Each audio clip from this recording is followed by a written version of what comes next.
Good morning, friends. It is 9 a.m., September 10th, 2024. And today I'm going to make a music video for my kids channel, youtube.com, just for kids. I think there's like an at symbol. They make it more difficult. Anyway, right now what I have is pretty much nothing. I've got an idea of what it is I want to do. I have a topic. I haven't written a song yet. I haven't recorded anything, obviously, and so I'm just kind of putting it together from scratch, and I'm just live streaming to share it with you and to have company doing this because I'm a very social person and I work alone, which to me is really hard on me mentally or emotionally, whatever you want to call it. So yeah, let's get into it. I think I'm streaming on YouTube. I think this is working. I seem to have been having some issues with streaming, but yeah, let's just get moving. So that's me. There we go. I got a big screen and lots of buttons. Okay, so here we have a just like a cricket / grasshopper that I found on Sketchfab. And I will show you where this is from. It's not rigged. There's really nothing to it. It's kind of poorly made, if I'm being honest. But I'm going to make it work because it's what I do. And here is where I downloaded it from. It was just a free asset from this artist here. And yeah, it's just, some fun little sculpt this person did. Contains a bunch of other little bugs, but what I wanted was this guy here.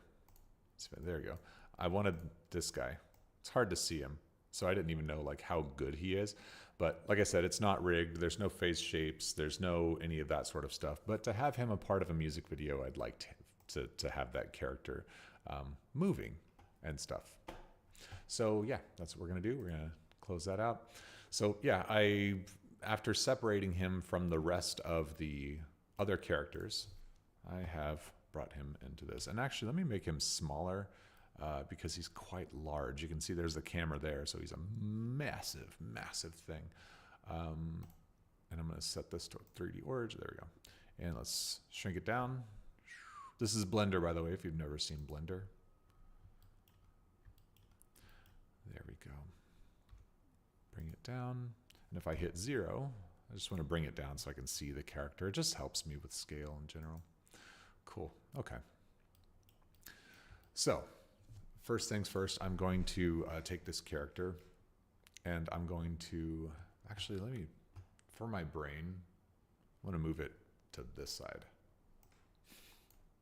So you're going to see some flips. There we go. There we go.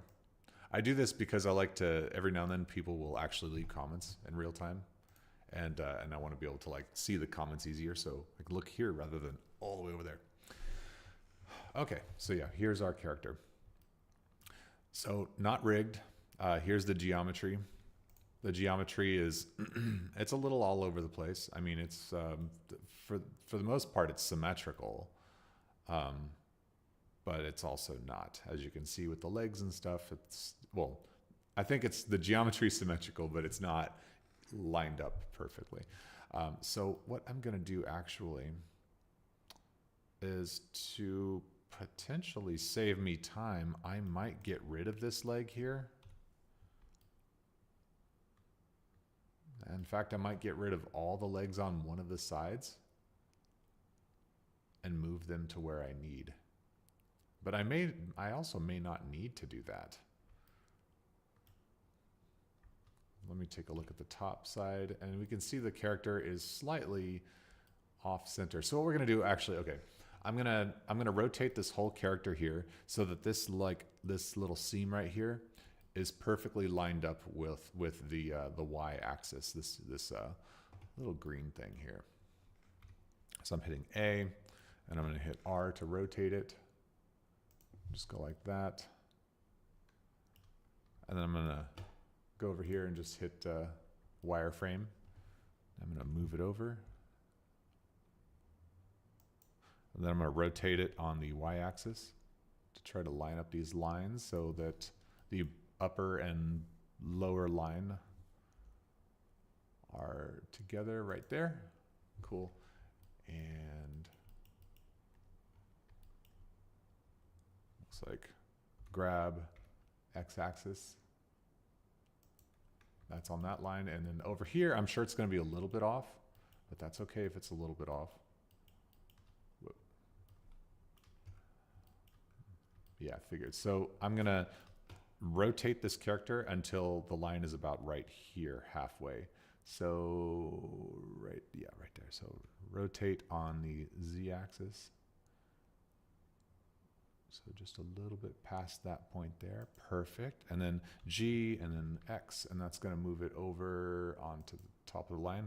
Let's get closer. I want it as close as possible. Cool. And then I'm going to rotate on the y-axis and get those other two lines even closer together. I think that's as perfect as I'm going to get. Cool. Oh, it still needs to be rotated slightly. Okay, so rotate on the Z, G, and X.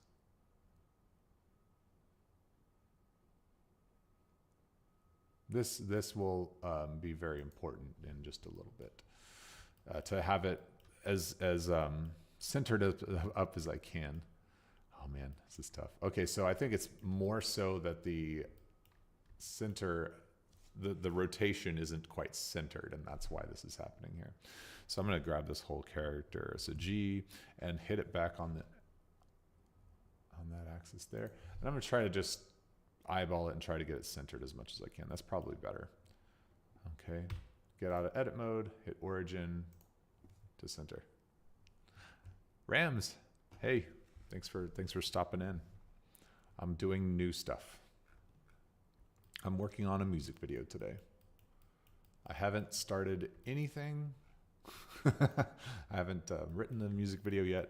Right now I'm creating the characters that will be in the music video, which some people may feel is a backwards way of doing things, but personally, I think this will work. By doing this, this helps me know that this character will be in this music video by making sure that I can actually make it. Okay, so that's pretty centered up. I'm happy with that. I'm going to go ahead and I suppose I could just apply all scale rotation. So you can go here. I'll just do all transforms. But otherwise, you can go. I think it's Shift A and then, or is it Control A? Yeah, Control A, and then you can go there. All right, so what that's allowed me to do now is say, like, if I need to make any changes from this side to this side, I can duplicate this leg on this side over to the other side. So yeah, that's what I'm gonna do. I'm gonna grab the leg, so select that one, and oh, that was both of them together. I'm just gonna delete those legs because those legs were all like weirdly there. And if that made sense, I'm gonna grab that one, oops, grab that one, and then these two legs here. And I could just mirror this. But yeah, let's see. Rams says, I was very surprised the other day. I was seeing your live and went off for a coffee on pause. My wife came and saw you and say, hey, I know that guy. I was very surprised. She was a fan of your vlog. Yeah, that's awesome. That's super cool. Yeah, it's been a long time since I really vlogged. I want to vlog again. It's really fun for me. Until it isn't. Sometimes people say things and it's just like, oh man. And it always had a hard time with me. All right, so I grabbed those things there. And I'm going to go ahead and duplicate them. So Shift D. And now I'm going to scale on the x-axis. And I'm going to hit -1. And that duplicated it. And rotate, like just turned it inside out. And then G and then X, and that's going to move these back over here. Now, the better way to actually do this is to actually use a mirror over here, but I didn't want to try to do that and the whole body become wonky, so I figured this is just maybe an easier way. Doing this, though, I think when I did that, I might have actually just turned the geometry inside out. Is this beginner friendly? This can be beginner friendly. I think more than anything, I just wanted to show the possibilities of things. I wasn't really. It's not a like tutorial per se. It's just a, hey, this is what I do. So what's happened here? Again, this is in Blender. What's happened is when I inverted that inside out, it made the faces of, like, imagine there's like a piece of paper or wrapping paper, and the outside of it is the design, and the inside of it is the white part that you just don't want to see. What's happened is when I, instead of being like, instead of being like this, I said, okay, I want to duplicate that, but I want to rotate it around and turn it this way. Well, then it just took that wrapping paper and turned it the wrong way. So now the white paper is on the outside and the decorative part is on the inside. What I need to do is flip that wrapping paper around. So let's grab that, and then making sure that I'm on faces right here, because faces are the little triangles and things, and quads. We're just going to say, hey, flip where the flip where the design is. So I'm going to go to face, and then I'm going to go to, mesh, and then go to normals, and then flip. And now blue indicates that it's all been put right. So we're good there. So now all of the legs match each other. And this is going to help when I go to create bones. So now I'm going to create what's called an armature. And an armature is what allows me to, well, give the character bones and to animate it. So first I have to create the bones. So I'll click off of the character, and I'm going to hit Shift A.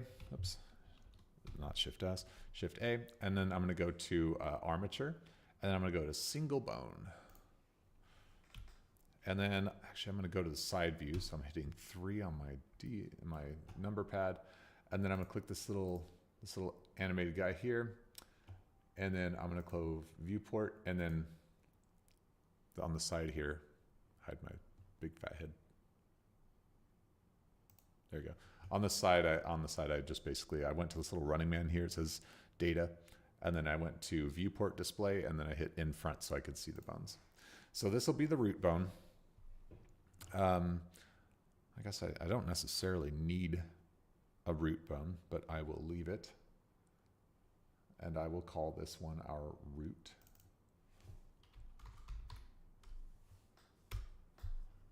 Cool. And oh, actually not, let's see. Skeleton. There you go. Okay, so I'm gonna go to edit, and then I'm gonna say Control D. That's duplicate. And then I think the middle is going to be here. I've been using Blender for 10 years. I'm literally using it right now as I'm watching this, and I don't know how to and I didn't know how to show face orientation. Thanks for showing me. Yeah, you're welcome. I'm surprised you didn't know about that. Random, and good to see you, Random. All right, I'm going to grab the end of this. Oops, just the end of it. There we go. Wait, why is it not grabbing just the end of it? There we go. I just rotate it. Now I should be able to, yeah, just place it. All right, I'm going to place that right there because I want that to be like the center of the character. And I'm going to scale it down just slightly. And I'm going to rotate it a little bit, just like that, because I want there's no neck on this character. It just goes straight from that to a head. So, oh, wait. Oh, because I created, oops, okay, never mind. I accidentally created a new thing instead of like keeping the same one. Anyway, sorry. My brain is just being interesting today. All right, so I'm gonna grab this, bring it down to there. I don't even know if I need to create a root bone.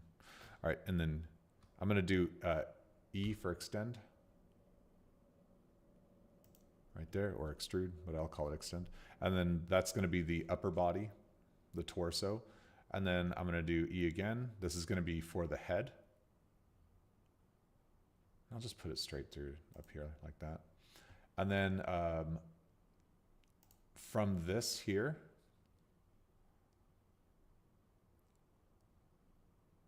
let's see, the best way to go about this. I'm gonna duplicate this one. I'm gonna rotate it around. Drag it back to here. And then I'm gonna grab this and put it all the way over to the butt like that, and that'll be the thorax, or the abdomen, not the thorax. The thorax is up here. The abdomen, wait, is that right? Thorax is the, I think that's abdomen. Thorax is up here, abdomen's back here. Okay, and then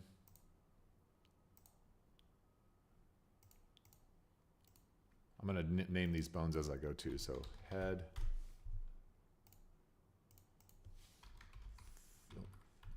thorax,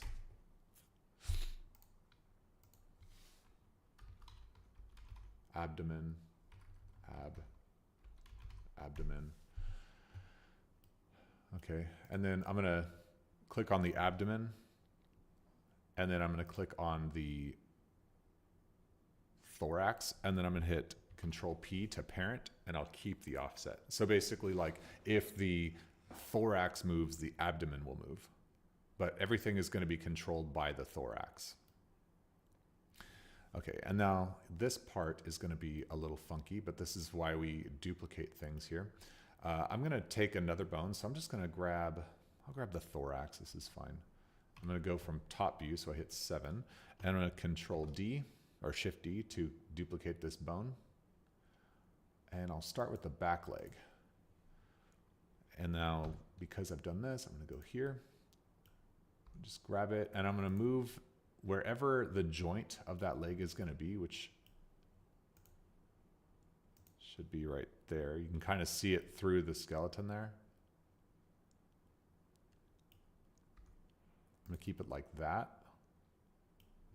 And that's just gonna stay inside the character's leg, like so. Good. And then E again to extrude, and I'll bring it down to this foot. That feels good. Maybe a little bit lower. Well, that's okay. And then this next one is gonna be to the actual, like the whole foot of the character, because I want this foot to be flat. And later on, we'll do some weight painting to make that work, and you'll see what that is if you've never seen it before. It's actually kind of surprising how many people don't know how to rig. So that's all I'm doing today. This is all just called rigging. I am rigging a character for animation. Thanks for that confirmation, Nick. I was like, So yes, the thorax is the front part and the abdomen is the back part. Okay, so let's see. Also, I think maybe I might want to take this leg up a little bit just so the foot has a little more area for rotation there. Great. So this is going to work when we want to like manipulate our character and do more fun stuff with it. If we want to do like IK and FK rigs, this is how we start. Okay, now that we got that one, let's do the same thing. I'm going to go from... Actually, let me make sure this one is parented to that. Yes, it is. Okay, cool. I'm gonna duplicate this thorax again, and I'm gonna put it down here to the second leg. Or sorry, abdomen. Actually, let's make sure we do name the leg too. Back or leg underscore back underscore left. Let's see. How would I, interesting. Humans, it's like upper leg left, but this one's got like 6 legs. So leg back left 01. And then leg back left 02. Not 01, 02. There we go, 02. There we go. So leg back left 01, 02. Oh, I should put an L instead. There we go. 1, 2, and then leg back left foot. Or foot, back, left. Foot, middle left, foot, front left. Okay. This is going to be a little confusing just for a minute, so I'm sure my brain's going to be like, hang on a minute. All right, cool. And make sure to move this back to wherever this leg is going to connect, and I can kind of see it in there, that middle leg. The nice thing is I only have to do these leg parts once in the way that I'm doing it because of that symmetry that I created. All I have to do is place them once and then duplicate the bones over to the other side. And that should be easy. There we go. Right at the joint. I think that's decently good. Right there. It's not perfect because this model, I don't think the creator of this model meant for it to move, but I'm going to make it move. So E again, put it right at the ankle thing. This is a little more difficult, this one. Good enough. I'm not gonna mess with it. And then foot. Oops. See, E, forefoot. Great. Okay, so make sure of that. This is gonna be leg, middle, left, L, O1. Wait, did I do the middle or did I do front? Oh, oops.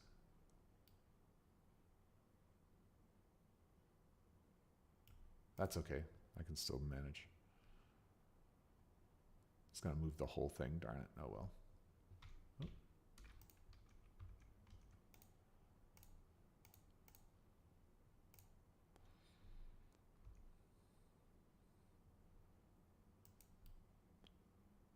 Since I put it there already, I might as well just readjust it. It's fine. This is fine. Okay, grab that. Put that back at the knee.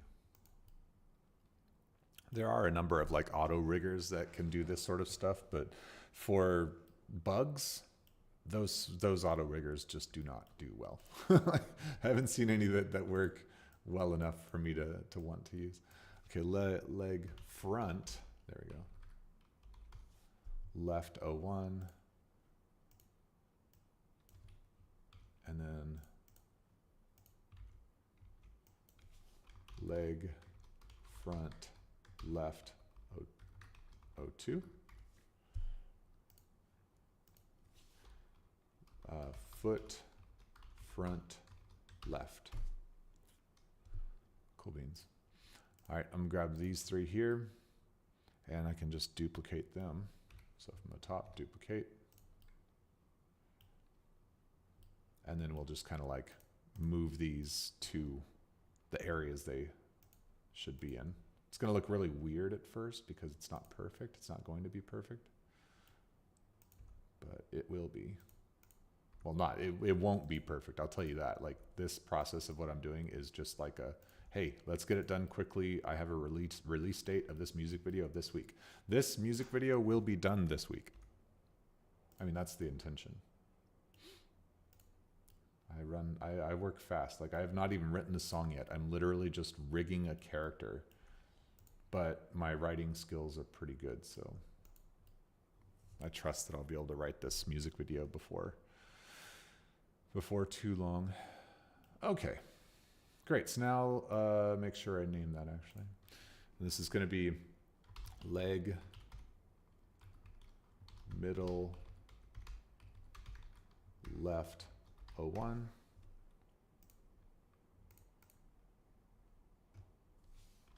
Leg, middle, left, O2.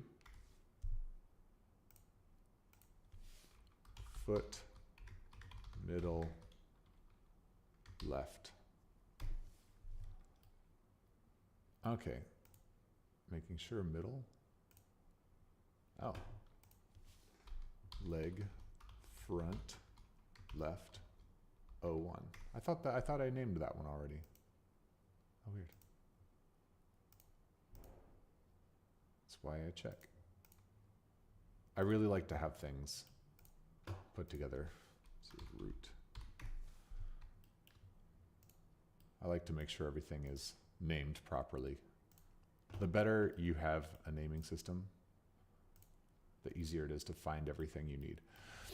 Okay, cool. So I've got these bones, so I'm just going to grab these bones here, and because it's symmetrical, all I've got to do is duplicate, and then I'm going to hit S minus 1, and then I'm going to,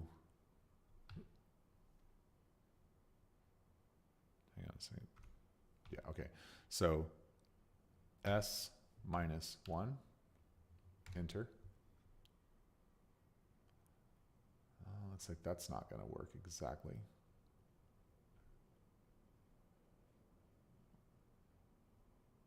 Unless it, oh, duh. S X minus 1. There we go. I forgot to say which axis is it rotating on. And then G and then X. So grab and drag to X. There. So now we have a fully rigged character here. I would rig the antenna, but I don't think it's necessary unless I wanted to do like a little bit of like, what do you call it? Physics, you know, simulate the physics to move it around. It's not super important to me, so I'm not going to worry about it. All right, so now we got that. We're going to switch the left to the right in terms of naming. So this is going to be _R. And this one will be, take off the 0 zeros, and then R. Make sure I don't click on the wrong stuff. Take off the 0 zeros, R. There we go. So this music video that I'm making, it's actually like, interestingly enough, I mean, it's obviously for the kids, right? To help the kids not be so afraid of the dark in the coming months, because the nights get darker faster. But it's also for me as an artist. There's some things in my personal life that I'm dealing with that's like kind of more so childhood related, about darkness, that through teaching children about not being afraid of the dark, I also want to teach children how to find the light. Whether that be in a physical way, where they, like physically I need to be happier, or just like mentally or whatever. That's the same thing, but not. Like, instead of just being afraid of the dark, I wasn't afraid of the dark necessarily when I was a kid, but there's darkness that comes from when I was a kid that I want to help some children get through without getting all sappy. It's kind of a lot of what this is. This is something for me, a way for me to get through that. Okay, there we go. I'm going to say those bones are good for now. I'm trying to decide if I want to use bones for the character's eyes, because technically I could just do that. Or if I want to create blend shapes, I'm gonna do blend shapes. So yes, let's go ahead and hide the bones. So I'm gonna go back to Little Running Man there and click off bones. Cool. And then I'm also gonna make sure to turn off, I'm gonna turn off the face orientation. Great. And actually, no, you know what? Since I'm still here with the bones, I'm gonna go ahead and, I should make sure that the bones are connected to each other the right way before I get out of this. So with that being said, I want to make sure that if I move one bone, the other bones move with it. So I'm going to go to pose mode, and I'm just going to move this back leg first. And if I rotate it, there should be, those all go. Great. Same thing here. If I rotate this, those back ones, yes. And this one, yep.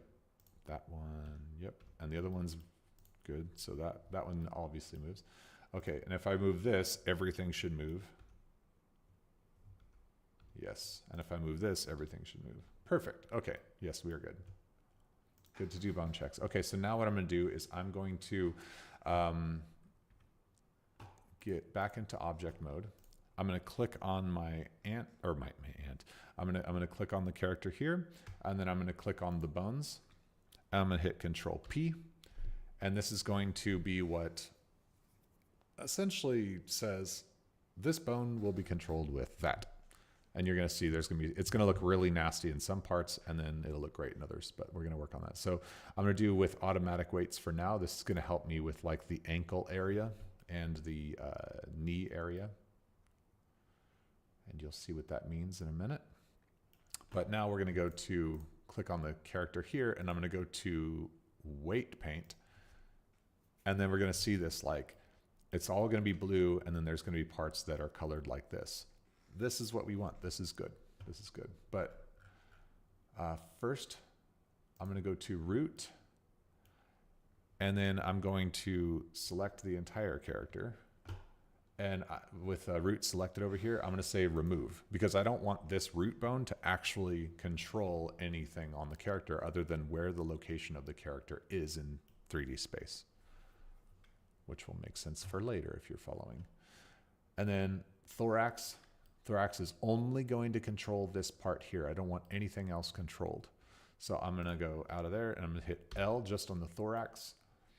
And then I'm going to make sure that the weight is 100, so that that bone, that thorax bone, controls all of that. So assign. And then I'm going to hit Control I to invert the selection, and I'm going to say remove. So what that means now is it's completely red, meaning the thorax bone is controlling specifically and only that bone, that stuff there. Now we've got the head bone. This looks like it's already pretty good, but I just want to make sure that it's 100% good. So I'm going to go ahead and hit that tab, and then click off of that. I'm going to hit L, L, L, and that just makes sure that everything moves with this. So same thing, I'm just going to go ahead and assign, Control I for invert, and remove. Beautiful.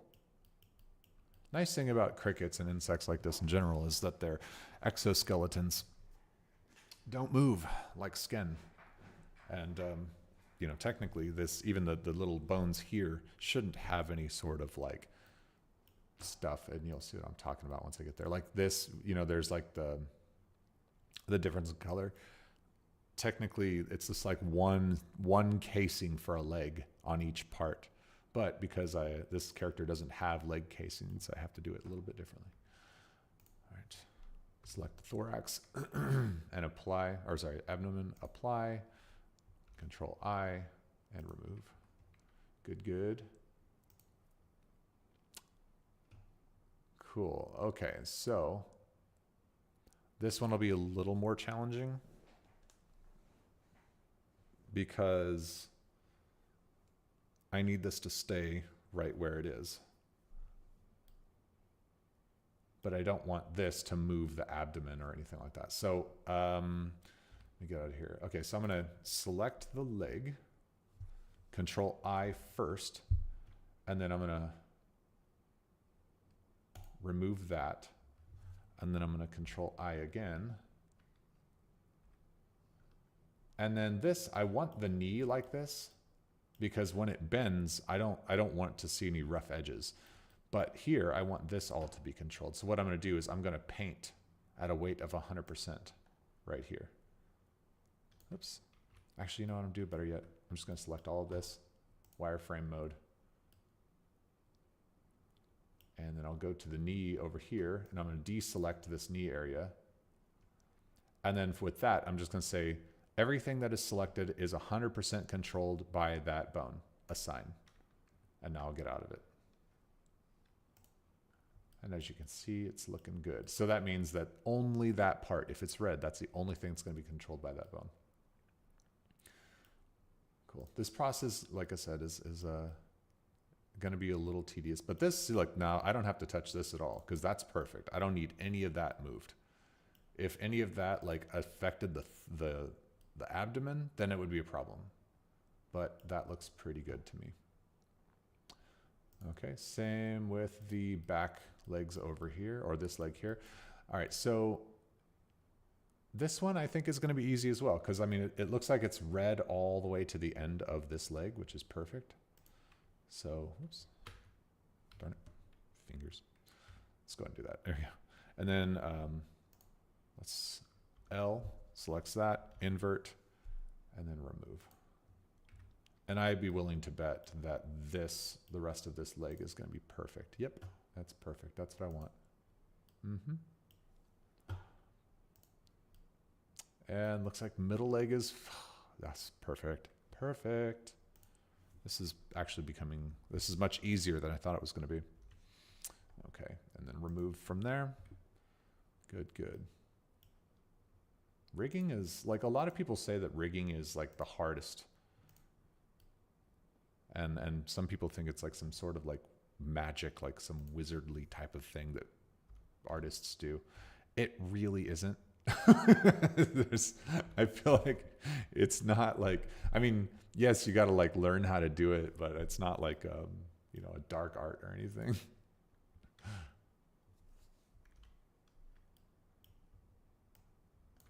There we go. And then assign, make sure that that's 100. Yep, that looks good. That's good. Okay, cool. And then I'm going to go to the middle leg. That looks good. I don't have to mess with that. And foot is fine. And then just repeating for the other side, making sure that this doesn't spill onto the thorax. So I'm going to go ahead and grab that leg, inverse, and remove. And while I'm at it, I'm going to go ahead and grab the front foot, front right. Let's make sure we do this right. Wait a minute. Wait. Get out of edit mode. Make sure I did this right. Front. Yes. Okay. Okay, good. I'm going to go here. Select that leg. Inverse. And remove. Good. Fast forward to it. Yes, that looked perfect. Okay, so now our character will actually move as it should. Yeah, get out of weight paint mode. Okay, let's test that. Make sure that the character moves. So I'm going to go ahead and select the armature there. And then I'm going to go to pose mode. And then I'll just pick up this back leg. Yep. Looks good. And then extend it out so it stretches it. Realistically, we're not going to be stretching this character. Feet look good. Let's check those front legs. Yep, so he can wave. He can do all the things he needs to. And the other side is going to be the same. Let's try the head, see how the head moves in case there's any sort of weirdness. No, I think that looks pretty good. If you want to do any cute little like rotations, that looks good. And I want to make sure that head is perfectly centered. Yes, that looks superb. Yes, so the body, the bones are set perfectly to the middle of the body. This is good. I'm trying to decide if I want the pivot of the head to be there though. Because I can move this little pivot, this pivot point. Does it feel natural? I don't think he needs to move a whole lot. I don't think little crickets would move that much. Okay, cool. All right. So now I want to do some look positions with eyes. The eyes that are already on here, I'm not totally, I mean, they're cute, but I would like this cricket to look around. So this is going to be a little bit weird, and there's probably a better way to do this, but this is the way I'm going to do it. first I'm going to take these two eyeballs here, and I'm simply going to get rid of the surface color of the eyeballs. Whoops, not the whole thing. Undo. Oh, darn it. Okay, just go back to it. I'm going to, I suppose I could just paint them white, or I could just do eyes. So I'm going to call it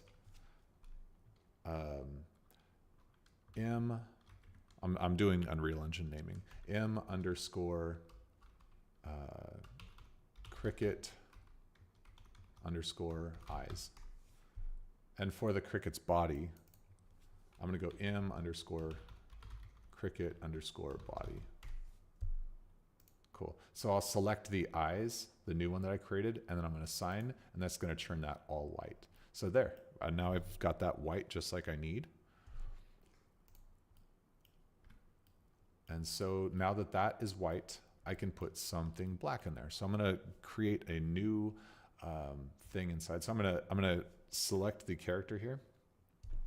And as you can see, since the character is selected, I'm now in edit mode. I'm going to hit Control A, and then I'm going to bring in some, trying to decide exactly how I want to do this. I think I'm going to do a UV sphere,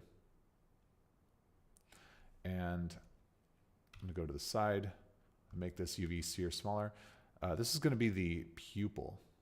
This is a very strange way to do a pupil, but this will work for me. Because I'm not going to take the whole circle. I mean, I might take the whole circle. But really, I just need it to make it look like an eyeball. Grab X, grab Y.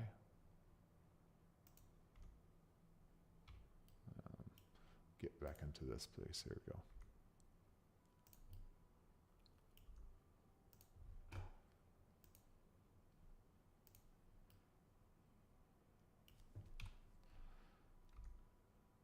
Might have to make this smaller. It seems pretty big.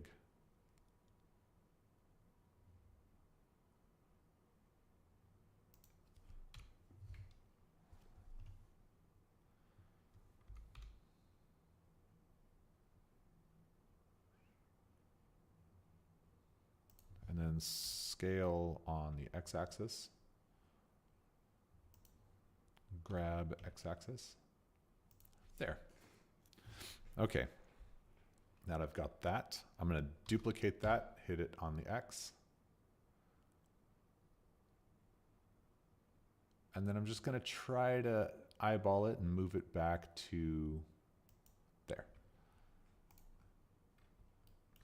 Okay, and it looks like the eye itself has some weird coloring to it, so I could just leave it that color because it is kind of interesting. Or I could save. Doesn't really matter. I could just save color. So, okay, here we go. I'm going to go ahead and create a new material, an M underscore cricket underscore pupil. Pupils. And then I'm going to color it black. So I'll just click on that color, drag that down there, and then select these two here and then assign. Oh, and also let's make sure that both of these, hit LL, I'm gonna right click and I'm gonna make sure that both of them are smooth shaded. Otherwise they get like that bumpy look. Okay. So he's a cricket and it's nighttime. This is his like zero pose. So what we're gonna do is we're gonna create blend shapes. Blend shapes are like how you can use Apple ARKit to move eyes and, you know, all that sort of stuff. But really, I don't need to do Apple ARKit with this character. I just want to be able to move the character's eyes and stuff into certain positions. So what we're going to do is I'm going to go to this here, and we've got our shape keys. This is where we create blend shapes. So I'm going to go ahead and get back into the character, hitting tab, and then first get out of tab. We have to be in object mode with that selected. And then I'm going to click this little plus button, and that's going to give us a basis. That is our zero pose. Like facial stuff, movements on meshes are controlled with values, float values between 0 and 1. So 0.5 would be halfway, 0.75 would be 3/4 of the way, and 1. So as an example of this would be like, here's a 0 pose. This is a 0. Smile at 1. Smile at 0.5. Smile at 0.25. So the bigger the value, the more realistic that, or that the more 100% that expression is. All right, so now that we've got that, I'm going to create another one. So I'm going to hit plus, key 1, and I'll name this eyes underscore look underscore up. Might as well do this. And with that selected, I'm going to go ahead and hit tab for edit mode. And I'm going to grab these two eyeballs here and G and Z.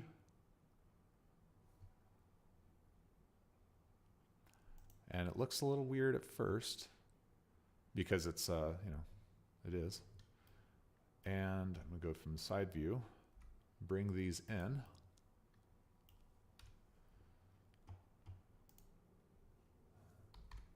Scale on Z or on X.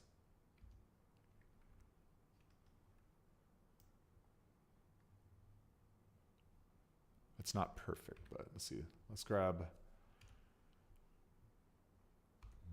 on X. And I'll just have the outside barely touching on that one. Grab on X. Same thing here. Get back out of tab and then scrub back and forth.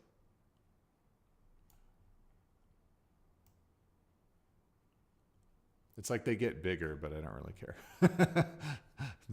Grab those and then grab on Y. So I'm just going to bring them back into the head a little bit. It looks like they're a little bit far apart. So I'm going to try to scale on X. I just want to see what that looks like.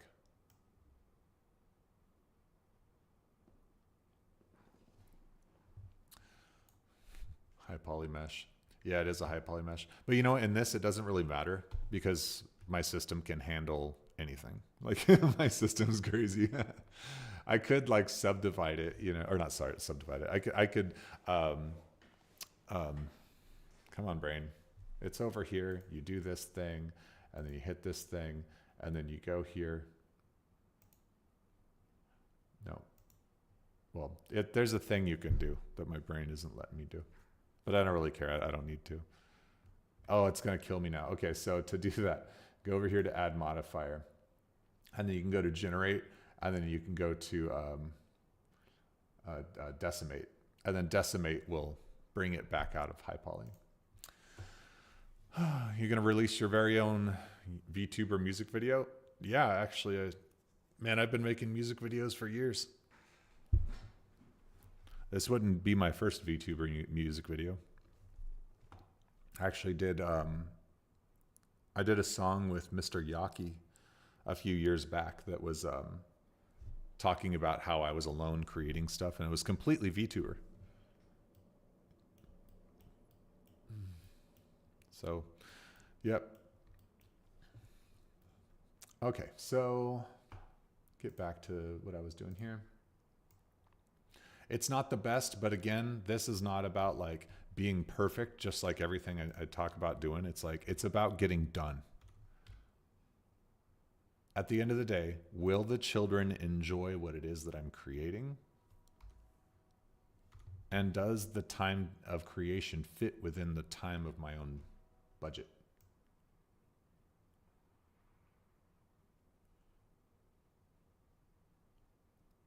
See, realistically, the Cricut doesn't need to look left and right because I think I will have the Cricut's body moving towards the character rather than having the Cricut have to look his head right and left.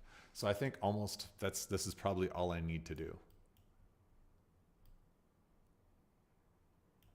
I think it looks cute enough because, I mean, keep in mind, it's going to be just that far away.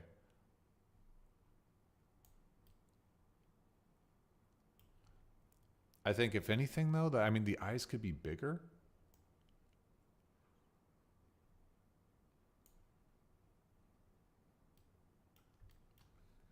Yeah, make them just a little bit bigger. Just a little bit. Scale.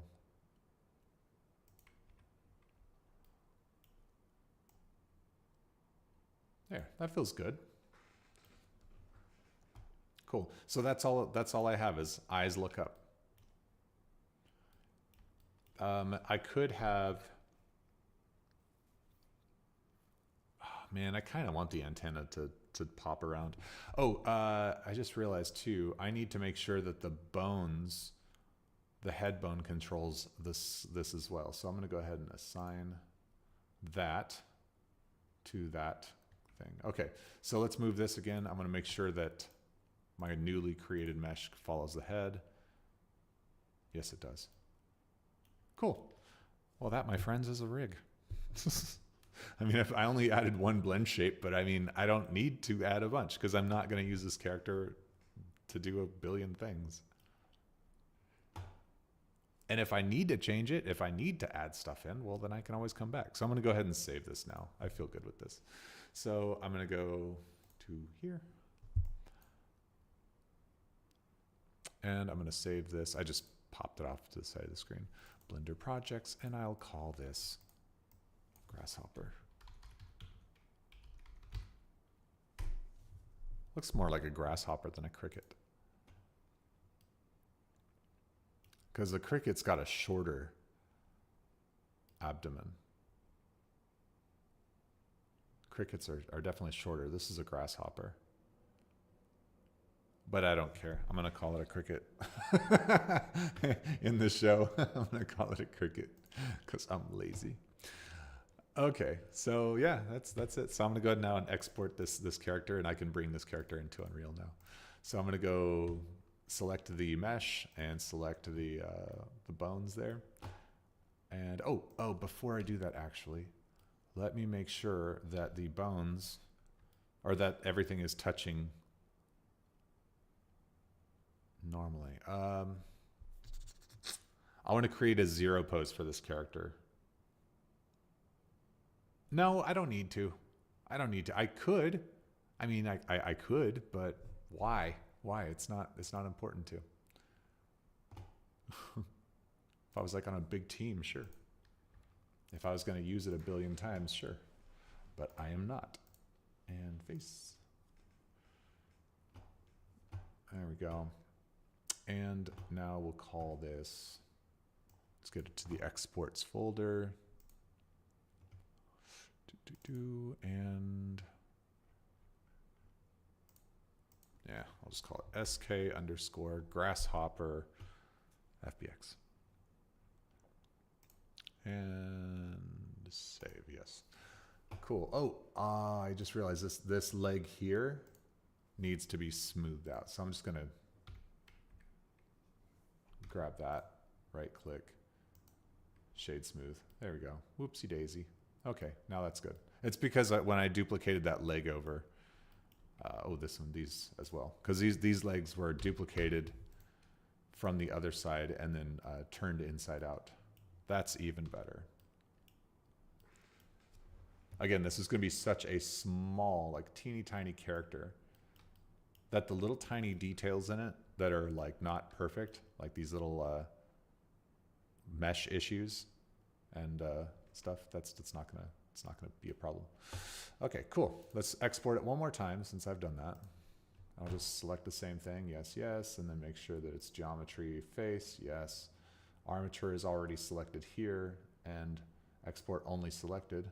Well, let's make sure they're both selected. There we go. And export. Cool. And save. Close. And let's open up Unreal. And on Unreal, oh man, this sounds ridiculous, but I almost want to do this. No, this is the wrong one. Never mind. I just opened the wrong file. It's this one. One's like 2024 and one's 24. See, that's me like right there. That's a hiccup on my side.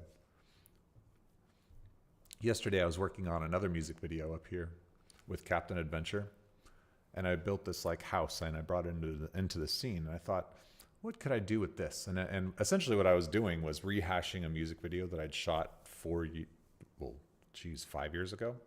And I was like, I'm going to redo it in this space and then write a newer song that's like updated to that. The video got like 1.4 million views, but realistically, those are terrible views in comparison to everything else I've done. So I decided, no, it's not viral enough. And so I said, no, I'm not doing that one. All right, there we go. Open this back up. I still have not figured out how to fix the Silly Crocodile in 5.4, the actual Silly Crocodile rig. There's tons and tons of crashes, which is really annoying. But at the end of the day, stuff got done. Oh, I remember what else there was, though. There was like the weird flashing issue.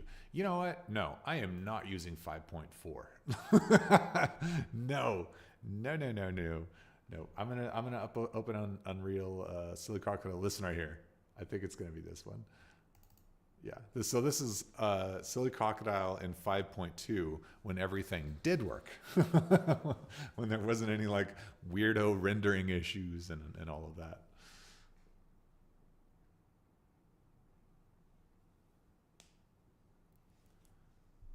Okay. That's probably going to take some time to like load all the shaders, I bet. Whatever.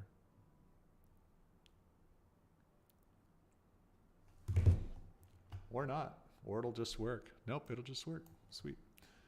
And cool. Looks like this is already set up. I'm just making sure my other thing's set up. And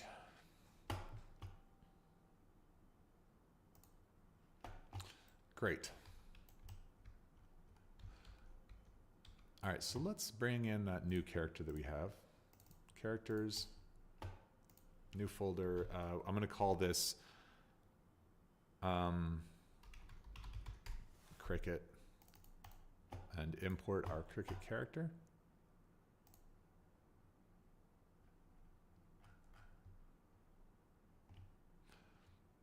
Let's create, oh, because I called him Grasshopper.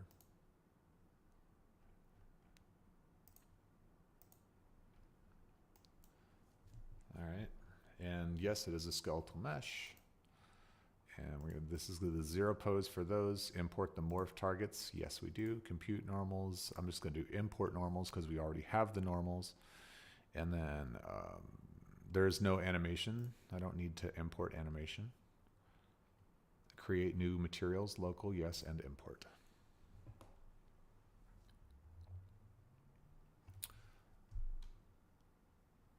Cricket the grasshopper.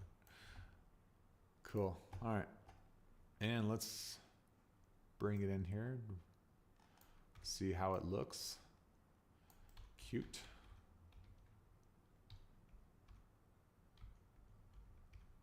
It's like the eyes have a bit too much shine on them.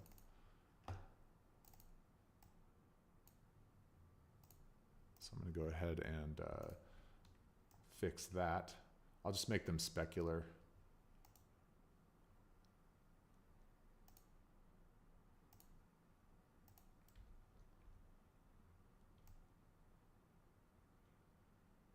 Huh, interesting.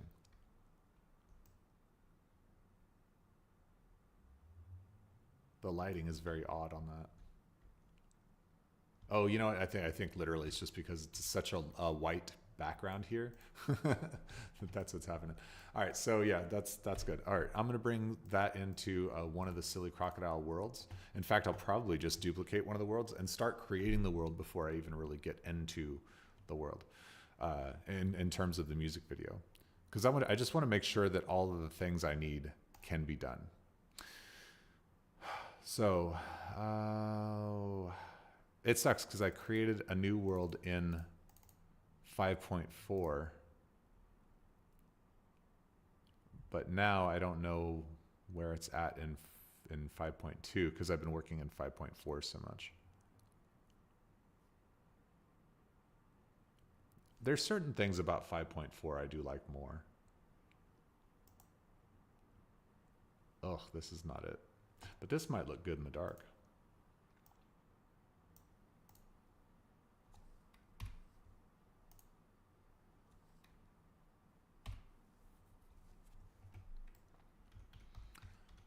Okay. And if I play, there's a silly crocodile. Cool. Okay. And then we're going to put a, let's see, what do we got? The exponential fog probably needs to come down. And skylight needs to be changed to real-time capture.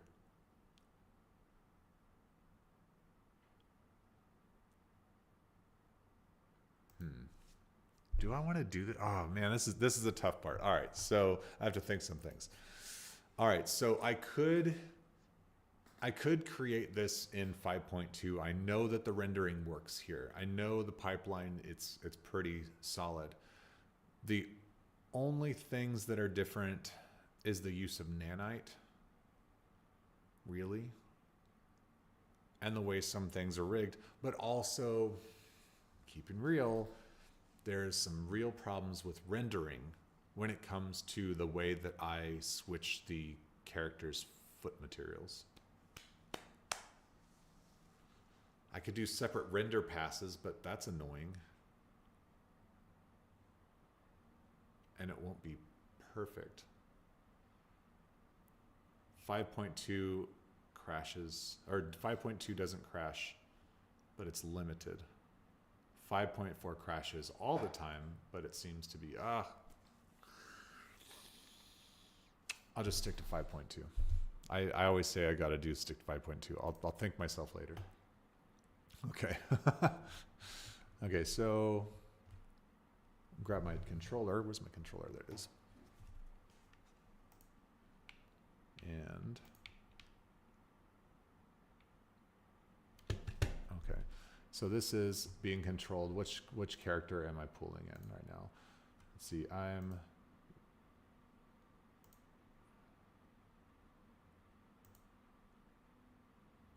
Silly Crocodile 2D axis. 2D axis is not actually running 2D.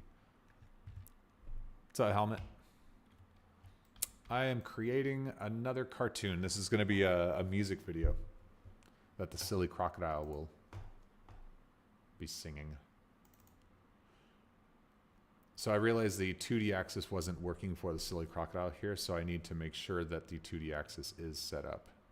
So movement input, this should be selected to that, and I think I should be good to go there. So now if I move, yes, we're good. All right, there we go. And I'm gonna, let's see, I'm gonna work on the 2D axis, and I'm gonna put a flashlight on his head. And to do this, I'm just gonna create first I was gonna bring a cylinder in, but I realized I don't have a cylinder right offhand. So what I'm gonna do is I'm just gonna put a little point light, or a spotlight on his head.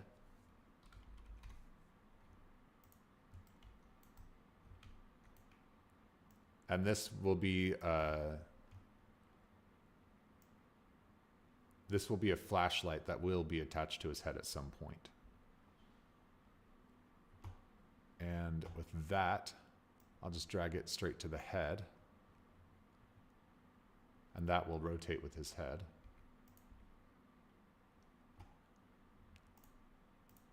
Compile, and now when I play it, it should be showing the flashlight, but it's not. All right, let's go back here.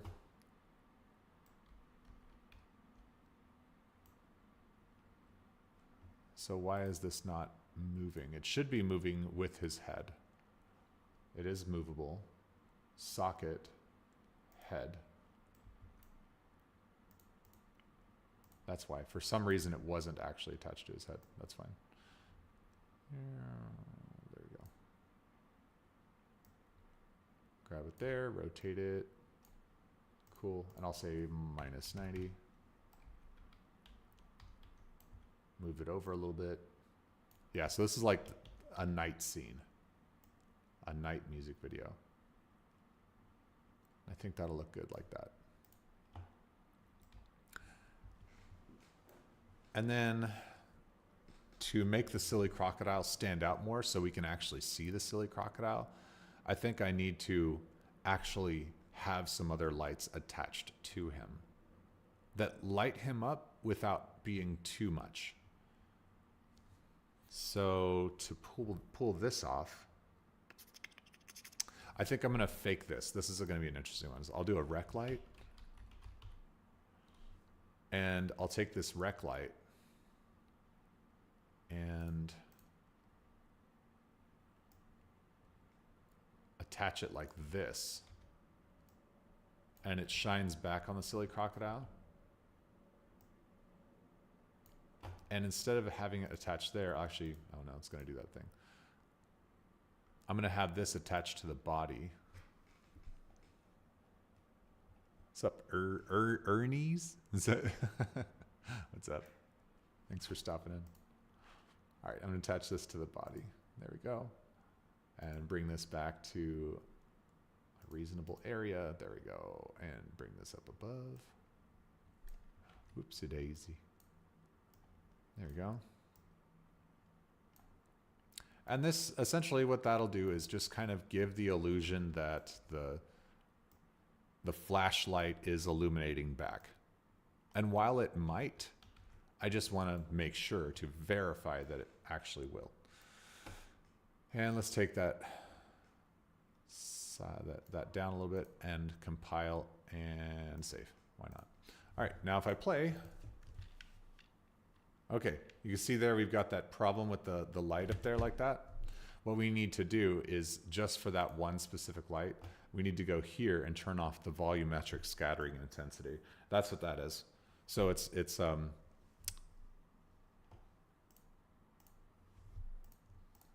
wait, I swear I turned off that volumetric scattering. Didn't I? Oh, it's still at 0.25? I wanted 0. There. Now it should be off. Okay. There. So now when the silly crocodile walks around, it looks like that. But I kind of want this to be a little bit wider because obviously we're not really seeing the sides of the silly crocodile. And the whole reason for using a rec light is so that we can stretch it. So we're going to go ahead and do that now. I'm going to take the width here. Actually, not that. I'm going to take the height and I'll stretch it like that. And that should do it. And also, let's take the camera back a little bit further away from the silly crocodile. So I'm just going to grab the camera. This is the viewpoint that I see as I play.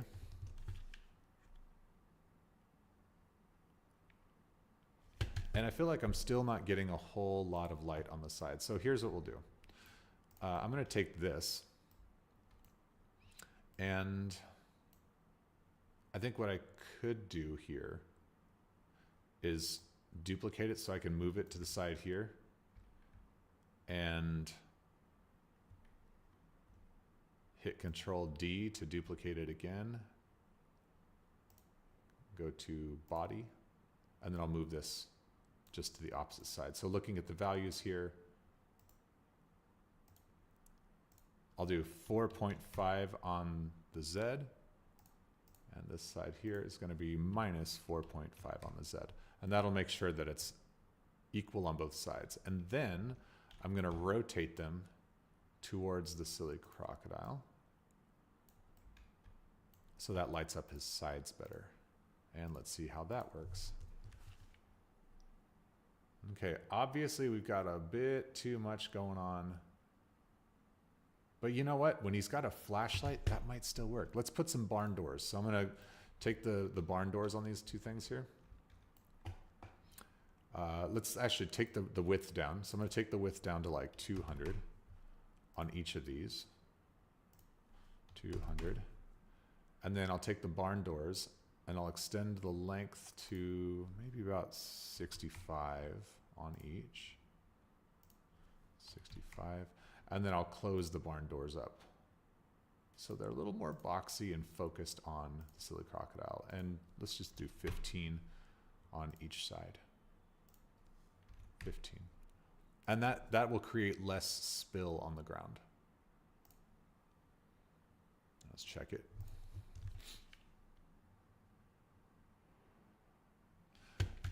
Let's rotate the boxes up more. Oh yeah, these are way down to the floor. Let's rotate them up. Like that.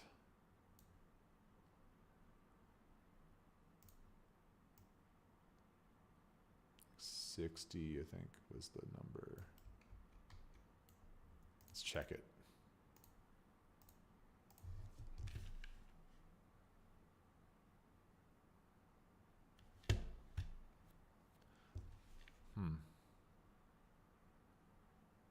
It's like he's got a good light, but I wonder if the spotlight.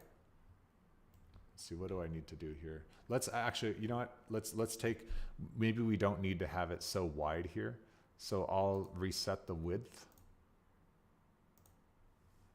And let's see how that looks.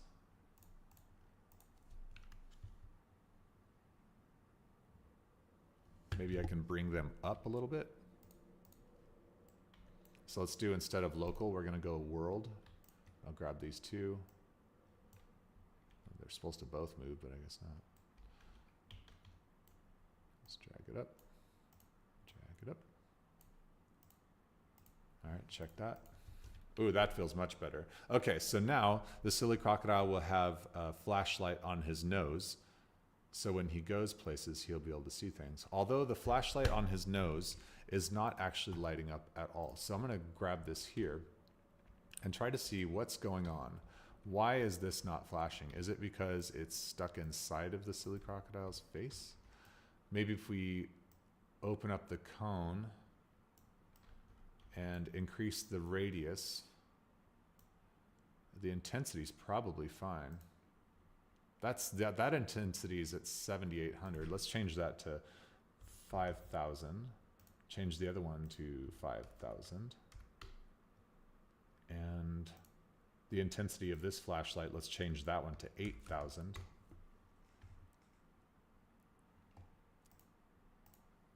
And what's that look like? If I walk up to this tree, I want to see this tree light up. Okay, you can see there that it's definitely, the normals on these trees are not so pretty. That's one of the things that was wrong with 5.2. See, so what's happening is on that tree, if you look at it, it's not lighting up properly on that tree. Sometimes they light up like that, and then it goes away. Okay. Darn it. You solve one problem, you create another. All right. So for this, what I'm going to try first is I'm going to grab that tree and just double check that the normals are working properly on that tree.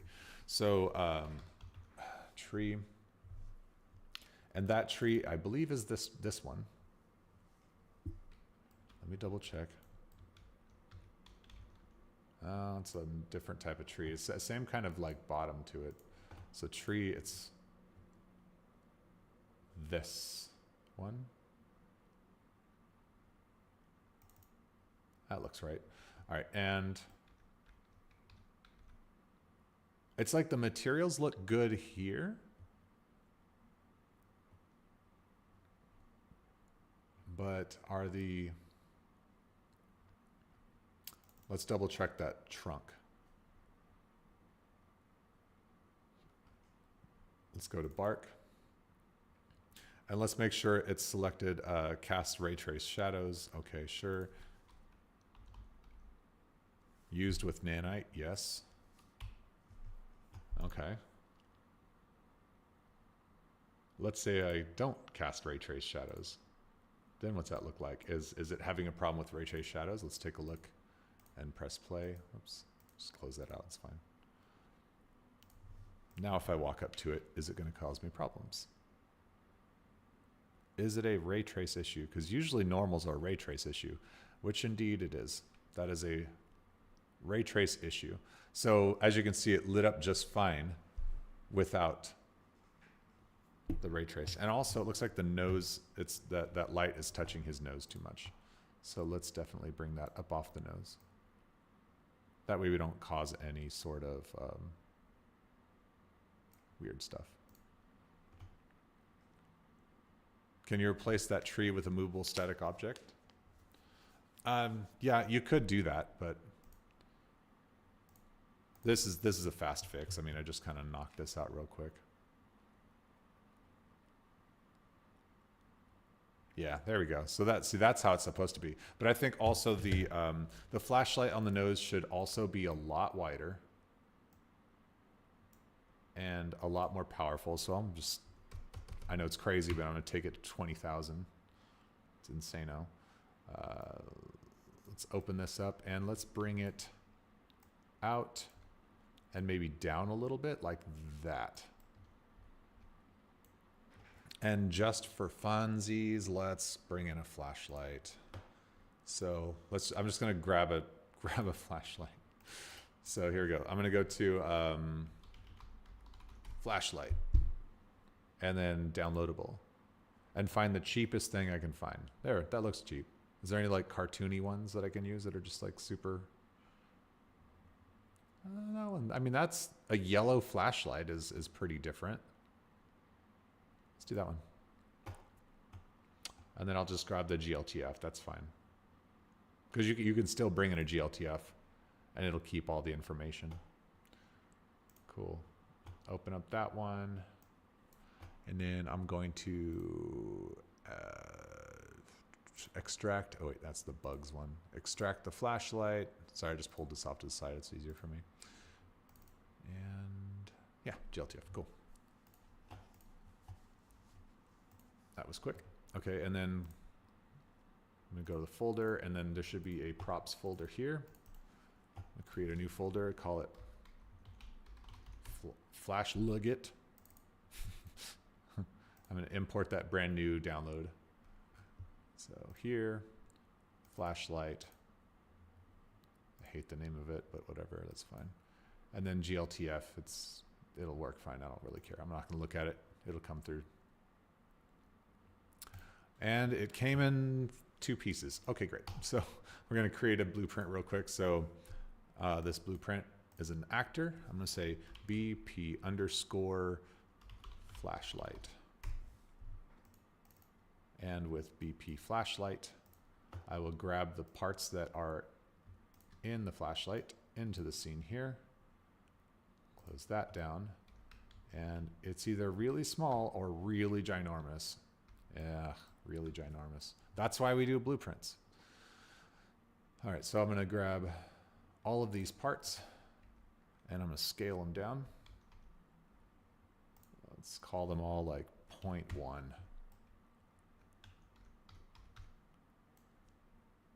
And then perspective, I'm gonna say front. I'm gonna rotate this around. I shall use snapping just to make it easier for myself. Go. There. So now the flashlight should be laying forward, and let's bring it back like this. Make sure that it is definitely at the 0 point of my world. It is. That works. And also I want the flashlight's thing to be up like that. Perfect. Perfect. Okay, and save. So now we've got our flashlight. And technically, if we wanted to, we could put the, I was gonna say we could put our light here instead of inside the silly crocodile's head, but I think it's fine if we just do it this way. Okay, well, you can actually drag a blueprint into a blueprint. So now that's what I'm gonna do, is I'm just gonna drag this blueprint right here like this, right on top of the head, and then I'll just make sure that this flashlight, where did our flashlight go? I dragged it. Oh, it's right there. I'm gonna make sure this is on head. Instead of on that part. Let's go up. There we go. There. And then now we can go on head. So on head. Oh, whoa, that's massive. Let's take that down. Zero it down. Is it just like really huge? I think it is actually really huge. Okay, why is it that big? Let's go back to our flashlight blueprint because it should not be that big. Maybe it is.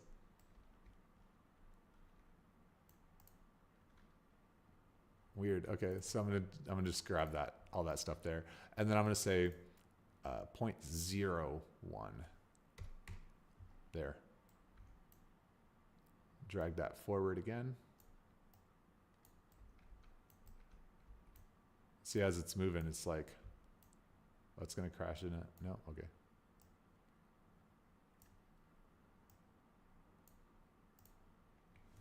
.001. There we go. 0.001 is the difference on that. All right. So let's get back down into this. Oh my gosh, why is it like that?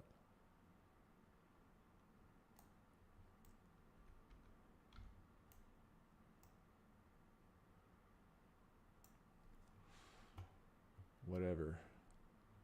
It feels weird.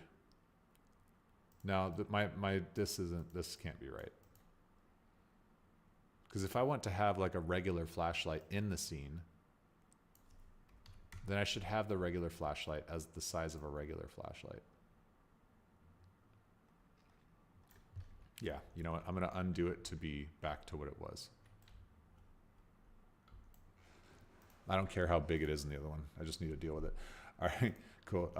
Close that. And then I'm just gonna make this one a bit smaller. Make this one 0.001, 0.001.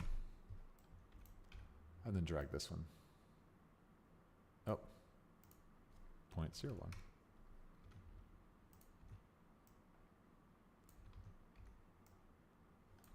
Oh, rotate it on local.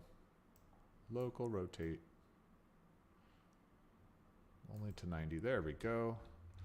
Okay, so now the silly crocodile has a flashlight on his nose that sits quite perfectly. And I think it's kind of funny that he'll walk like that with that flashlight on his nose. And then I could like have it taped down if I wanted to. That'd be kind of fun.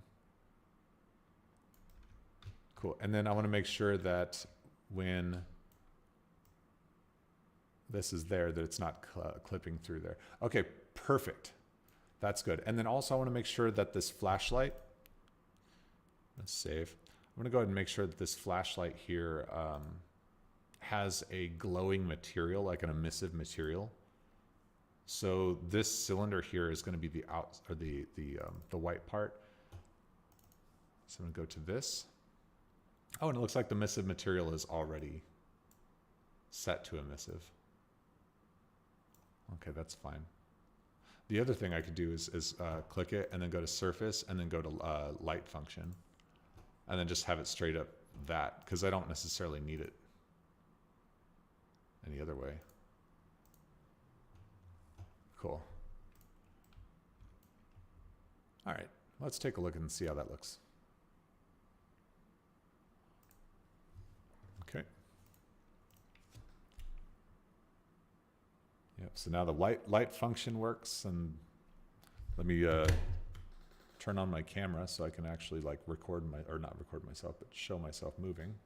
Oh, that's the wrong one.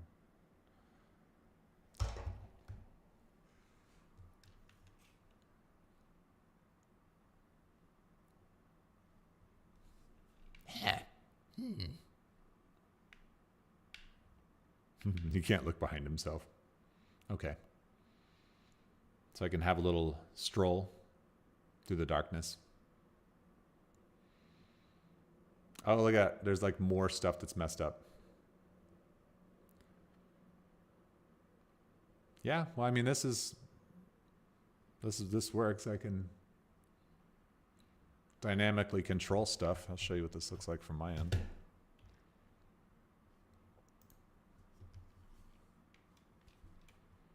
So if I want to like look up and down this tree here.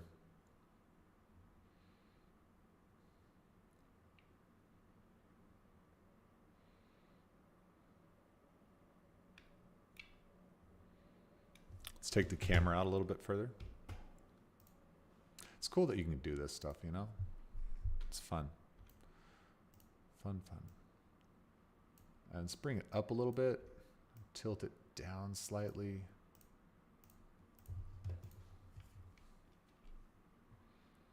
There. Now we can have a little walk around at night. Have a look at this other silly crocodile here. Eh? Oh, hi, friend.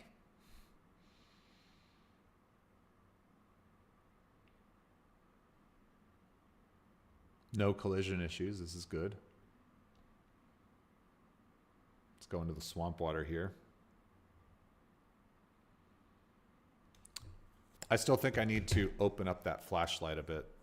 Or maybe I should still increase the two on the side. So I'll take these two here, and I'll go ahead and say 8,000 as well. Because I mean, if we have the flashlight, and the flashlight is putting out a good amount of light, which could be put out further. How about instead of tape, he's got it held on his nose with a Band-Aid? It seems like a silly crocodile thing to do. Well, the only thing, if I put a Band-Aid, it makes it look like he's hurt, and the last thing I want is for children to think that he's hurt. Because that wouldn't be fun either. Okay.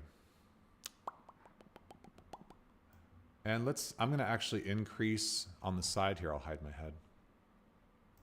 I'm going to increase the volumetric scatter on this one, just on the flashlight part, because I would like for it to have more of that. It'll really add into the darkness. Like if you're walking around in the darkness, I want to see a lot of that glow, because there's at nighttime there's a lot of fog, you know. Okay. I think the two lights that are on him right now could actually come forward, and that might actually aid the flashlight. So I'm going to grab these two guys here and do it on world. I want to just drag both of them. Why can't I do that? 1404. Good enough. Let's see, let's do 0.8 on both of those. And 0.8. Let's take a look at that. Okay, that feels pretty natural. I don't think anybody's going to complain about that. The only thing they complain about is these weirdo looking rocks and how they don't seem to work well.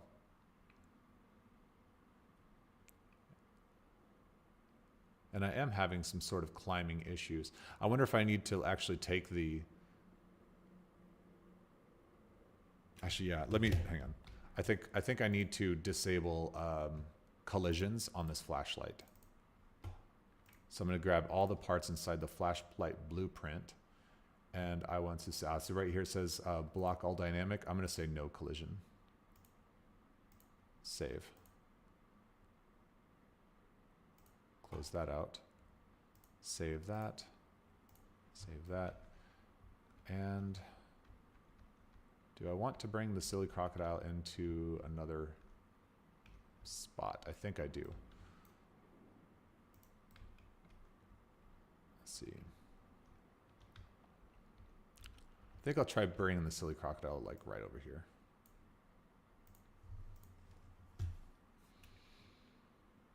Yeah, this looks like a good spot. Okay, so yeah, this definitely feels good. We've got a lot of darkness. It's kind of spooky. It's not too much. I think I'm gonna check that exponential fog back there. And let's take that exponential fog down, because I think that's causing me a bit more than I would like. Well, actually, why don't we keep it up, but we'll lower this. Right.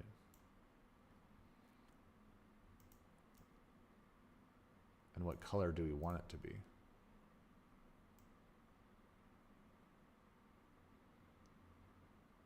because I don't want it to be too spooky. Which part's that controlling?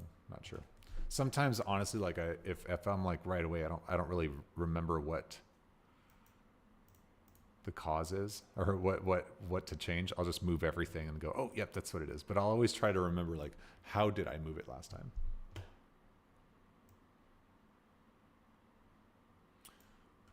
Come back up here.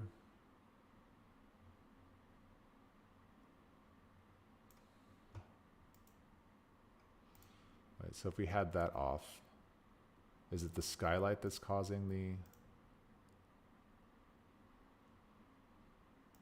Trying to remember what's causing the back over here to be like that. It's not that. What is it? It's not the post-process. Oh, it is post-process. Okay, so there's something in post-process that's bringing that up back there. So I think it may be an add-on of some kind. Is it a post-process mesh? There it is. Yeah, so it was a post-process. So if I turned that post-process off and then re-enable the fog, and that would be where our problem was. Take this fog down like that.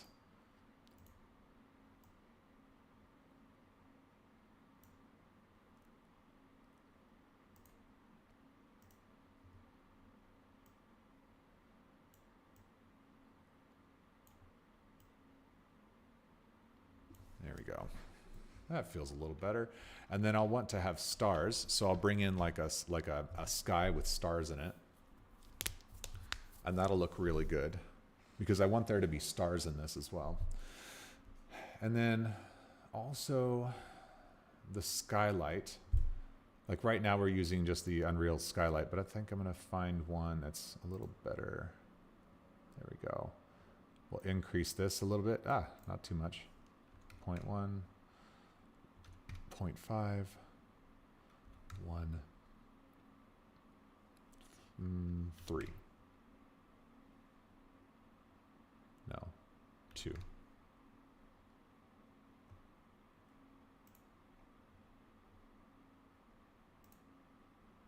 Want one that looks like a moon. That feels almost like moonlight. Something really soft.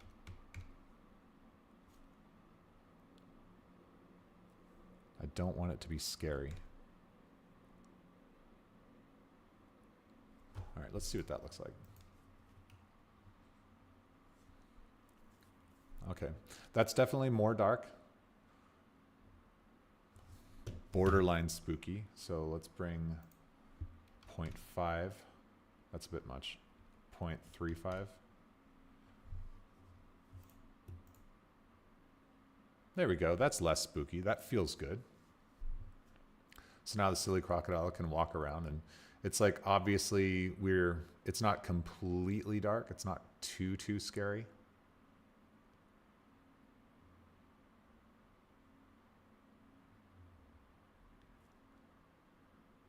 Because we want the kids to watch this and just not be afraid at all. Okay, so there's probably another way I can get rid of these.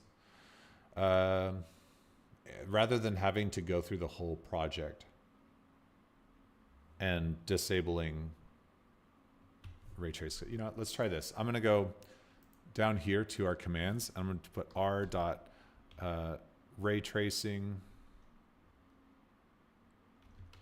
dot normal bias.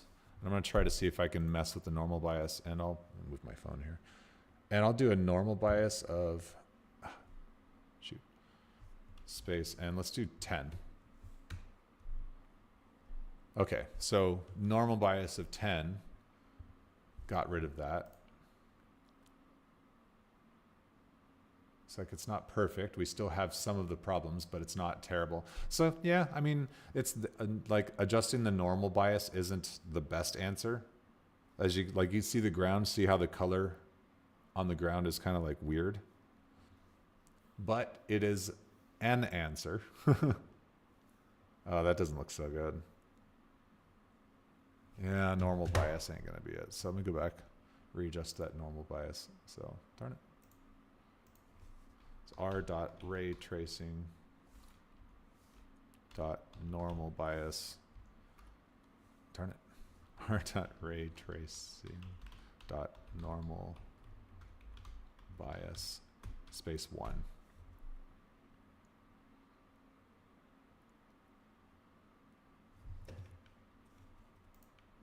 Yeah, it's definitely a very good quick fix. See, like now it looks better, but again, going back to the rock is going to cause us problems. That tree is fine. The other option is just don't go to rocks or just change the things that are broken. All right, so I'm going to go ahead and stop here and let's just go ahead and grab those rocks. And it looks like it's just the rocks from this one map type. So if I go to this here, and to save myself time, I just go to static mesh here.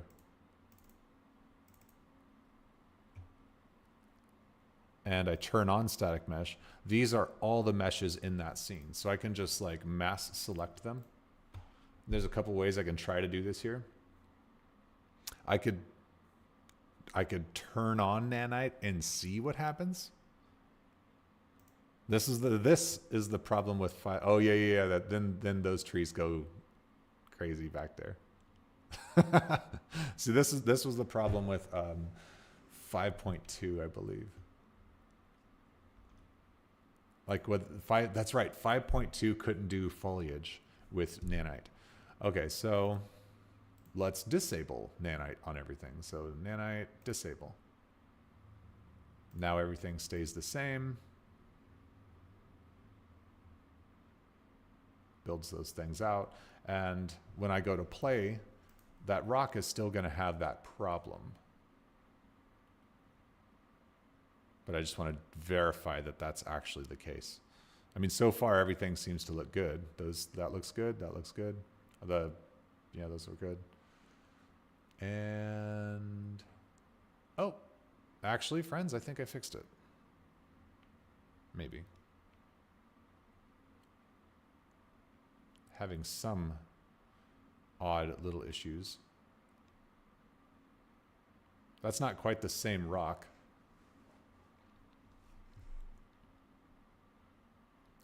Let me check the normal bias and see if I go normal bias of 0 on this.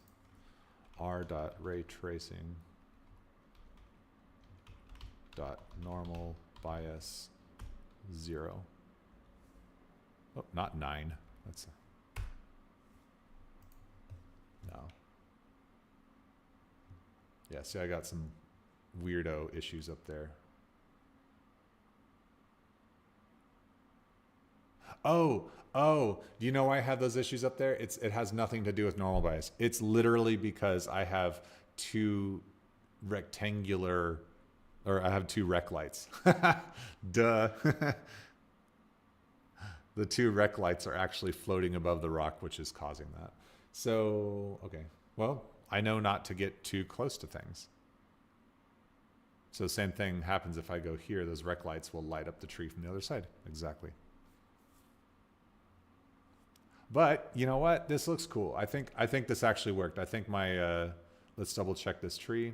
That works beautifully. Let's find like a regular rock.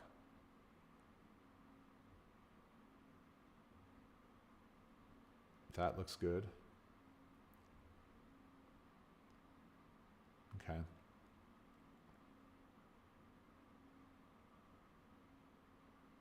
This is fun. I've never seen the silly crocodile at night. I think he's good at night. Yeah, you know what? I think that solved all of my problems for now.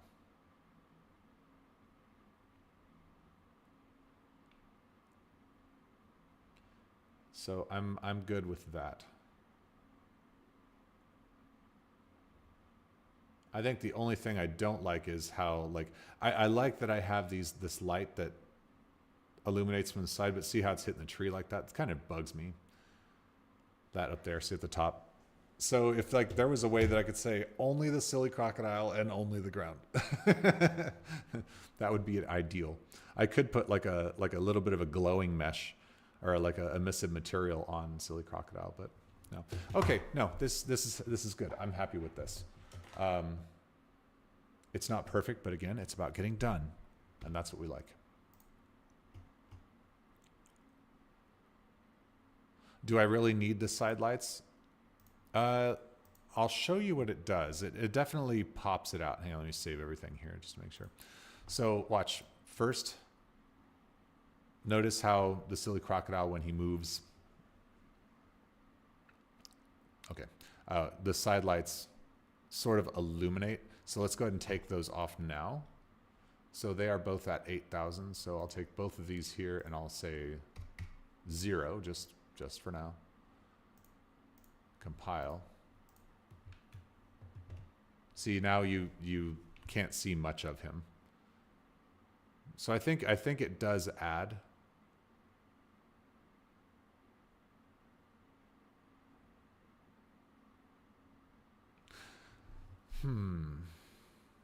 What's another way we could potentially overcome this? If I did a light from the top, no, because if I did light from the top, it wouldn't make sense. But yeah, it definitely, like, I feel like it adds a lot of goodness. 8,000. A/B test. Yeah, that just feels real, you know? Could you give him a slight dented flashlight so that the pattern isn't a perfect circle? I could, but how much is the time worth the, like, how much of a difference is it really going to make? I could go through and do that, yeah, but I don't know how much that would greatly impact the project. Okay, let's see. I'm going to still back this camera off a little bit because I'd like to see even more. And bring that camera up a bit.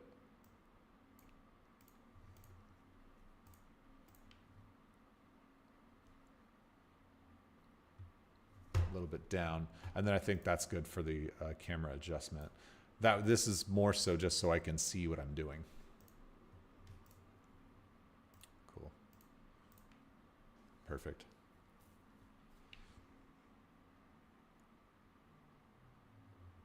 It's like playing my very own game, you know? Playing a game no one's ever played before. I mean, I don't think I've ever seen a game quite like this one. Got a little toy crocodile that just like walks around in a world like this. All right, cool. Enough of the game. Let's bring in our cricket and see how the cricket looks against the Silly Crocodile. Because I want to make sure that I can actually see the cricket as well, and that the cricket's materials come through fine. Oh, and also I think the cricket needs to have some sort of basic movement. Might not be a bad idea. And also, where are his eyes? What's going on with the cricket's eyes? Oh, darn it. Not a big deal. But, okay, so here's what happened. When I did the cricket, I did not double check his eyes. The shader stuff. So I'll show you what I mean. So here's what's going to happen. The eyes for the face orientation are going to be red. Yep. So what happened is the material is inside out. So really quick, I'm just going to fix this. This right here is why I like to do my own models as often as possible. Okay, so I'm going to select these two here. I'm going to go to mesh. I'm going to go to normals. I'm going to go to flip and then get out of that. Close that face orientation out and then select the model, select the body, go to file, export, FBX, select armature and mesh, and then select only selected objects, scroll down, go to geometry, go to face, and then I'm going to go to Grasshopper that I've already done, and I'm just going to re-export it over that and save and close. Okay, now back in Unreal Engine, I'm just going to re-import that grasshopper. So I'm going to right click on the grasshopper and re-import. There we go. Okay. So that worked. So let's make that about that big. Cute. Super cute. I love it. Let's bring that up. I'm going to hit end so it brings it down to floor. Oh, notice how I said when I click end, it was supposed to bring it back down to the floor level. What's happened here is the grasshopper's feet are not exactly touching the ground. Oh, wait, what is it? No, I thought they were. Okay, never mind. My bad. So I'm just gonna go like that. That's fine. I'll turn it. Yeah. Disregard what I was saying. There we go. So now he sees a little grasshopper, and the grasshopper will look up at him and do all sorts of funny things. So I'm going to do, just to help my brain out, I'm just going to do a very quick animation of that grasshopper, just to give the grasshopper some life, so that I can do things more. This is pretty unnecessary, but in the process of writing, it helps for me to play as the characters, to look at them and say, this works, this doesn't. So I'm going to go to cinematics. I'm going to go to level sequence. I'm going to type in ls underscore. I'm just going to call him, I should just say grasshopper. Grasshopper underscore animation or idle. That's fine. And then I'm going to drag in that little grasshopper there to actor animation. Or whatever. Okay, so there's a better way to do this actually. Let me open up a different map. I'll open up that starter map first, actually. That's a better idea. We're gonna go to, just click main. I'll hit save, that's fine. And I'm gonna get rid of this. This is fine, but I'm just gonna move it out of the way. And then I'm going to drag in a grasshopper. Character. Doesn't know if he's a cricket or a grasshopper. And I'll just leave it at the size that it is. And I'm putting it exactly to center. And I'm not going to rotate it. I'm just going to leave it as it is. And I'm going to take this skylight here.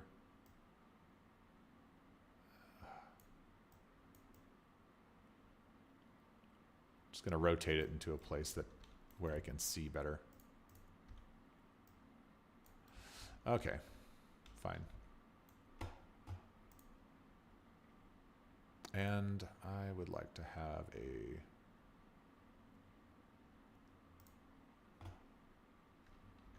nope. Look, I'm bringing in an atmosphere. Wait, not an atmosphere.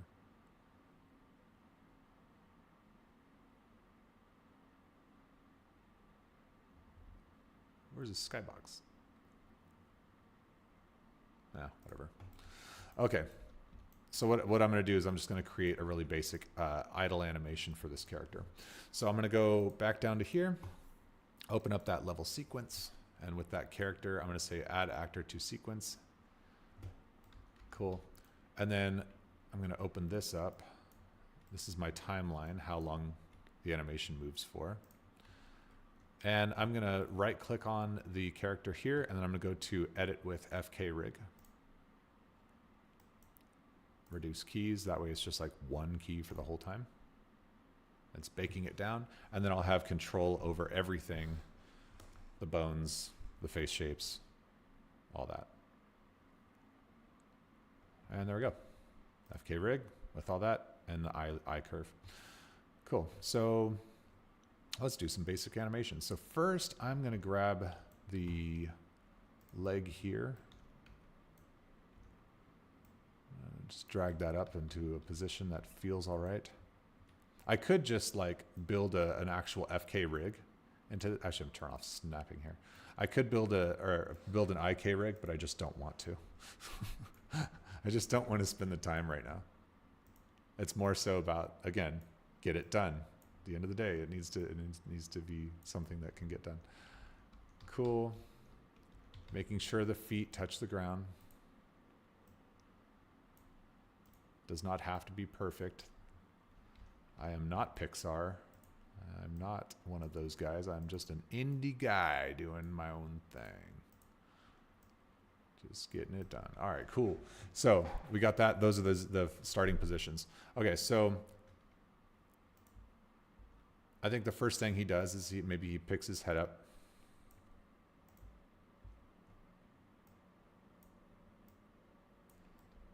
And then he does like a little head turn here, like a little bit head to turn to the right.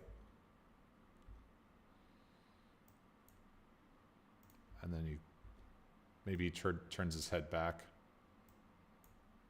I'm just kind of like doing arbitrary movements. Just play it real slow.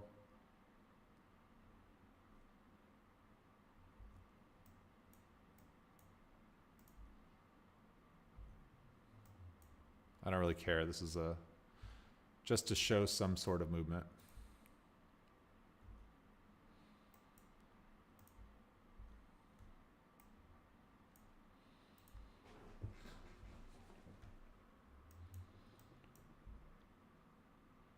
And then up a little bit.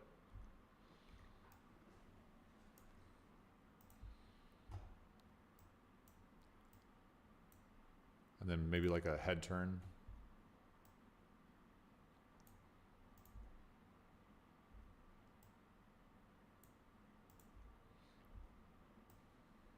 Turns his head the other way, kind of like a dog.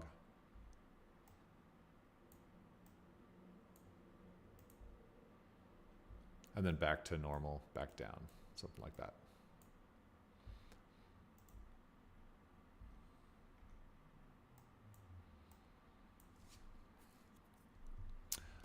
Yep, making a music video today, OG Mentor.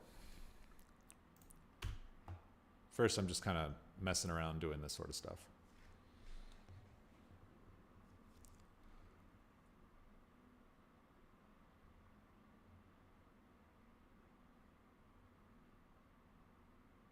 Just a basic.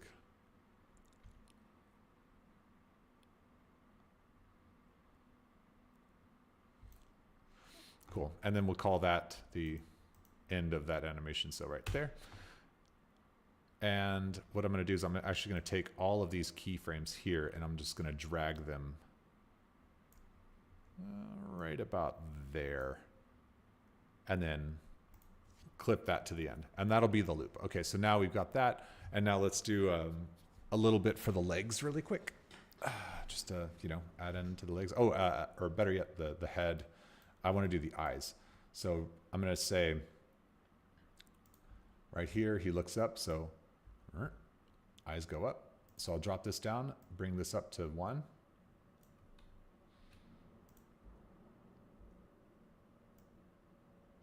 So he goes.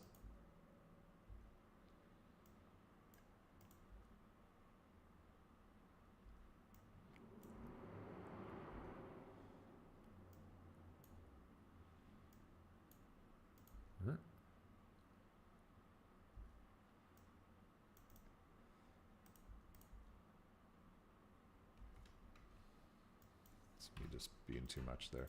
So not so much on that right there.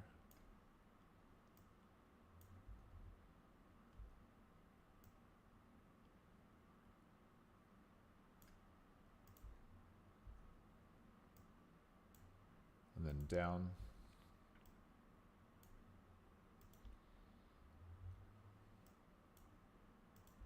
And up again. Because he's little, he's always going to be looking up.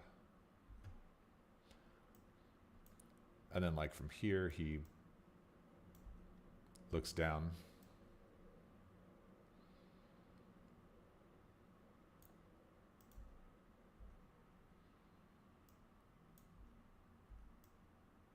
trunks up a little bit.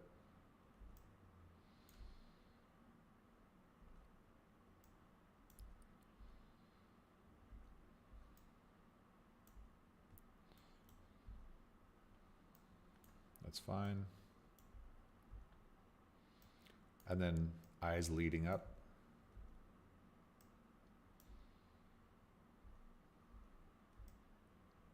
He looks up right there.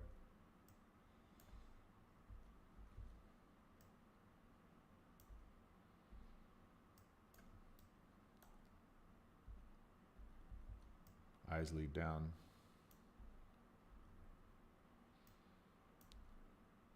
And then back to 0. Cool. And then that's good. And then legs, just really quick for legs. Yeah, so already, I mean, he's got a lot of personality. I mean, it's not, you know, not a ton happening. We just have to think about how he would move, and it's cute.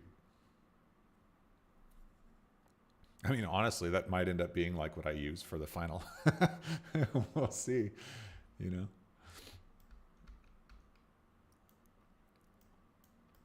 Because it doesn't have to be perfect. All right, let's go this way. And then right here, let's do some leg movements. So here, I'm gonna set a keyframe there. He just kind of like moves one leg over. And then I'm gonna copy that keyframe here. Oops. Darn it, just this one. There we go. Grab that, copy. I'll paste it there, and then I'll grab this and paste it there. So he goes like this. He just kind of like moves it over a little bit.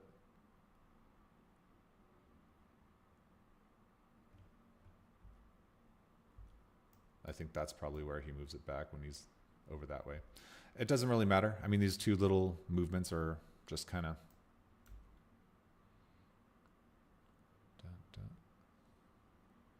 so this one could move here.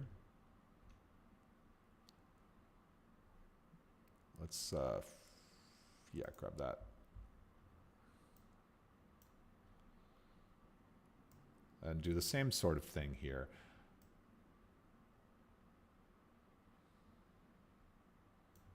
And then I'm just going to go backwards. Copy that, put that there. A little bit of a fast motion there. And what if we actually just drag these back?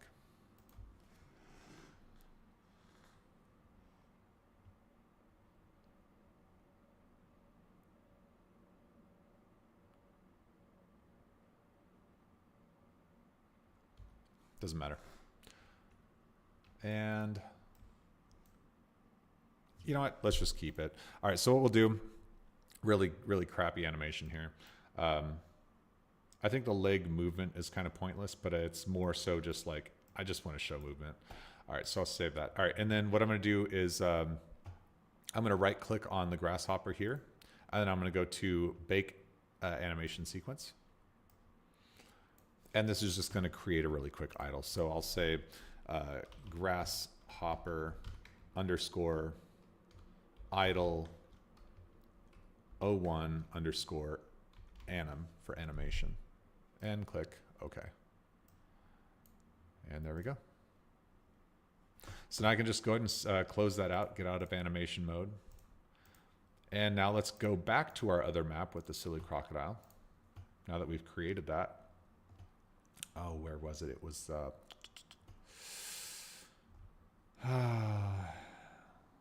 Brain. Where are you at, Brain? Brain, hello. Thank you.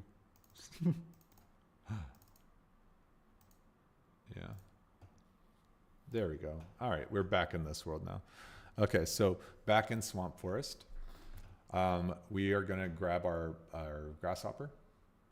And then we're just going to give him over here, I'm going to go to animation asset, and there's the animation we just created. And I'm going to hit save. And now watch what happens when I play.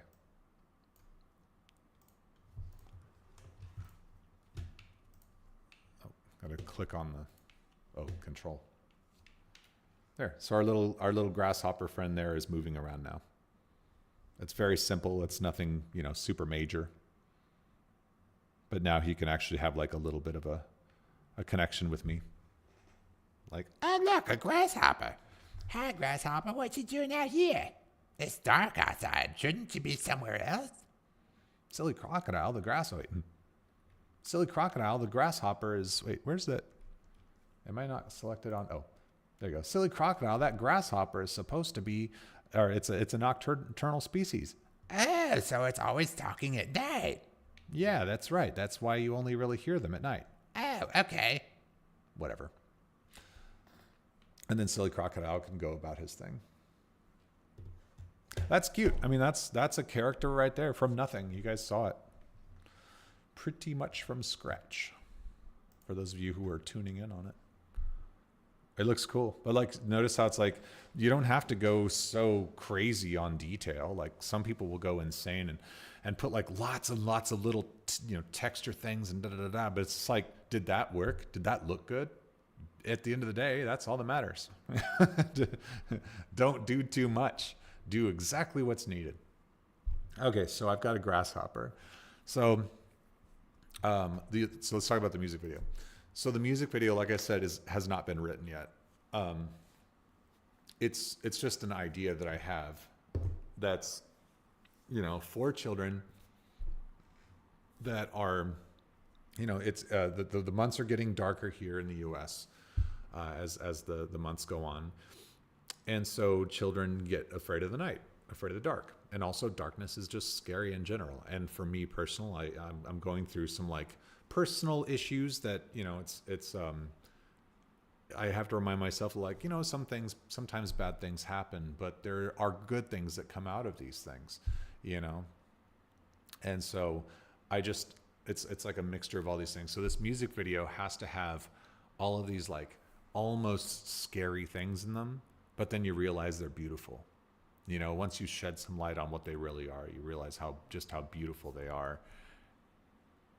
And I want to focus on, the night isn't scary, it's beautiful.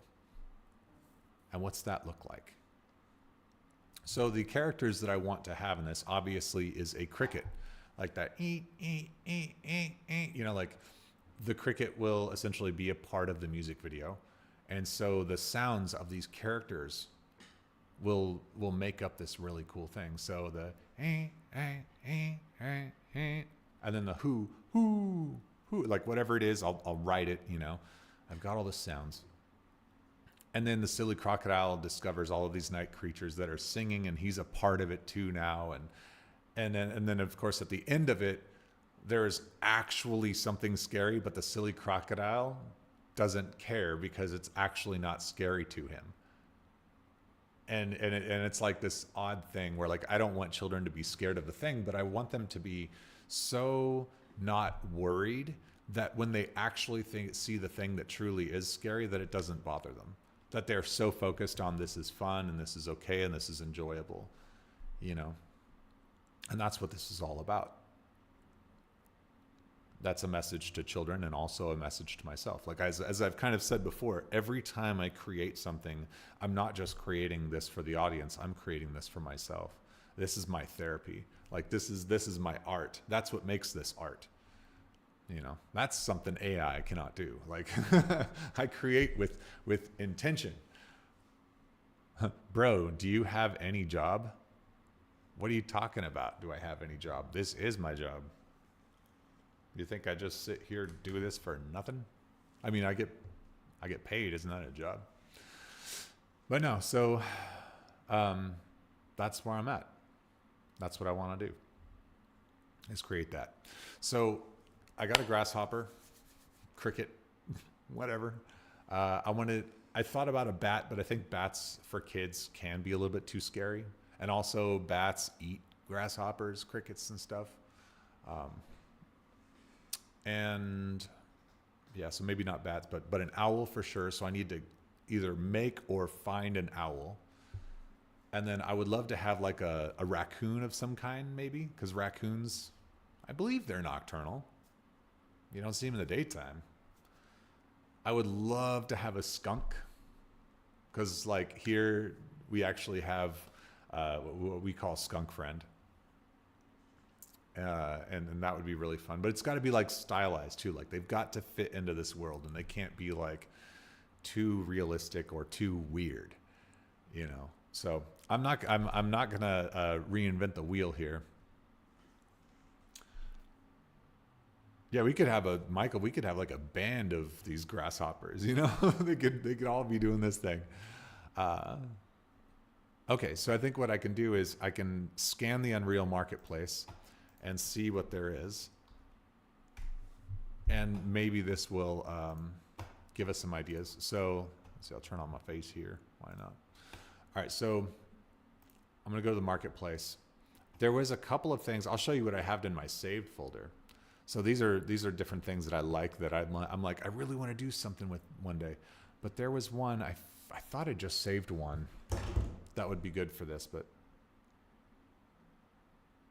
maybe not. Maybe I didn't save it after all. Creepy Company, what's this? Oh, I was going to do a Halloween music video, but then I decided, but that could, yeah, I can just about do anything. You can make a short film. Yeah, that's, I mean, really a music video is in a way a short film. It's a musical short film. It's kind of the same thing. But yeah, I could do one that's not music related. It could just, you know, be whatever, but the dog and the grasshopper. Let's try, okay, so let's talk about things I need. So let's do owl.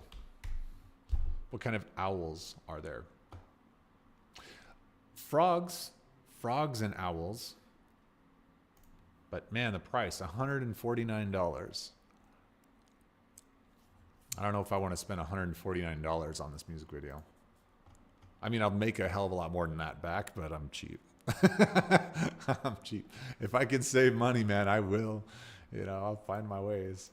If it takes work. I mean, I don't have to do a lot of work, but I like the frog. I don't know if I like the owl as much. Dang, salty. What?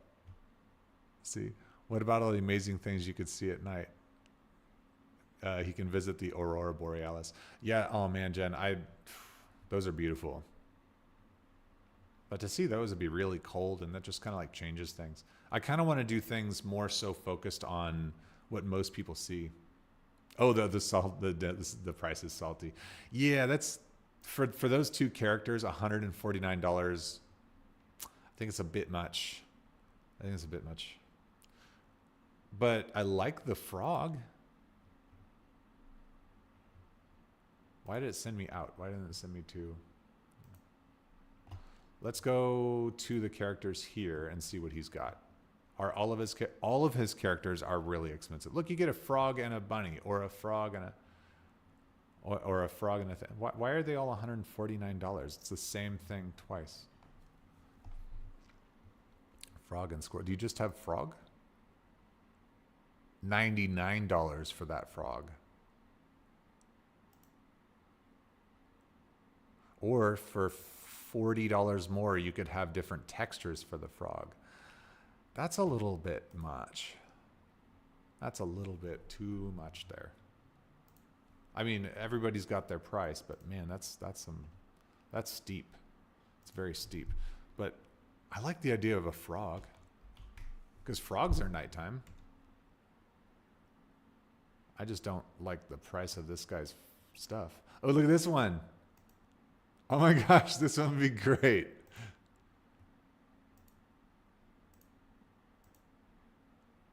And it would kind of match the eyes of the other one. Yes. Danner, Epic Man Hug. Oh, that's awesome to hear that. Let's see. Rigged. No. Wait, what? Rigged. Yes, no, no. How does it have animations if it's not rigged? Animation. Is it just like Vertex? What's this say?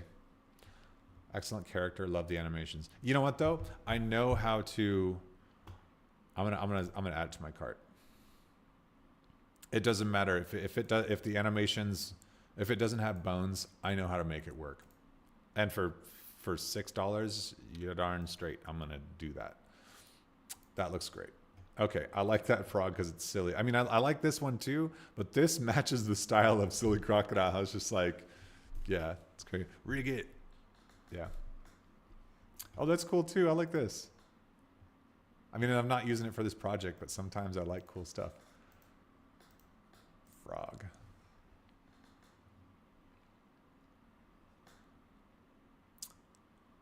Oh, this does not include the stylized. Wait, so what does it include if it does not include the frog suit? Swagger down the street with your rhyme. Roll back down my ladies. Short, tall, thin or wide. It's very odd. I love looking. I love shopping. Let's see. The scale of the frog to owl is off. Oh yeah, well yeah, obviously you'd want to make that a lot smaller. But how else would you show it? Let's see this stylized frog. He's too. Oh yeah, he's too like stand-up-y. Because if we're gonna have this other frog and like I love this frog, that is cute. Wait, let's look up what else this person's made. Zombies. Okay, not enough. Okay, so let's look for owl. That's what we started with, was owl. Man, this other owl's $100. Look at this owl, dude.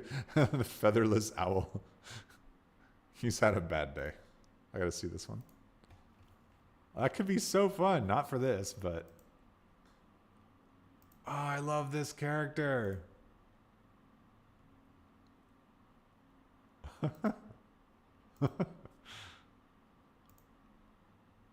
I can move his mouth if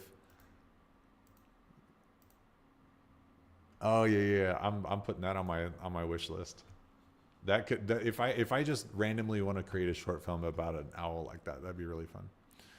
All right, what else we got? Really, that's it, dude. Look at this right here. Look at this. There's a turtle, and there's an owl. Look at this owl. It's not quite the same as the other ones, but for $39 you get all of those characters. Versus, you know, $150 for two. I'm gonna take a look at this.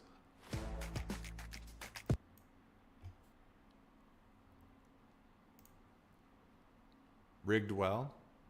I could change the eyes so the eyes aren't so colored like that. I may not need to worry about it. The turtle is too humanoid. I wonder if they just have the owl, just the owl. Oh, this, yeah, okay. So I've used some of this person's stuff before. Like I love this wolf. I've used this wolf before here. It's a great piece, great piece. This artist is fantastic. And I've used this crocodile before, right here.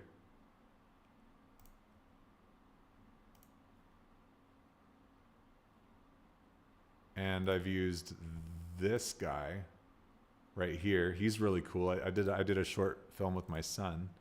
That was fun. And I think this is the beaver one too. I created a video game for my kid's school based on a beaver that isn't actually showing up here, which is strange.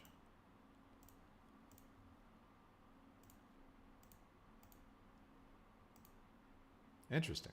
Okay. But still, owl. We're looking for owls. Yeah, cannot pay $99 for that owl. Okay, so the other option here is going back to Sketchfab or TurboSquid, either one. I feel like Sketchfab has the better owl.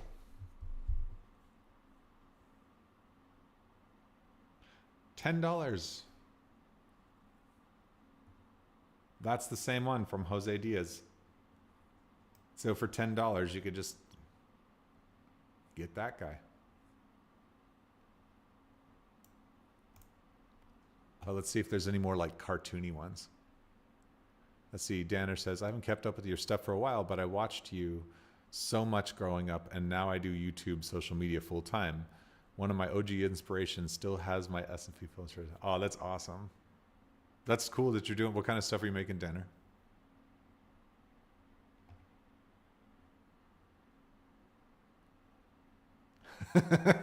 Yeah, the featherless owl just doesn't give a F anymore.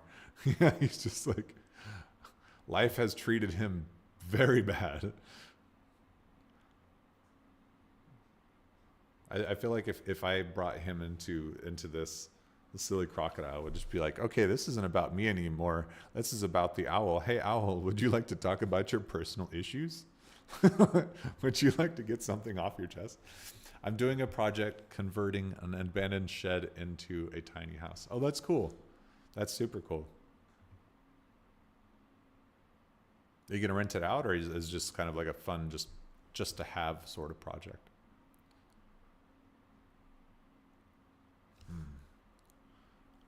I'm not seeing any owls that are really hitting the same. That one's kind of fun, but I don't know. It's still a bit different. It's almost too different. It's too different. Yeah, that's cool, Danner. Any excuse to make some fun videos and do fun stuff, you know? This one's cool, but he's too not. See, I just watched your short film in 1 hour video. Loved it, and that jump scare is so good. Yeah, it was. I didn't know what to do for that. I was glad people enjoyed that. It seems like, I mean, it's broke 100,000 views. I was surprised 100,000 people like took the time to watch. That's awesome. As long as they learned, you know, like. But I was like, yeah, I just wanted to create something, you know, just to inspire people to try this stuff. And, you know, I wasn't trying to like win any awards with it. It's just like, hey, do something in an hour from nothing. Ooh, look at this one.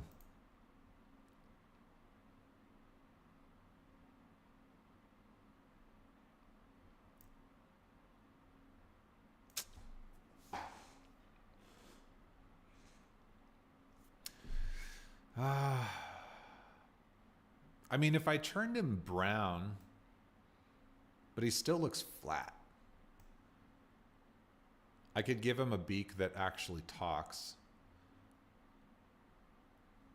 I could give him feathers if I wanted to. Like feathers.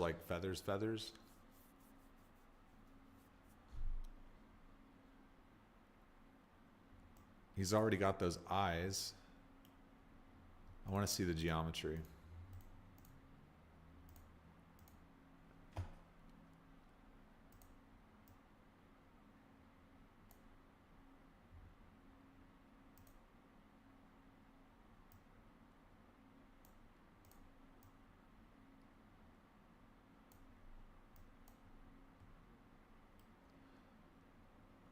Oh, the nice thing is those eyes can blink and close properly. I mean, an owl's eyes, yeah, I could just rotate that for a blink. I might take this one.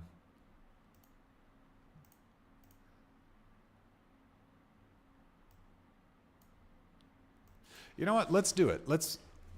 He looks sleepy. Well, he won't look sleepy if I open up his eyes. All right.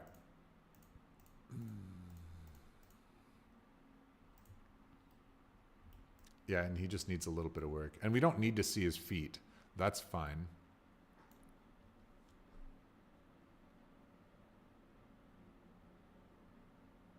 Yeah, let me try it.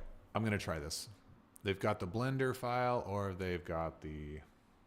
I don't really need the Blender file. Just give me the GLTF. That's fine. Or the GLB.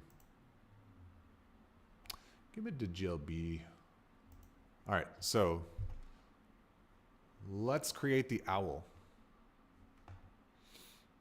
What time we got? It is 11:21 a.m. Oh, I should check my schedule, make sure I don't have anything actually planned today. Nope. Okay. Sometimes I forget. All right. Let's go back to Blender.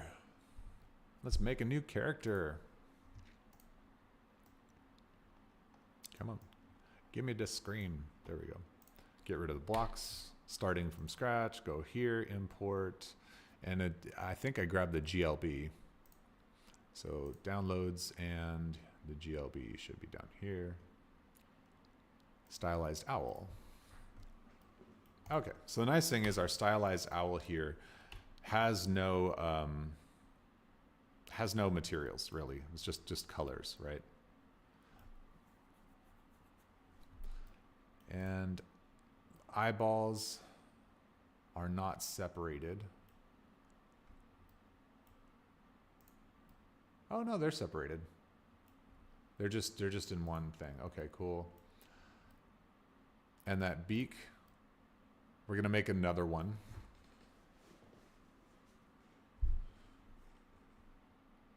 But we may not need to. Feathers.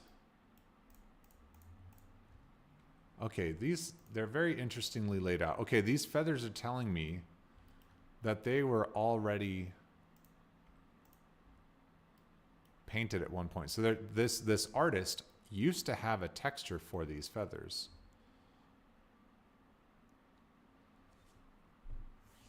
So theoretically, looking at this, if I just took a black feather, or actually no, I'll just paint it. If I just paint my own feathers here, and that's fine. So you know what? That's what I'm gonna do. I'm gonna paint my own feathers. And I think if I paint here, it's gonna paint all of the feathers just like that. So yeah, let's create, because it doesn't come with anything. We're gonna create new, we're gonna call it T_owl_feathers. And it's fine, we'll leave it at low texture. So 1K texture. Cool. And let's do texture painting. And first we're gonna make sure that when I paint, that we actually get the right stuff. So let's start with that.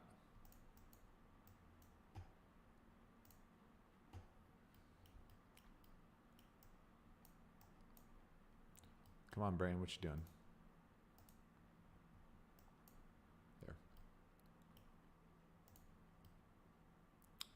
Okay, so really quick, I've just drawn that. So what I'm gonna do is I'm gonna go to this on the side, object mode. I'm gonna select all of these feathers here.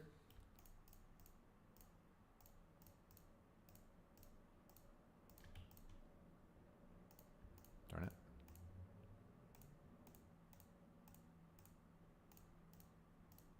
And after I've selected all of the feathers, actually, I'm gonna just go opposite way, like that, then body, and then wing right, wing left, and then, oh, there you go.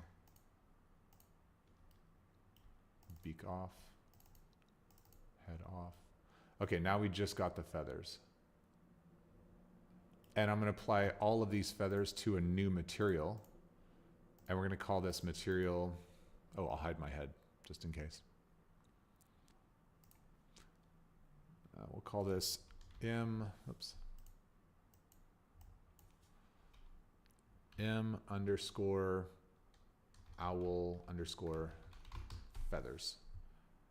And then I'm gonna use an image texture, and then I'm gonna use the one I just drew on.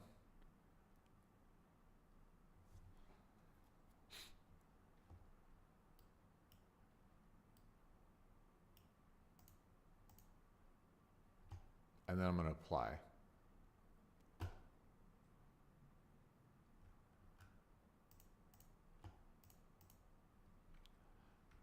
right, so grab that, that.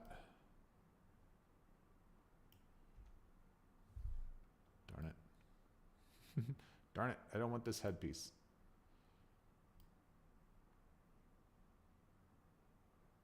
Well, I could switch it later, that's fine. All right, and then I'm gonna assign Oh, wait.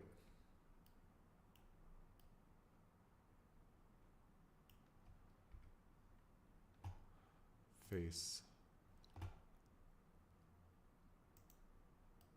Why is it assigning that but not everything else? What am I missing here?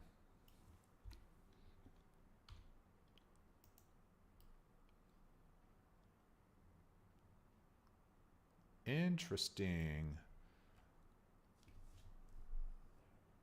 Let's see. Barrowed owl might be an easier pattern to throw. Just stripes. Maybe.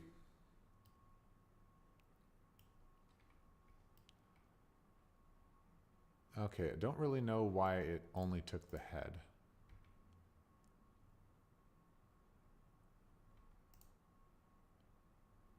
Oh, interesting. Okay, so it only added. You know what? Why are these all separated? I'm just going to join them all together. That's what I'm going to do. I'm going to hit A because it's too complicated having them separated. And then I'm going to hit Control J to join, or sorry, Shift J. Wait, what? Control J. What is it I'm selected on that it's not letting me join them? Oh, the sun. No? Why no join?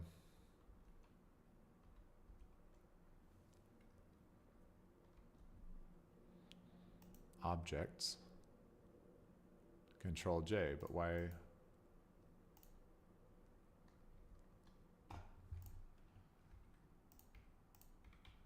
Man, I'm having all sorts of problems right now with this owl.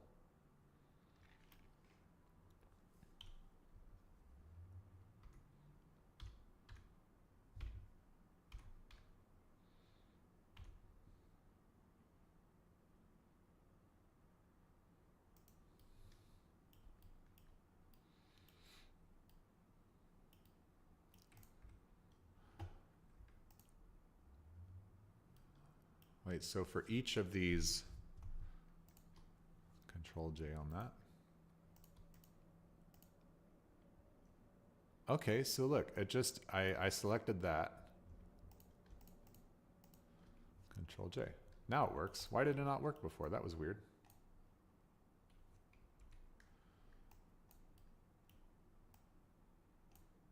Control J.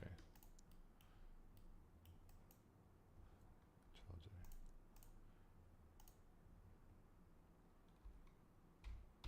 Okay, it works now. Okay, so now I can go back into this and do this the way it's supposed to be done. Okay, so I will grab this, this, this, this, this, this, that, that, and that. And I'm going to, actually in this too, these eyelids. And I'm going to invert the selection. Make sure I don't have any feathers selected. For sure. Okay, cool. Invert selection. And then now those assign. Boom. Yes. That's what I'm talking about. All right. And this goes back to material 0. Assign. Cool. Okay. Now we could do things the right way. Okay. Just had to do stuff. Okay, so owl feathers. Let's see. I want them to be a little bit darker, and I'm just gonna fill in this whole thing. Just bucket it. It's fine. Bucket this, and then I'll start over. Bucket, bucket. There we go. And then there you go. That's brown. Maybe a lighter color brown for his actual feathers.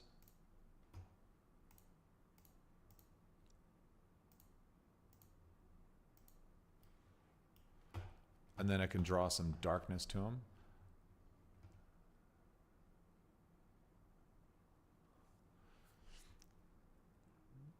Give the Qur'an a read. The tough part is I would love to. Like I don't want to get too deep into religion stuff, but I like to know all of the things that I can possibly do. But it's just more so like I can't read well. That's the truth of it.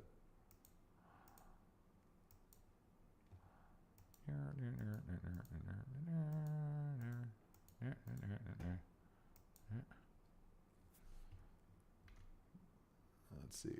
It's the other way. That's right. This is my terrible drawing skills. I'm not this kind of artist. But my work gets done somehow.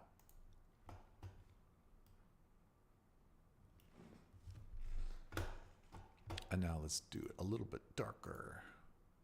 And we'll just do some little highlights in between the middles, just to add a little bit of something. He looks like a tree. Good enough. Good enough. Okay, and then material 0, which we will nickname M underscore owl underscore body. Owl body. Let's go ahead and select that color there.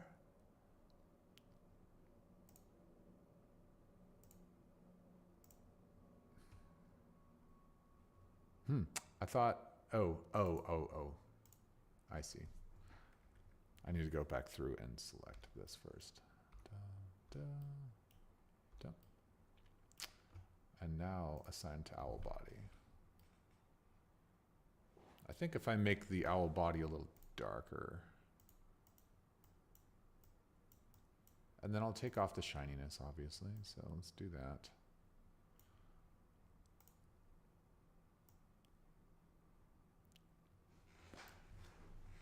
Still, I feel like the owl body could change a little bit.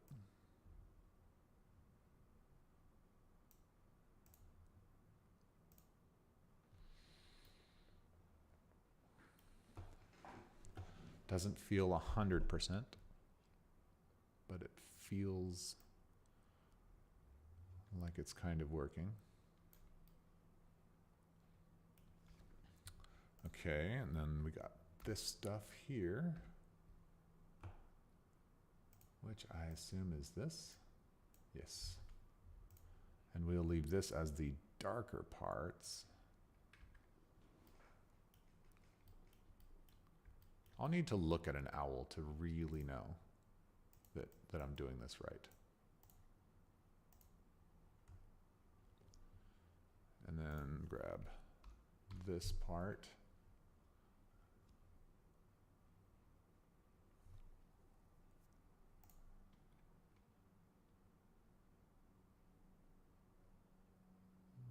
Let's see, that's owl M underscore owl brow.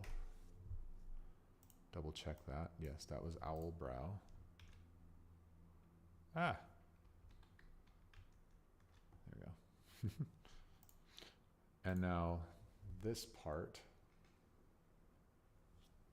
Let's do new M underscore owl underscore eyelids. Owl feathers, not cow feathers. Did I put cow feathers? Did I say cow?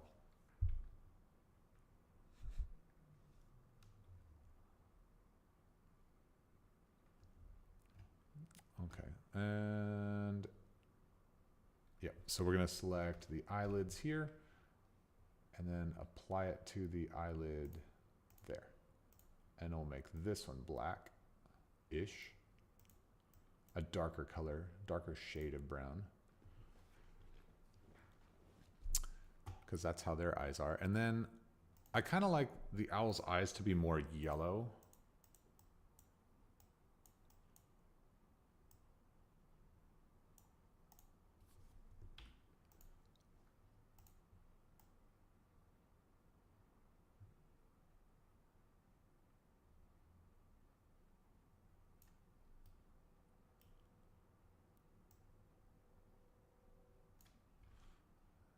Interesting. Something's going on with this material here.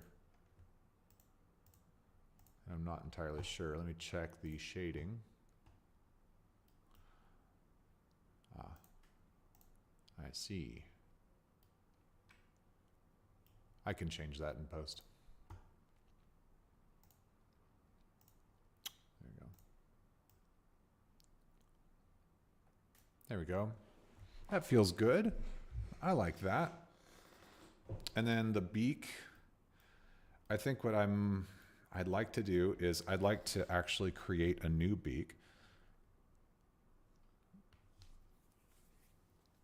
Let's see, the circles around the eyes should be a bit lighter. It's what helps them see. The circles around the eyes.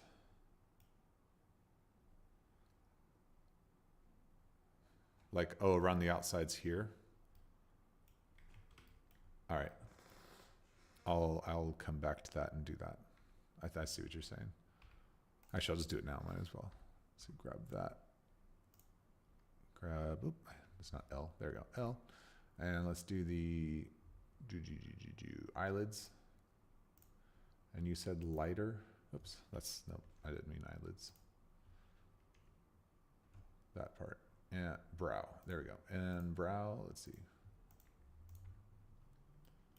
Ah, you're right. That does feel better. Thank you for that. That's a good call. Yeah. This is looking cute. Way cuter than the previous. Okay, I'm gonna take the shininess off the eyelids because I don't really like the shininess on these guys here. I'll leave this as it is. The beak, you know what? I'll leave the beak. He doesn't need to like have it as an actual opening. I'm happy with this.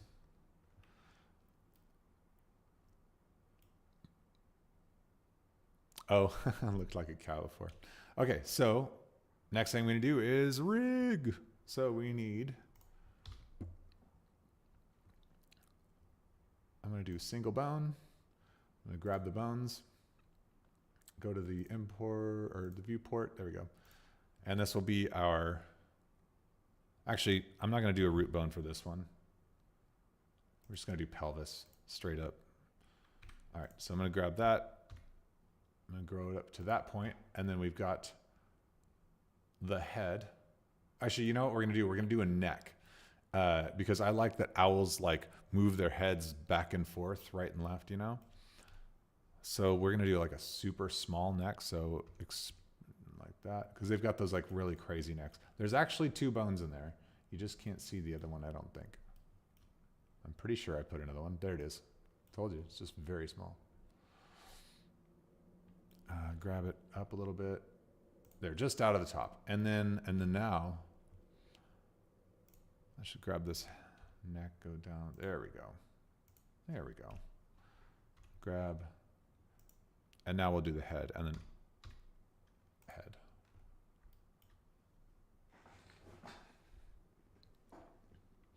Cool. And then for the wings, we're going to go from here. And I'm going to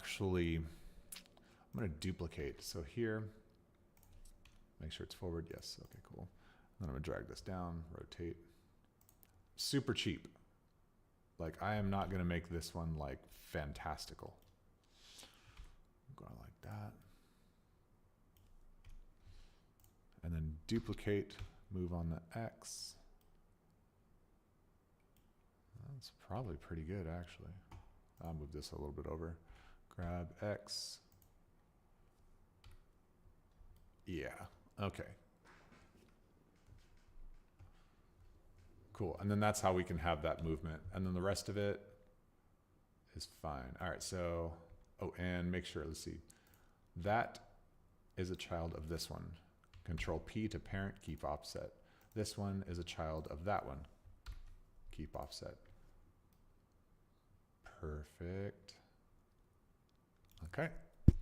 Now we're going to say this mesh is a child of this armature. And we're going to control P. And then we're going to do with empty groups. Just kidding. We're going to do with, really? Oh, wait.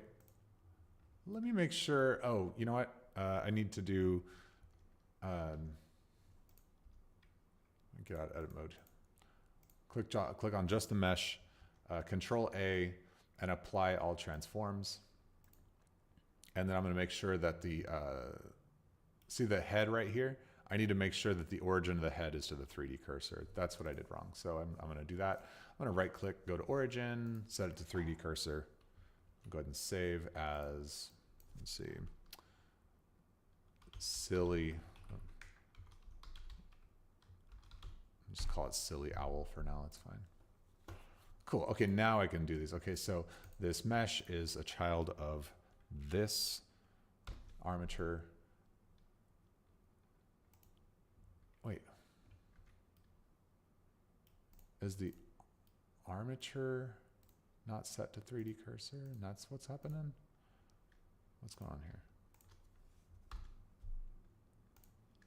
This child of that parent. All right, what am I doing wrong here? What am I doing? This is why I do this all the time and it works. So why is it not work this time? What have I done? What did I do wrong?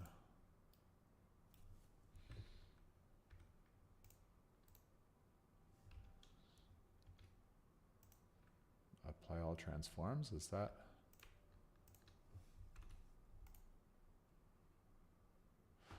Failed to find one or more bones, bone heat warning. So is it because this bone is having an issue here?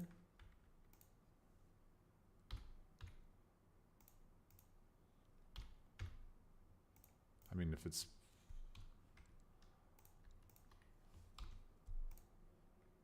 this is a new problem. I have never had this problem. I love problems, by the way. For reals. Okay. So what's the issue? We have, wait. What's this bone? What's this one? Because this one, this was our root bone, or our pelvis. Let's name these bones. Okay, so we'll just call it body. Body. Second, we got neck. Third, we got head. And then wing left. And then wing right. Okay. All right. What's going on here? So that is a child of that. What is this? What is this issue I'm having? Now, you don't need shoulders when you do this sort of stuff, because with these bones here, the shoulder is skipped completely because it goes straight to the wings. All right, but let's see what happens here.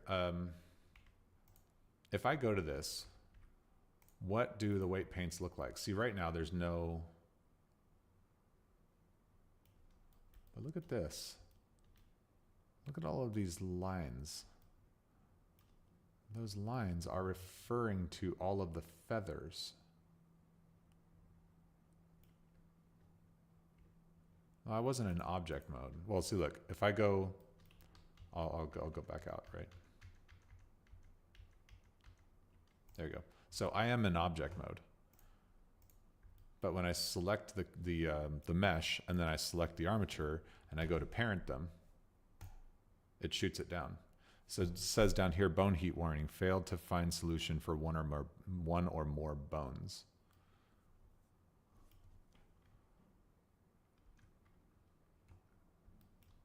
This is something simple. There's a simple fix to this.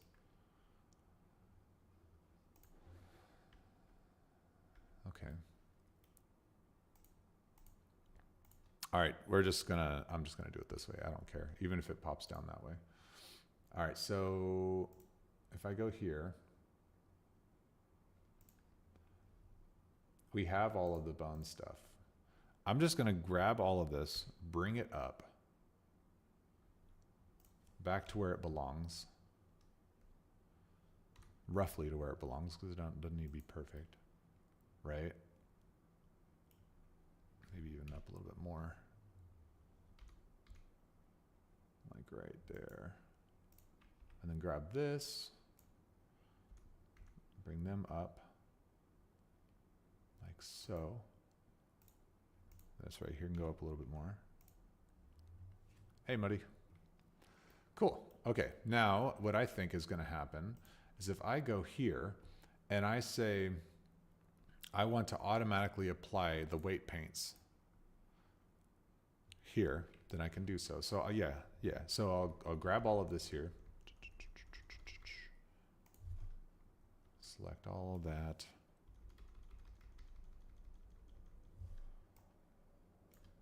There we go. And then I say, I want all of this to head, assign 100. And then I want to inverse selection.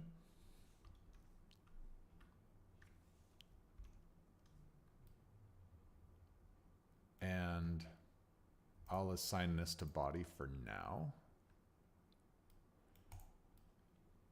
And then what I'll do is I'll grab this and all of the feathers attached to it for the wing. Oh, this wing is made, or the feathers are made so weirdly.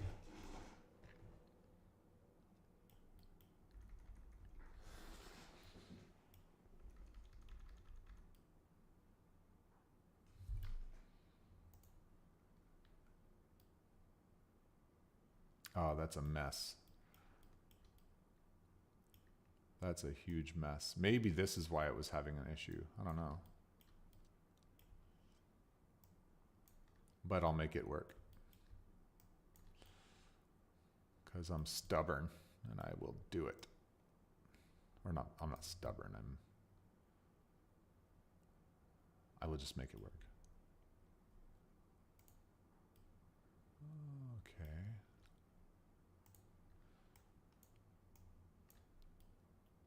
But you know what? What was the price of the other owl, remember? Sure beats paying $150 for that other owl. I mean, dang, that was so expensive.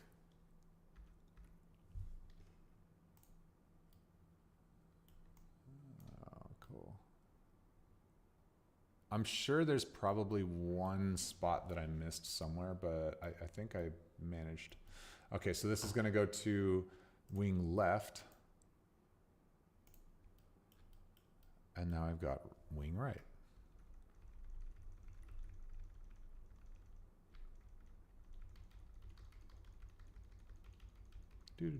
Select all, select all. Yeah, drag and click does seem better. It's weird though, like notice how there's like some parts of the wing like over there that are just like gone. It's just like, wait, what?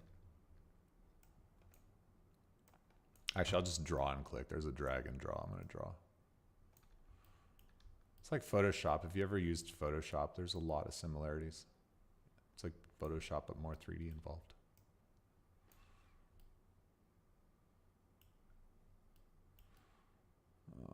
Okay, so there's that whole bit in there, and then I'll deal with that later. See, this is in a little scary spot. I don't really want to spam too much. All right, that worked. Okay, there was that.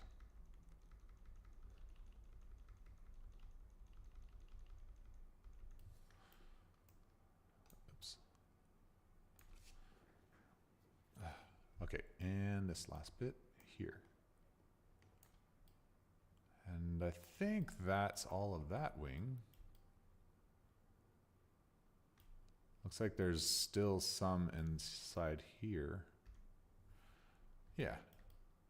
Yeah. see, wing right, assign.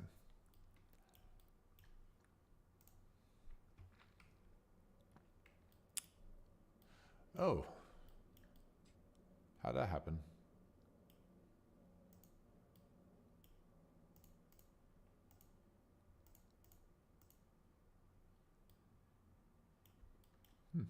I don't know how that happened, but whatever, I can manage. So I'll do inverse selection, and then I'll remove. And then wing left. Ah, I see.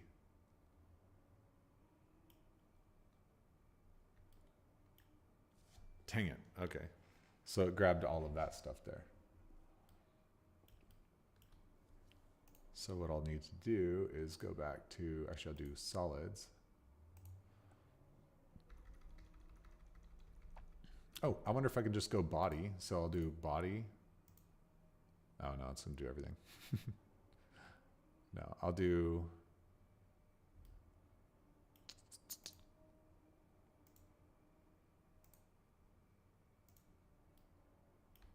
that.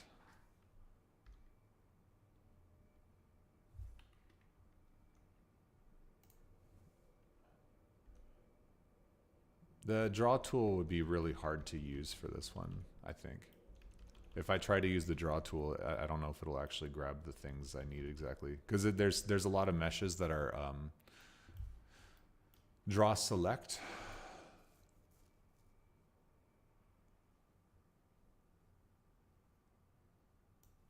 Yeah, I don't know. Unless that's a tool I don't know about.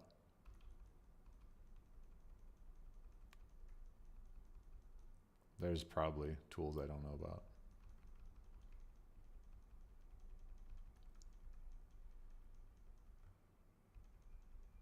Yeah, this is so weird here.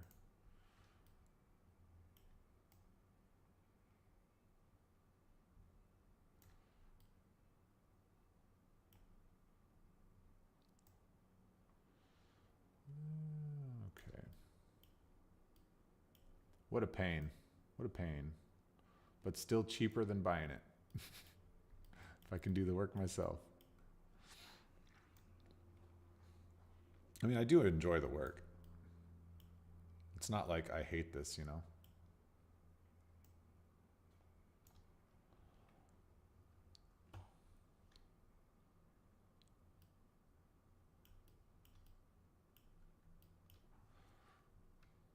Let's see, grab it like that. There it is. There it is. Okay. And then remove from wing left.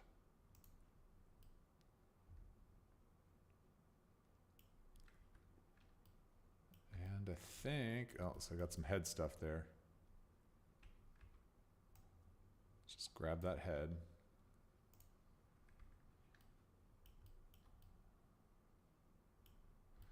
Yeah, it looks like we got some in here.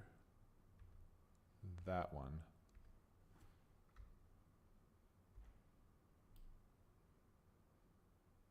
Oh, that's a mess.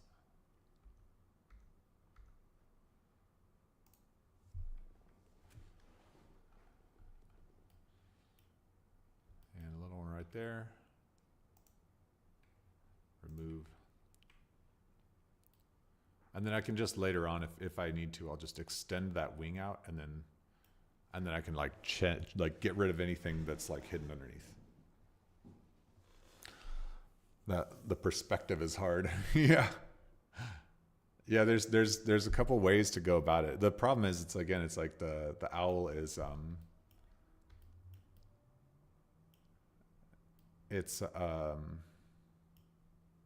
wait. Look at these little things here. Oh, interesting. The meshes are like between each other. All right, so I think we're good there. So here's what I'm gonna do. I'm gonna do get out of this mode, and I'll go into pose mode, and then extend those wings. Yeah, there we go. That's what I need to do. Yeah, see, so that worked. But then you can also see too that the wings didn't quite move the same as they should.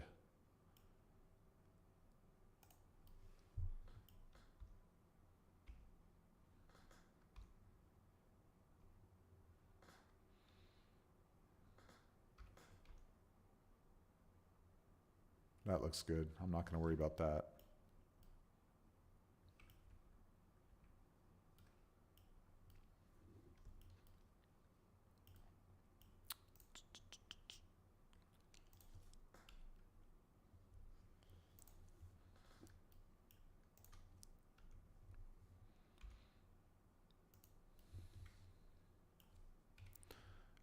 And grab this. I think a lot of it is just, everything's all wonky here. I mean, I don't really need the owl to flap its wings.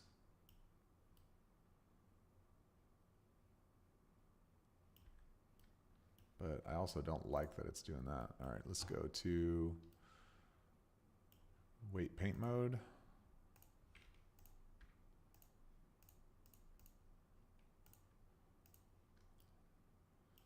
And this part here, now that I can see it, I know underneath, that's where I need to grab. Okay, how do I grab that though? Here? Nope. Ah, okay, so there's the missing textures. Right there.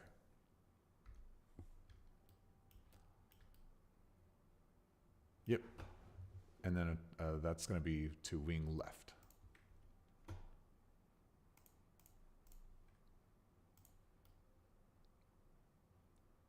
But still, this isn't following the bones quite right.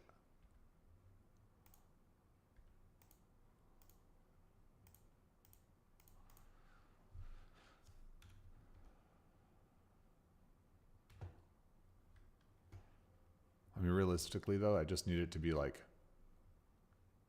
it just does that. So I think I should just stop messing with it.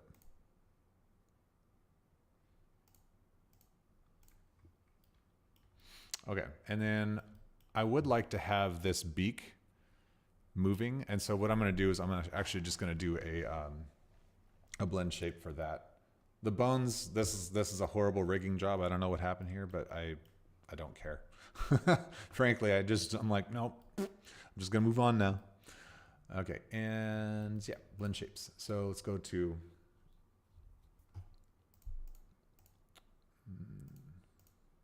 here. We're going to click on this, and then we're going to go to shape keys, create a basis. First one, I want this one to be, actually I'll just move it first. Eyelids. Actually, do we want the eyelids to be more open to begin with? Whoa.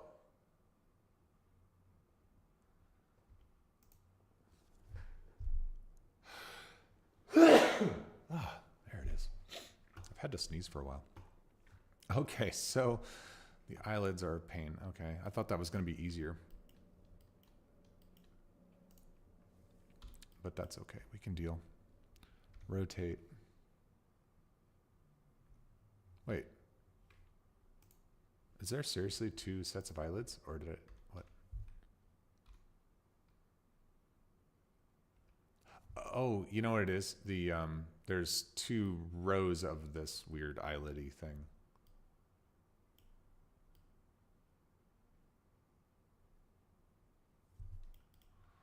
There we go. So now if I rotate it on the X, then, yeah, so this one, that's weird. Why don't I just get rid of that back side of those eyelids? Because we don't need the back sides of these eyelids. So grab that. And where's that? And that. Make sure that those are just the back sides. Yeah, just delete those. I don't need those.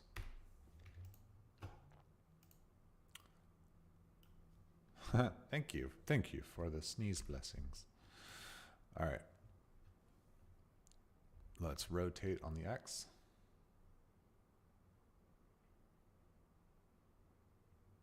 He looks worried, doesn't he? But I agree, he does look tired as well. So what we're going to do is we're going to, I'm going to grab these one at a time. And owls always kind of look mad.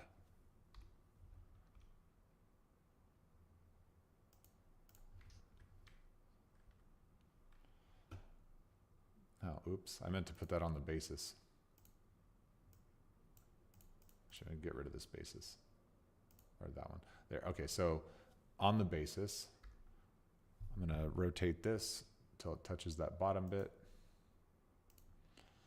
And rotate this until it touches that bottom bit.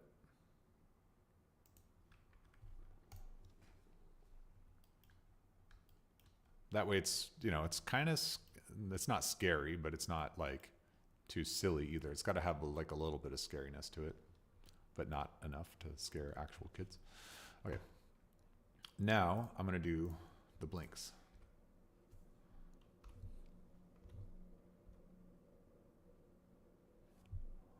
Do this. Go from the side.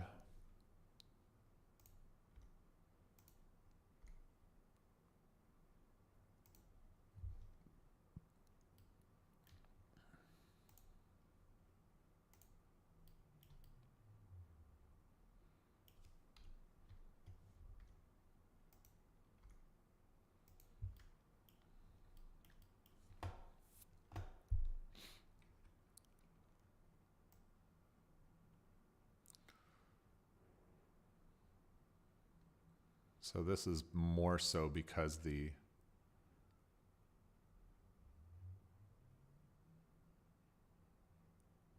eyes aren't rotating on that same spot. So what I could do is I could, this is going to sound super weird, but I could bring those eyes back. It's not ideal.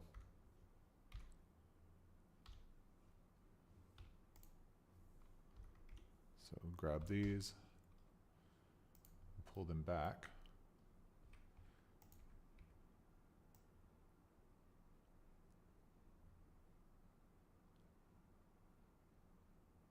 So they still need to come back more. It looks like the pupils also.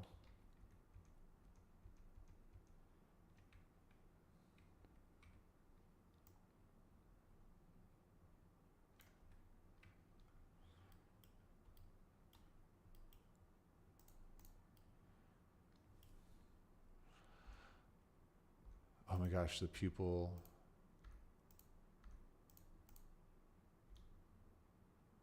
And the eye are like weird. Okay. Oh, damn. Get it. Where's it at? There it is. Okay, so bring these back a lot. So grab. This is weird, but it might work. Dang, still needs to go back more?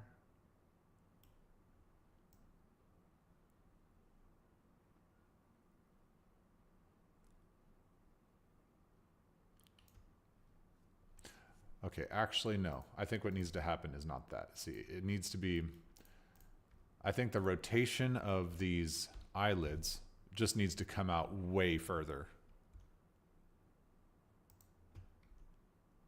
Way further.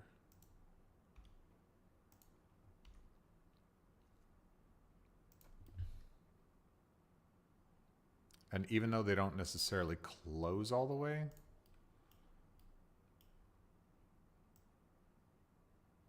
it's close, dude.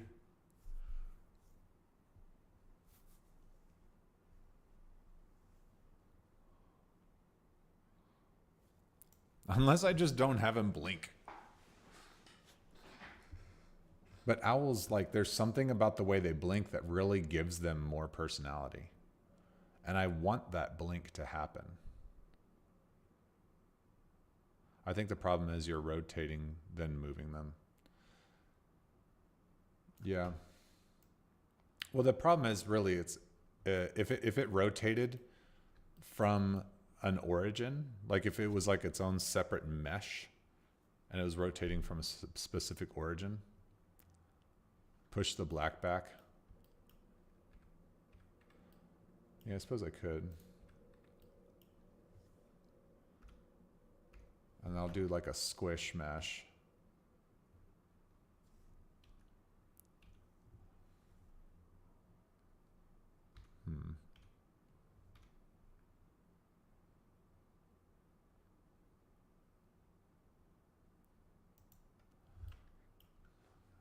And then grab all of these and just delete those faces.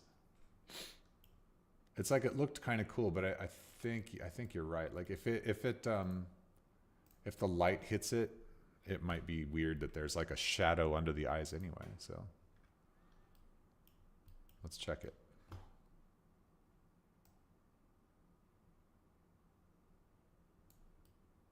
So I think even then these eyelids should still come out a little bit further.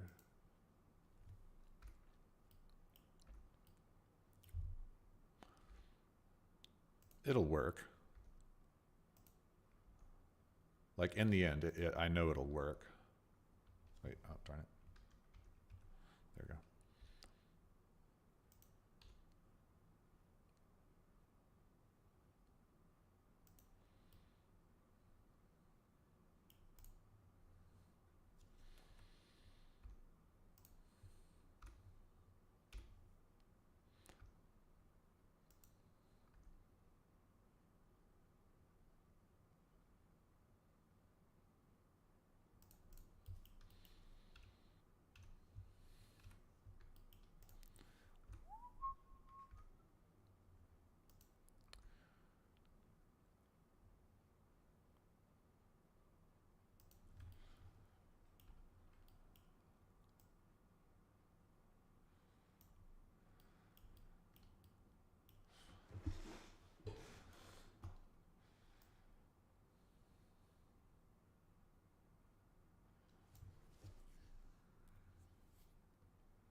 Yeah. Well, I'd have to almost create it as its own origin spot. Because I mean, it'd be easier if they had their own separate origin. Can I do separate origin from here? See, I can't do separate. I'd have to literally like separate it from the body of this, and then do origin to center of geometry. Click L on the left eye, then Shift S. Yeah, it's the same thing. So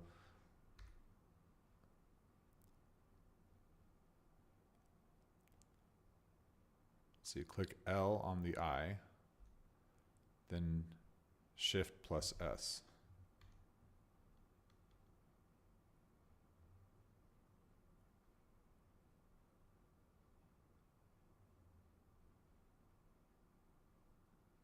World origin.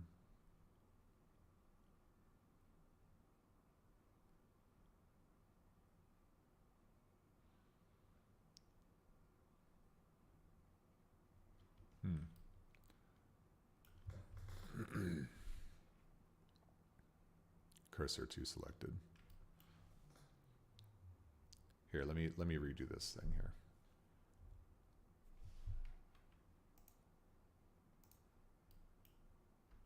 Because the other thing, oops, don't create a new one. The other thing I could do is just like create, just redo the eyelids and then just put them as their own center, and the eyes. Because the eyes too, hang on, actually that's a good point I have to think about. These eyes, I need to make sure they can rotate on their own. Yeah, see, the eyes are going to be are just fine. Okay, but what you were saying, okay.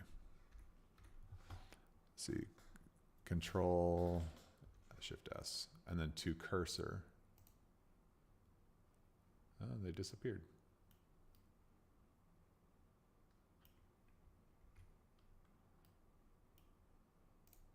Select the eye though, not allow the eyelid. Okay.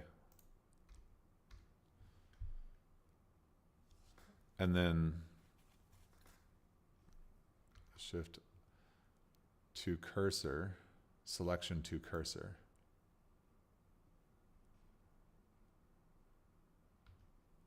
I don't get what you're trying to say. Just took it away. Sorry. One of them. Okay. Shift S to cursor. It disappeared again.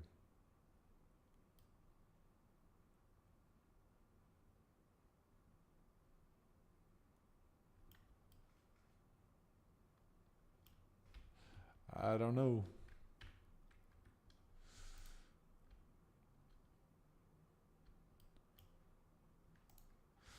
Okay. So my thought,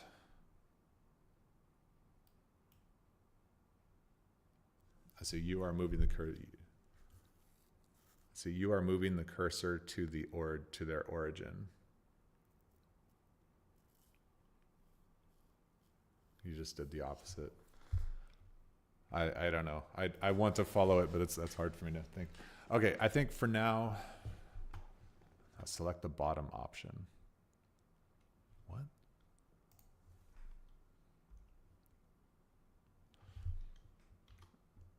Cursor to selected. Okay, so there was a bottom option. I didn't see that bottom option. Okay. And then what?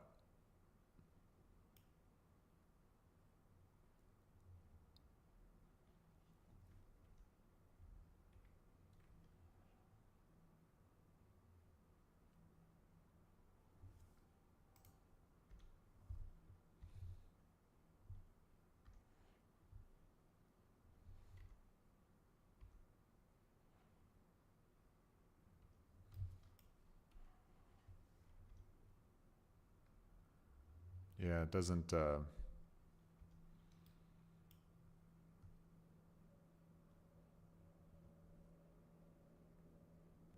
let me read it. Sorry, I have a hard time reading. So you just did the opposite. Select bottom one, then rotate the eyelid around the cursor.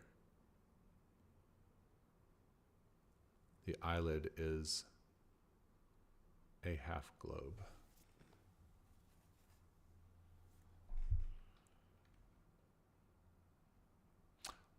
I think I know what you're saying.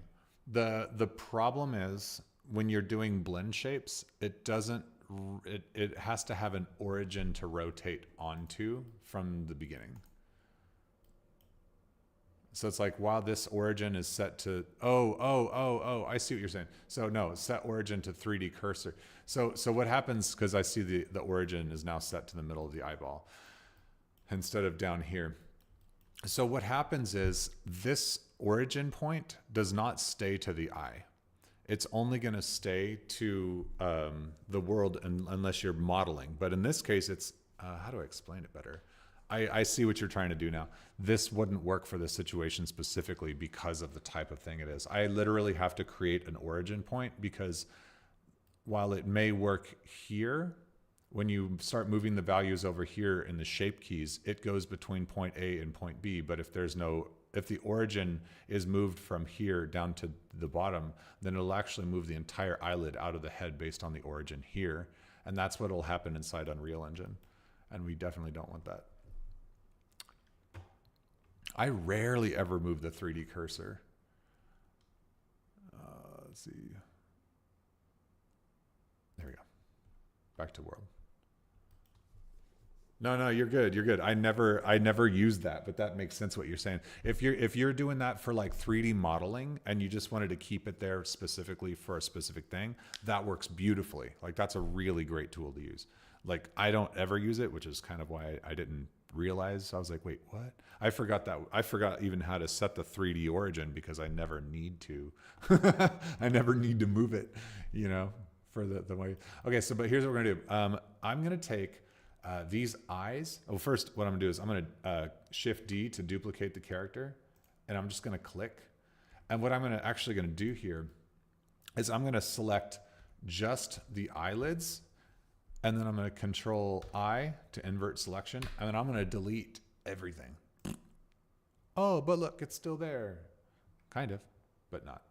Okay, now what I'm going to do is I'm going to select on the other owl here.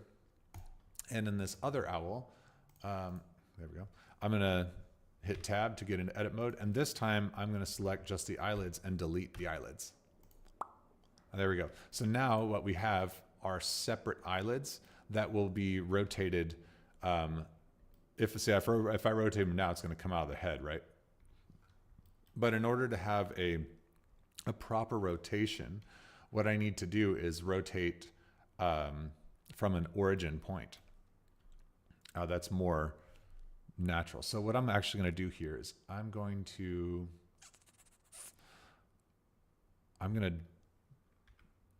get into edit mode. Yep. And then I'm going to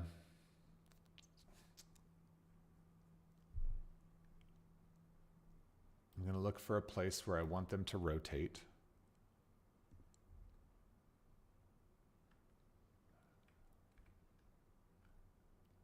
Let's see. Hang on, thinking about this. I'm trying to think how the best way I can do this. Because there's a great way to do this. I know it. I know it. I know it. Oh, wait. I know. I know this one. I know this answer. Check this. Okay, so we're going to go back to the owl. I'm going to select the eyes, right? I'm going to, let's see, copy those blocks, get out of there. I'm going to go back into the eyelids, and I'm going to paste those eyes, I think. No. Wait, no. Hang on. Back it up. Back it up. I'm getting somewhere, I promise you.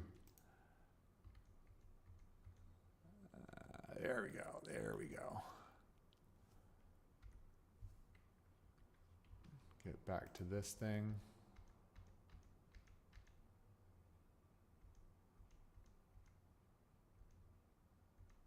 Yes, there we go. Okay, so now I'm selecting the eyes and the eyelids. Invert, delete all of that. This is it. I got it. And now I'm going to go to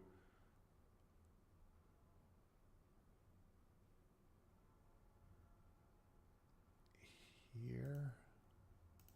Yeah, here. I'm going to Shift D to duplicate that again. Oops. Click.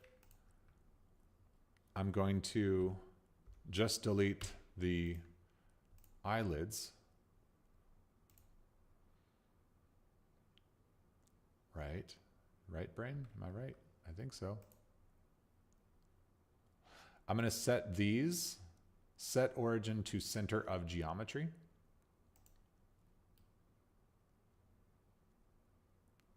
That feels right. Yeah.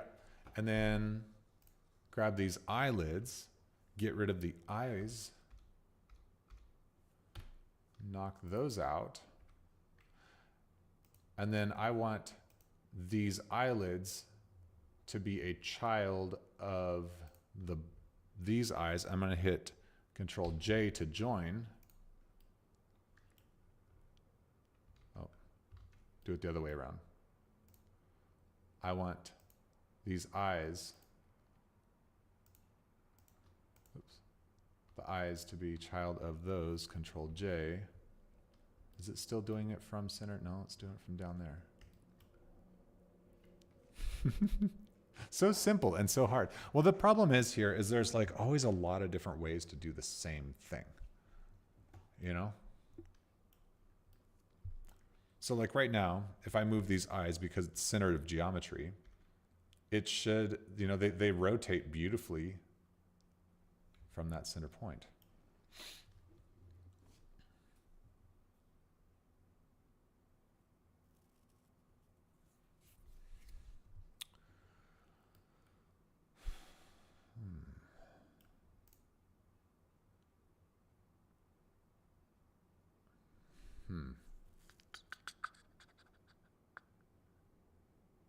Yeah, if I can get the cursor back to the center point of that, that'd be great.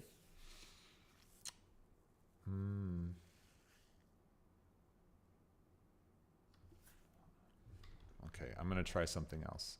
Keep trying until you get it. So delete those eyelids.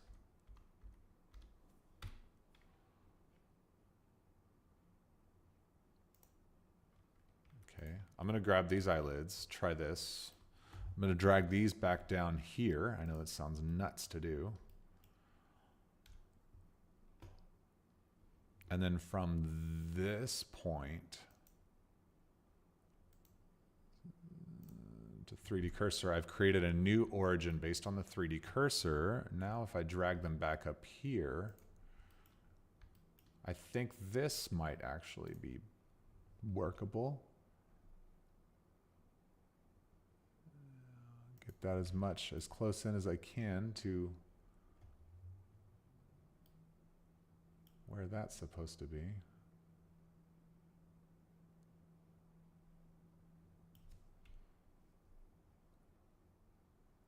All right, let's check it. Now, in theory, if I press R and X, bang, got it. Okay. That's a way to go. That's a way to do it. That's a way. Okay. So in theory, this should still have the, if I select head and I check the weights are still there, still follow the head correctly. Good. I like this. This I like. Okay, even though it's a separate thing,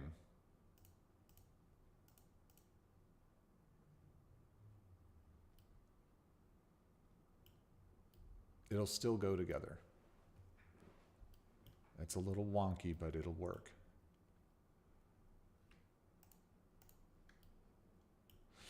Okay. So back to this. And also, if I married this back to that, will it take away that rotate point? Yeah. So if I was to rotate it on X, yeah. See, so it does have to, it has to be its own thing in order to have that rotation. Okay, cool. Happy. I'm happy. Okay, so let's rotate. Oops. Making sure we're on basis.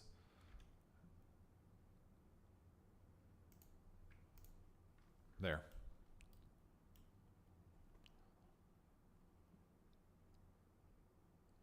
Good. Okay, so now if we go back to this and we go here and then I rotate on X, oops. If I rotate on X, wait.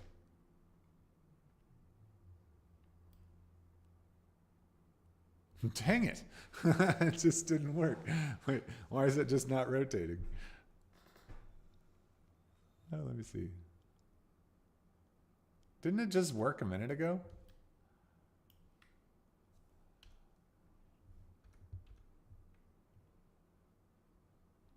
Wait, rotate X. Yeah, because the problem is it's not arg.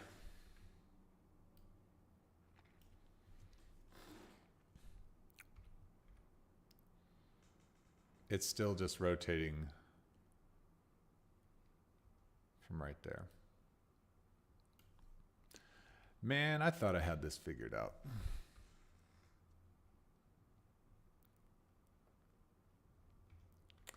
Yeah, that is weird. Okay. It's like something else is just wonky. Like, is there something, did I do something wonky in this project? Because even like when I was trying to apply the bones earlier, like something was funky. Maybe I'm just hungry. Maybe that's my problem. Maybe I'm hungry.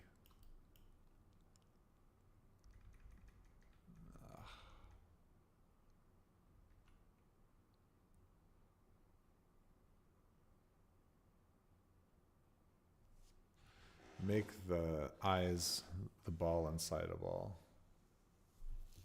Yeah.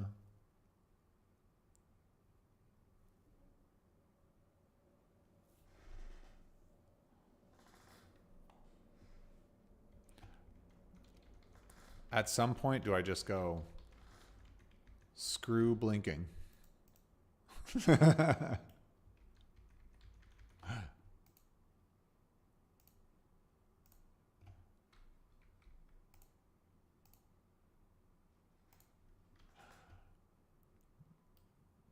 Okay.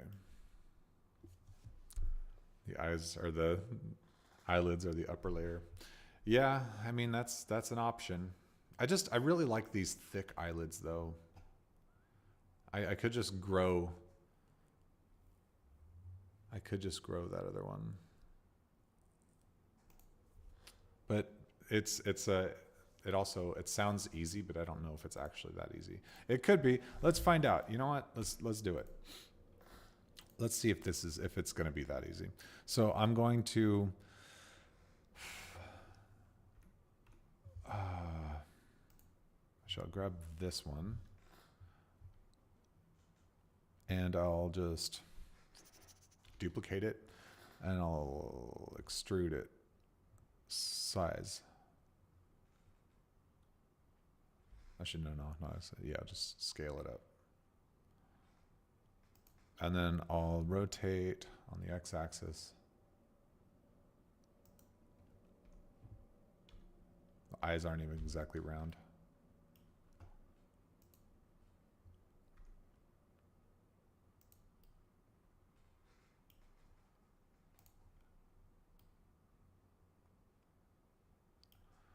Okay, so now if I rotate, yeah, so even the eyes are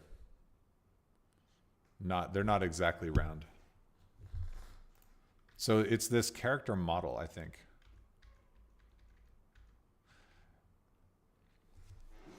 Okay. I have one last idea. This is my last idea. If this idea does not work, I'm not giving this character blinks. Just like, done. No, this is my last idea. I'm going to attach these eyelids back to the character. Okay. So that's back to normal. Here's what I'm going to do.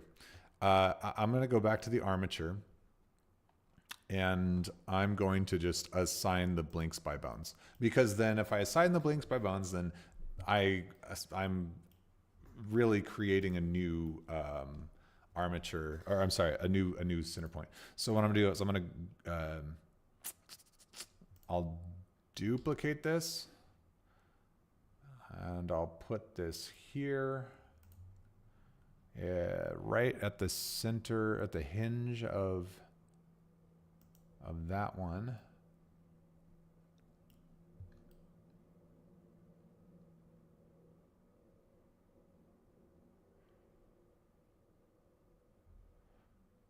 Yeah, right at that hinge.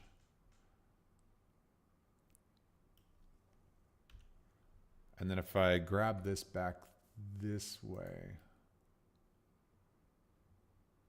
this has to move the eyebrow or the eyes just right.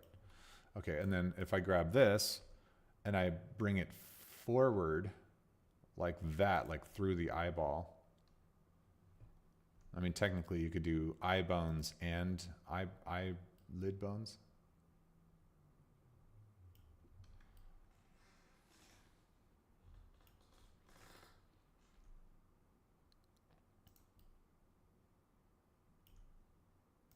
This is kind of ugly, but freaking, I'm trying things, man. And then we'll call this, darn it, eyelid left. And we'll do the same thing again. So duplicate, set it somewhere centered up on the side.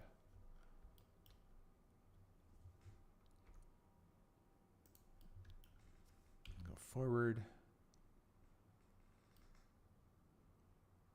and it won't be perfect, but it's going to be maybe a lot better. drag it this way.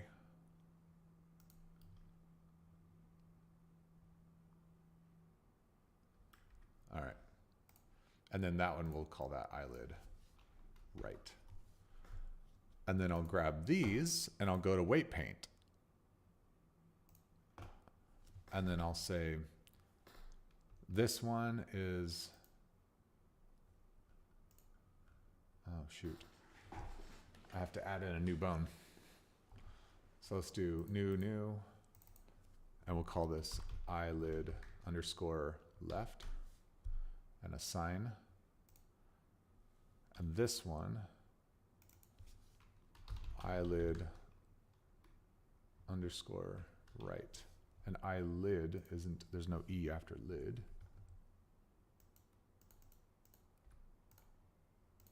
Okay. Now, because the bone should be named the same thing, I think I'll be all right, so long as the bones are named the same.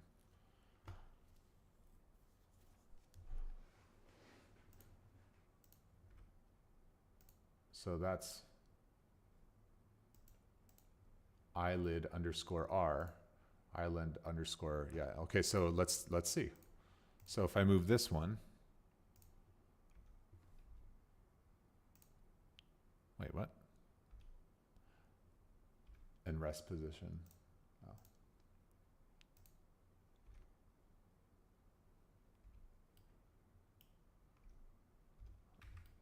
Okay. Darn it. Okay, maybe I got ahead of myself. All right, go back to here. Man, I feel like such a newbie right now. This is good. This is good. If I'm having this many problems with rigging, like that means that like I needed to learn this stuff again. And that's always fun. Like for real, I'm good with this. Okay, so where did my brain leave off? Let's grab that and that.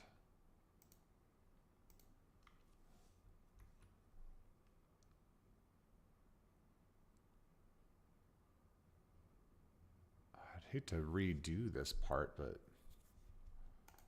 maybe that's what I need to do.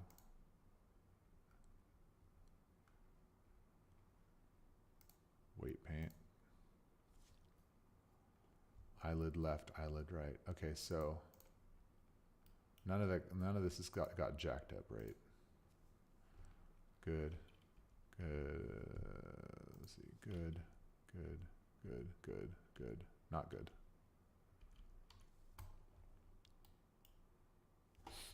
Okay, so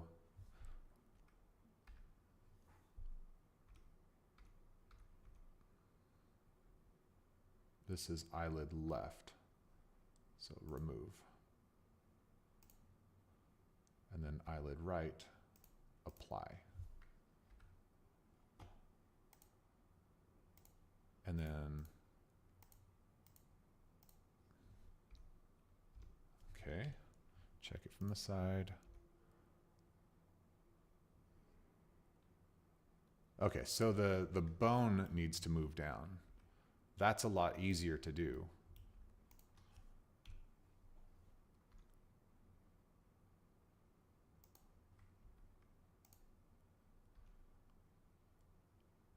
No, it's still doing that weird stretchy thing. No, it's something else. It's not even the freaking bones that are doing this, dude. What the? Oh, what is this? What is this? Oh, man. And what happened to my colors? What happened to the colors of my character?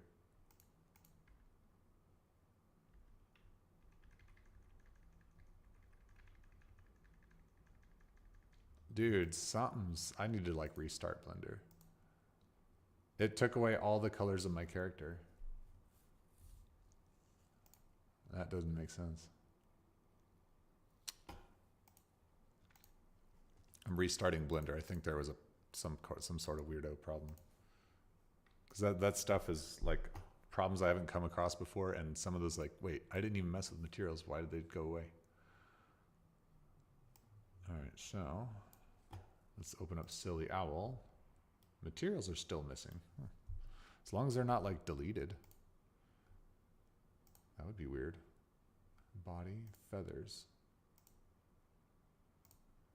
Yo, where's my owl feathers at?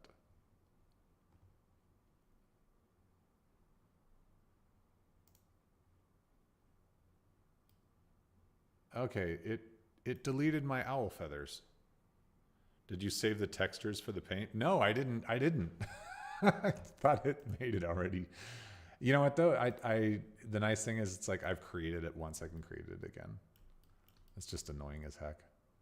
I mean, it's right here.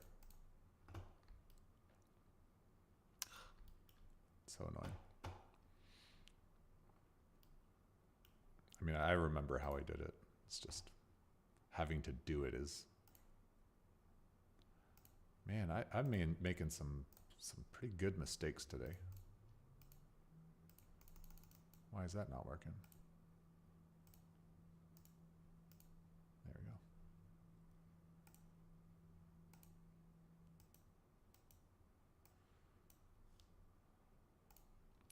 we go. Yeah, no, this isn't really like a common occurrence in Blender, to be honest. I don't typically have problems like this with Blender.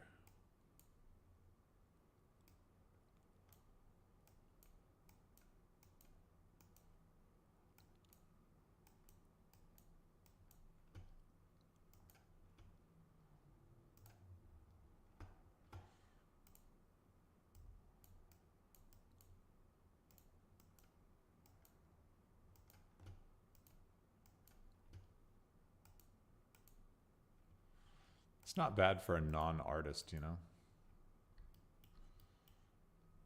I mean, could be better, but who cares?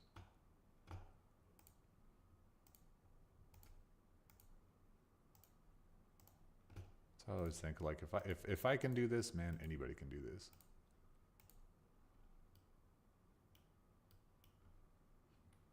I feel like the first time it looked better.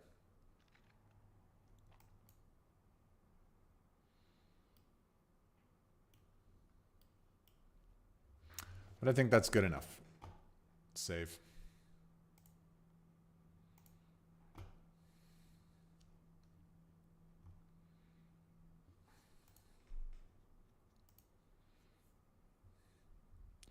As you said, it's good facing these problems, especially on a smaller scale, while not on a big project. Exactly. I mean, it's just my own thing. Yeah, it doesn't really matter. You know, the owl looks good, though. The owl does look good. I'm happy with it. It's a lot better than what it was. We'll have to do like a before and after. All right, I'm going to take a look at the bones and see if they're still having weirdo issues.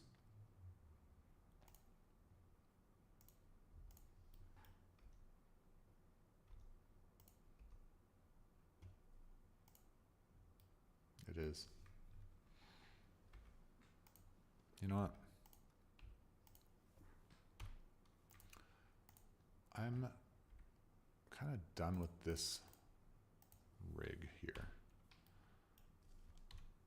I'm going to see.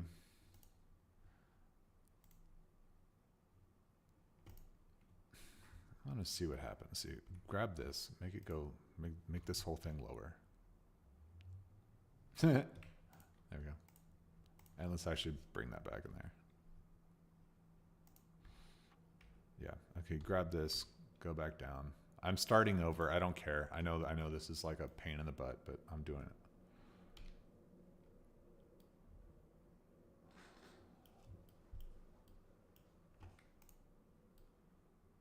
I find it interesting. There's all these like little lines. Yeah, okay, you know what I'm gonna do? I'm gonna export this guy and just like put it together as one mesh and then re-import it, because maybe there's a thing with the GLBs that something just doesn't work well. Who knows?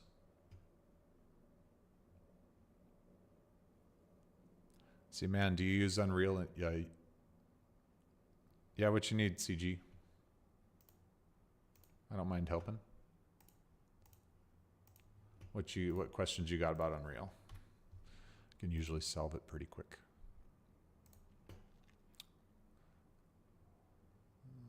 Where did I save that?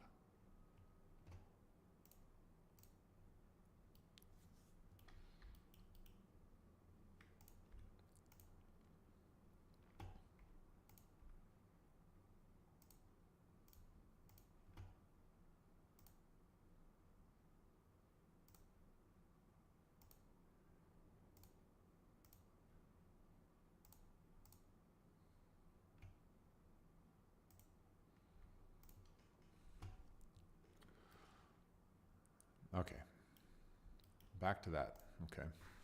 So do the same thing. I'm gonna add an armature.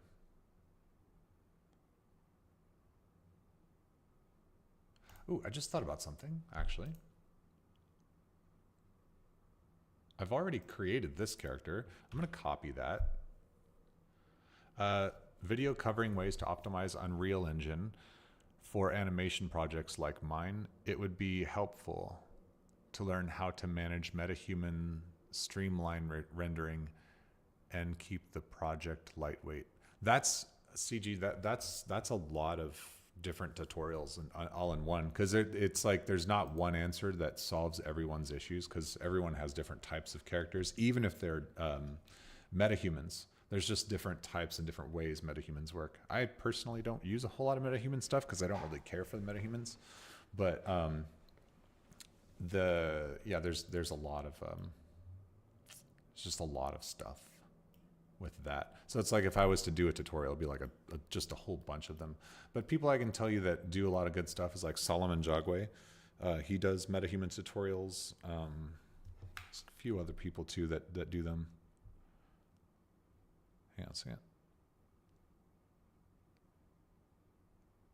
It's got a message from somebody.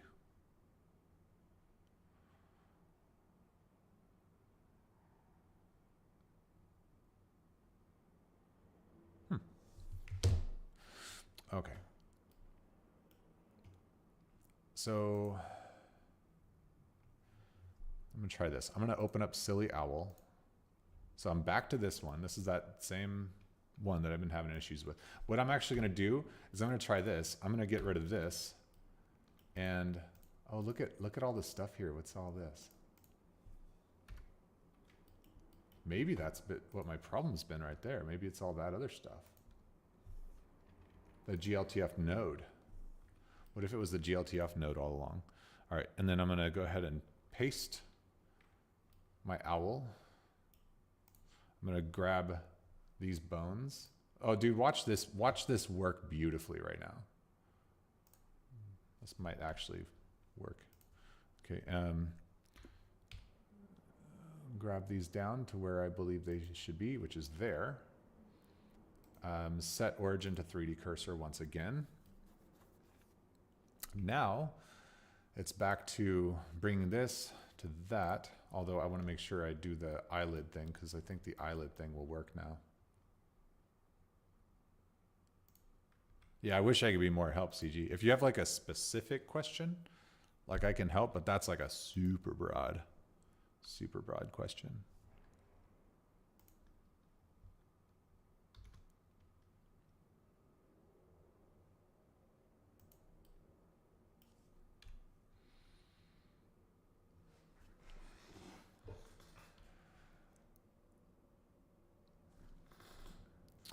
Okay.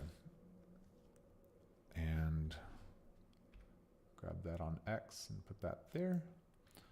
Duplicate on X and put that there. I'm going to keep the eyelids up because there's no need to try to adjust them. At least I don't think so. And that's fairly centered on the eye.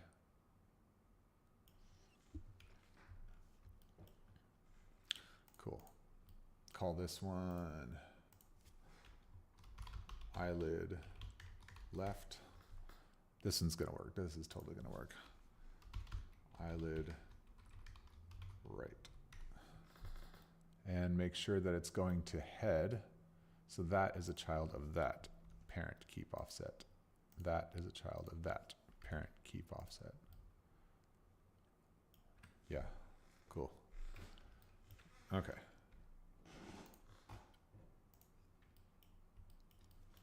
And the eyes, I can rotate the eyes on their own. Although owls don't really rotate their eyes, do they? They rotate their heads. Like you never see an owl move its eyes right or left. They just move their whole head. So I don't even need to worry about the eyes moving.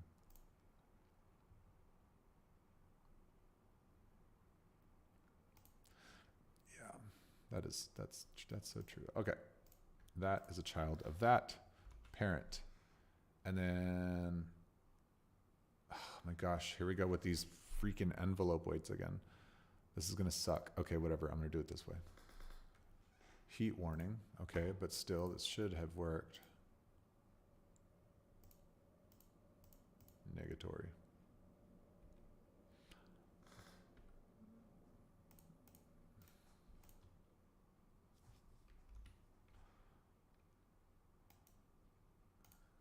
Okay. Great. Okay, so let's see. Head. I hate doing all this again. So tedious, but like, if you want to get things done, do it. You've got to do it. Assign to head.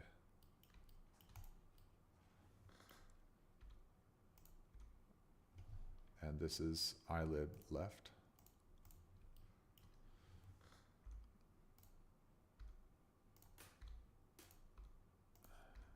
And this is eyelid right.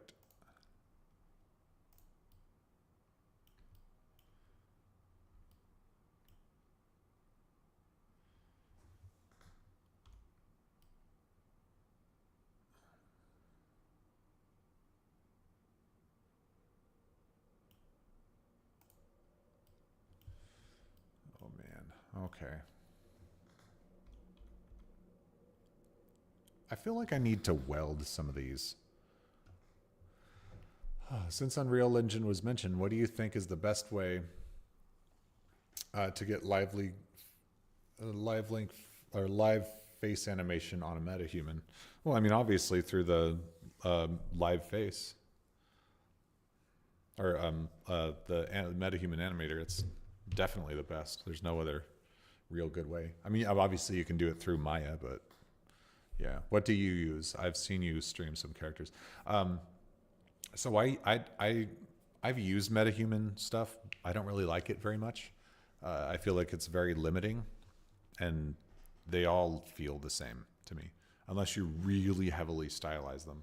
But personally, I use Live Face in the Reallusion pipeline, which is not inside Unreal Engine.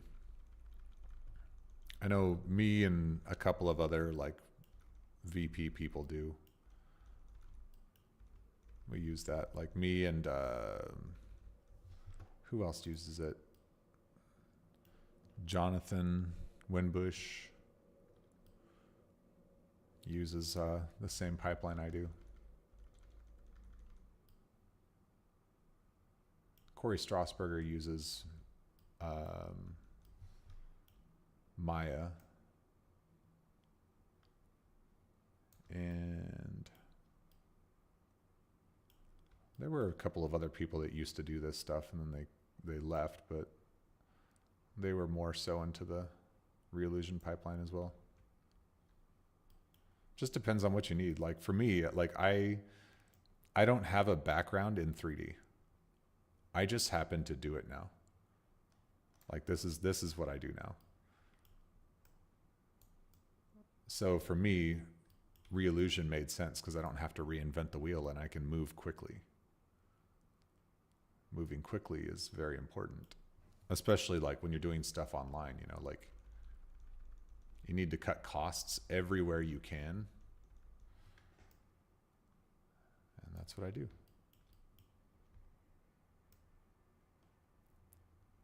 Like I'm focused on, I want to get the job done, because it's fun and because I want to continue to make more projects. And success comes with a certain level of speed and quantity. And a lot of people that aren't successful in this stuff, who try really hard and end up losing millions of dollars, literally, are the ones who are trying to be better than the software allows them to be. I don't know if that made any sense.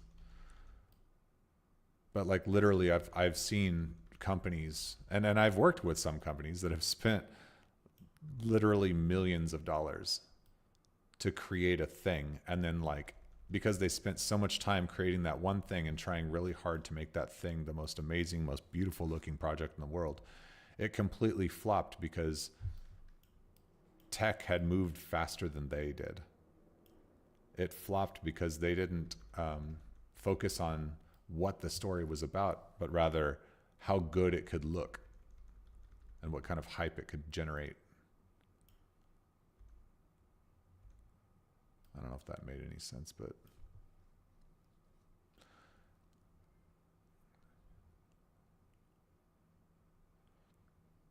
let's see.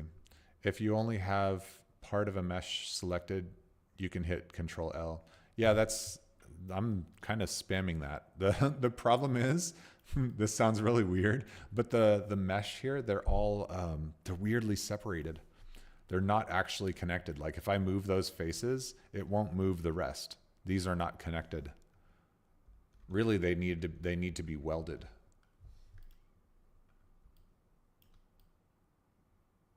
That's why I'm doing it this way. It's really annoying. The good thing is if I'm going this way, I don't have to go back through again. I just do this once. And you'll see what I mean in a minute.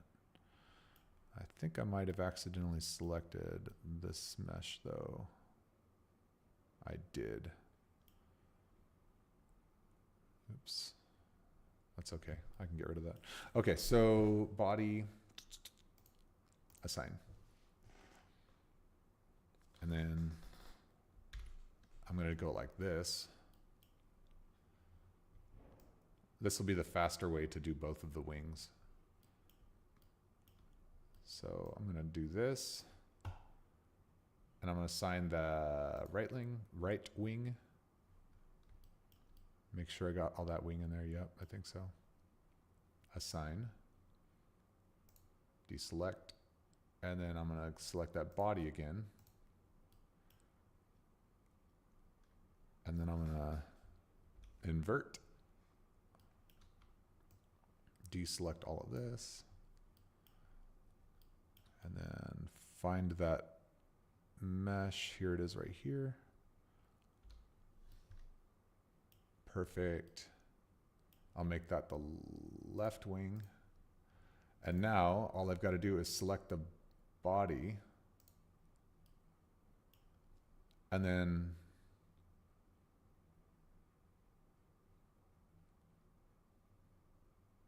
oh, wait, no.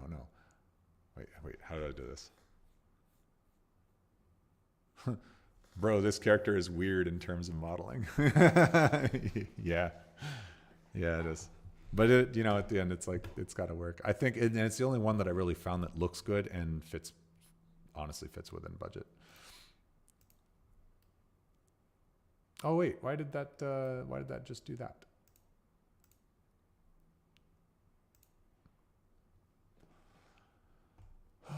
Okay. Okay, left wing, remove. So now if I select left wing, remove, select left wing looks good. Except we have to get that last little bit in there because it freaking falls out. There we go. And then assign. So now left wing is good. Freaking right wing, okay. Select body, select head, go to right wing, remove body and head. Good. I think we are good now. Okay, good. Okay. I just saved. Okay, so now let's check it. God, that was a process. All right. Oops. Am I in rest position? Pose position. Yes. This is good. Except for that inside there. That's easy though. Yep, I knew this is the problem. I knew that was it. Okay. It was under the left wing. Select. Oh, because body is still trying to control that part of the wing. Yes. Okay. Got it. So left wing, select, go to body, remove. There we go. There we go. Okay, last thing we got to do is just make sure that these eyelids work by this. Remember the problem we had? Oops. Dang it. Oh. That's because it did automatic skin weights. All right, let's go. Head, eyelid, left, select. Oh yeah, look at that, okay. There, inverse selection, remove. There, inverse selection, remove.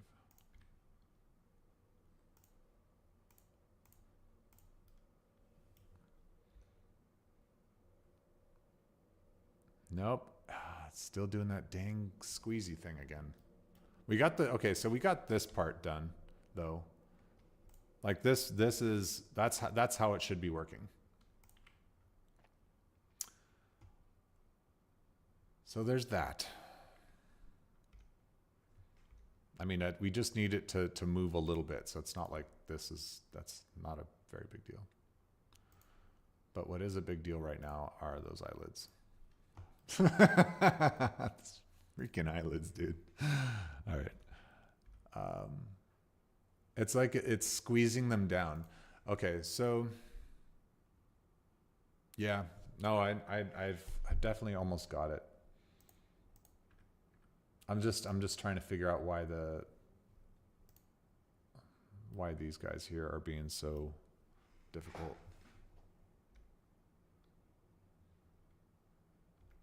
Like, is it just not selecting the whole thing? It's shrinking it. Look, it just shrinks it down.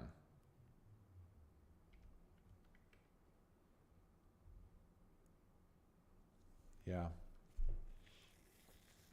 Maybe try to separate them and parent the whole object to the bone. Yeah. Yeah.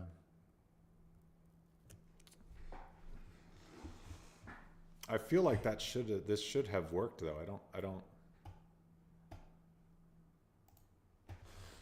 I think I have to take a break. That's what I need to do. I need to get up. I need to drink some water, some freaking water, and go have lunch or something. And then come back and try to solve this.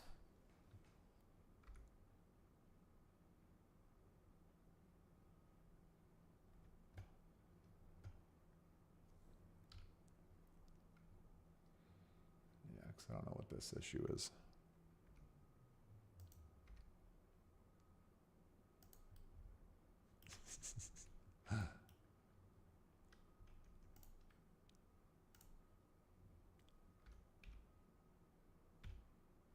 Yeah, that should have worked. Okay, because that's essential. It's a point of origin. What happens if I move them forward? Like, what if that's all it was? Let's see what happens. Yeah, it just shrinks them down.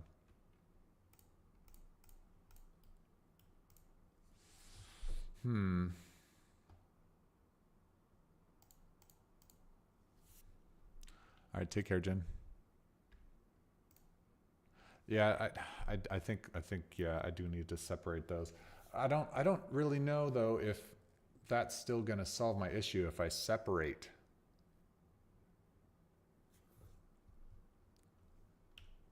What if I... Man, I genuinely don't know this answer. What if I brought him down? I don't think this makes a difference. No.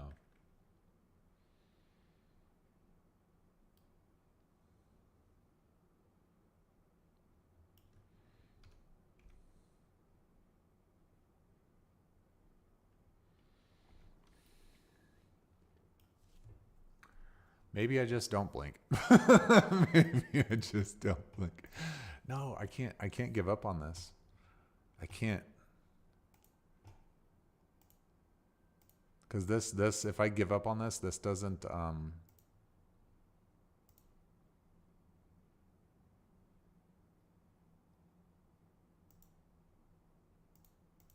what happens if I go around?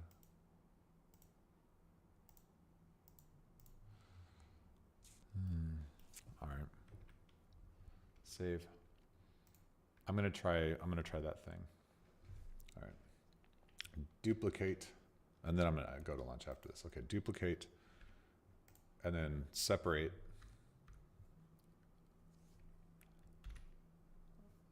Delete that. And then this guy.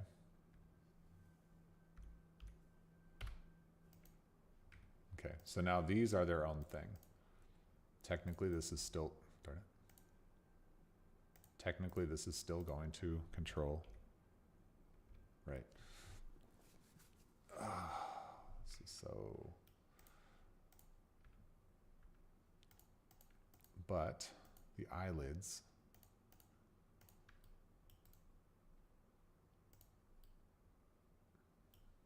What happens now if the origin is to center of geometry? That didn't move them at all. Oh wait, that's repose. No, same thing. Same problem.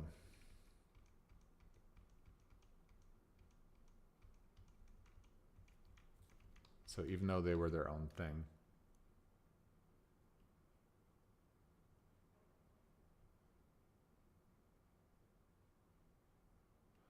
now clear the parent, then parent the bone.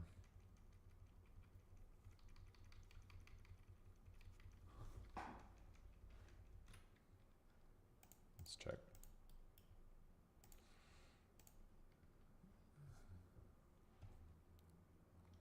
Clear the parent.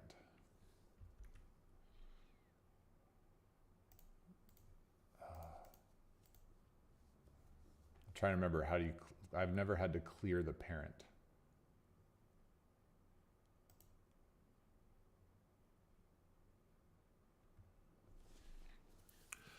Click eyelid, then the rig.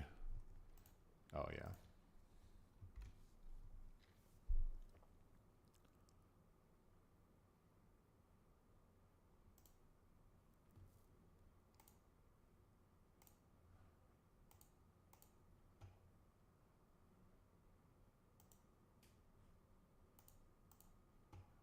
Okay. I reparented.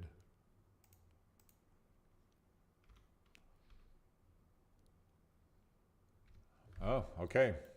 I think you are right. I think that was it. Okay, let's see. Let me get back into this, because I noticed when I moved one, the other one started moving too. Yep, okay, so.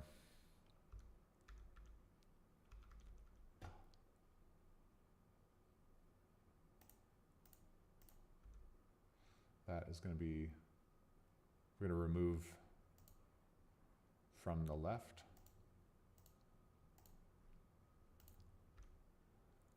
And remove that from right, add to the left.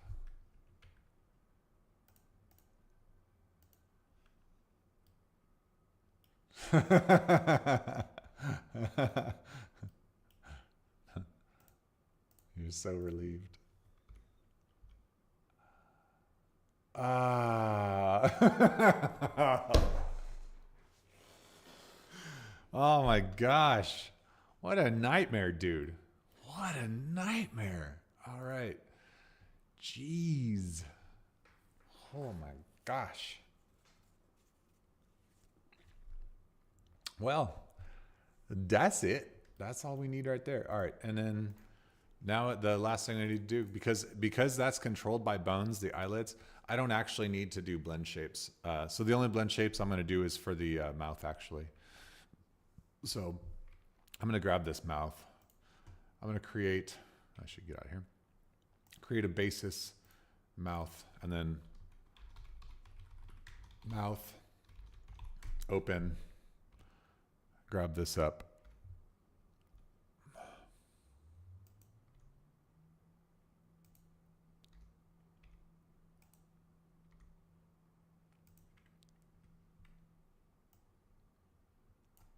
And that's it. That's how he talks.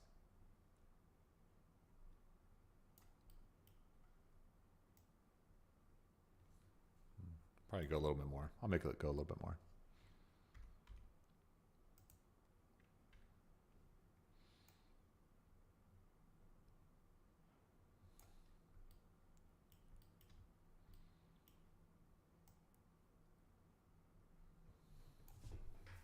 Yep. Oh. Yeah. Ah. That was some work, dude. That was dumb. But didn't have to pay $150. Let's do a before and after, huh? Here's before. Here's what we had before. No rig, no other stuff. Just this. And then here's after. Yay.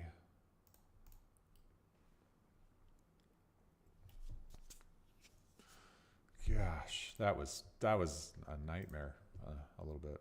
All right, save. Nope. Save. There we go. Thanks. I'm glad the feathers look better. I wasn't sure about the feathers, but wait, did I have them both selected? There we go. And some mesh, selected things, yes, faces. Good, and then SK _ silly owl. Ah, go back to Unreal. Oh, I'm so excited to bring in another character.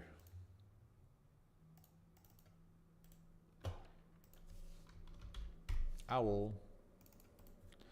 Import. Where did we save that? It was under here. Not Skeletor. That's the old school. I miss doing the He-Man Skeletor stuff. I want to do that again.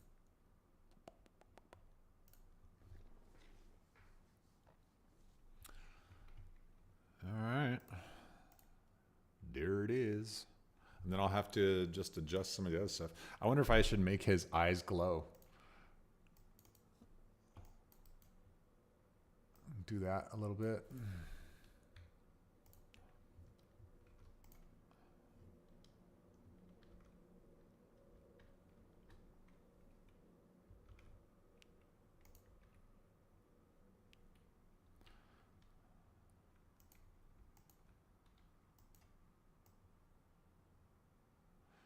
Okay, let's do a little bit of a glow.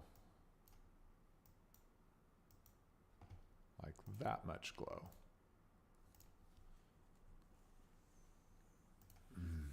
Later on, I'll go back in and like name this stuff, but for now, nah. Ooh, he's a biggin. All right, let's bring him down.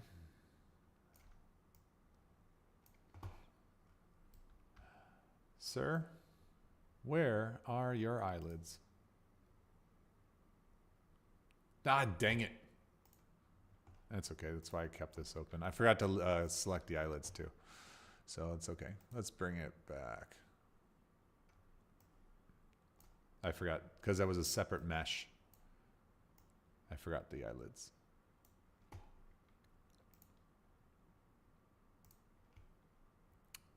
And we'll just do that. There we go. And re-import.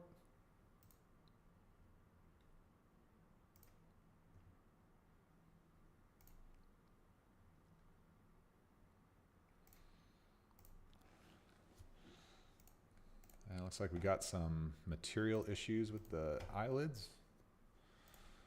What are the material issues? Is it because we did not create a material for said eyelids? Guess not. Good enough. All right, so now what I've got to do is go through and I've got to first, I'm just gonna bring a point light in here so I can kind of see them.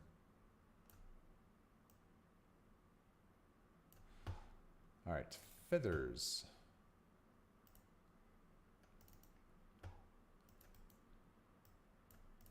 I thought I set this up, but I guess not.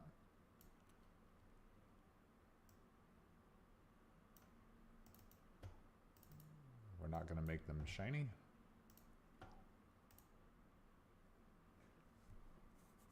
Yep.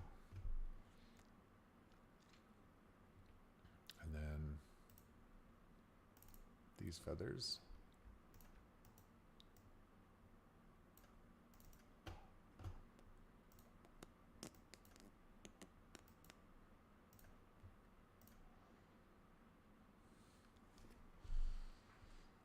So what's the best AI live motion capture service?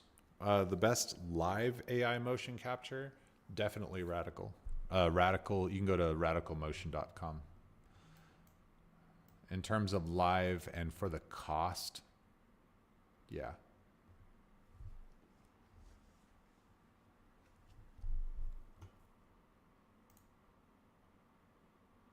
Let's see, and then what did this? Oh, that was for the nose. And that's the eyelids. Oh, okay, I see. Let's take these down a little bit too. I'm just taking down the glow a little bit so that there's still glow, but it's not too much glow.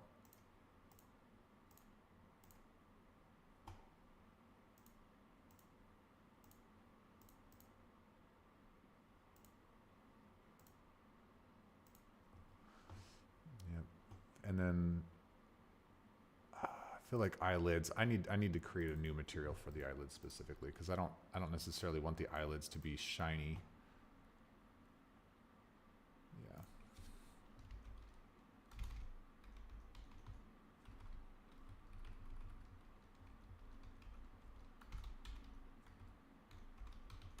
There we go.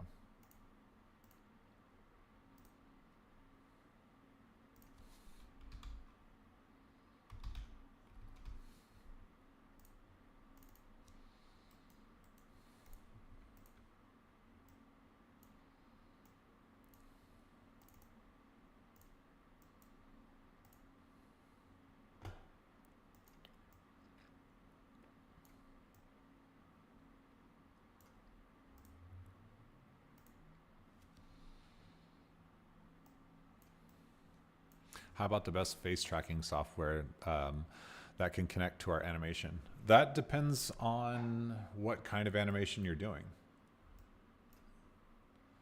Have I ever tried Wonder Dynamics? Yes. I beta tested it a long time ago. It was cool. But I mean, it's like, it's definitely like a shortcut thing. Like if you want to take some like shortcuts. I wasn't super impressed. Like some of my characters like actually flew out the window during testing phase. So I was like, eh. But it also it can be pricey, I guess. And just the way it is, it's weird. I'm trying to be like a more stylized one. So again, when you're doing face tracking, when you're talking stylized, are you talking like Silly Crocodile stylized? This kind of stylized, what I'm doing here with these guys? You know, or is it our like 2D model stylized? Some people say that stylized. Stylized is a really broad term for many things, really. That's a big owl.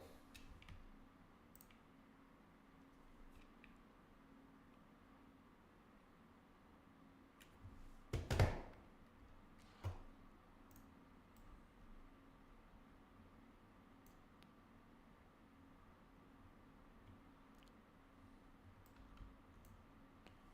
think I need to animate that owl just to have something. For that, I mean, again, I always go back to using Character Creator. You can take just about any character or create your own characters in Blender and bring them into Character Creator.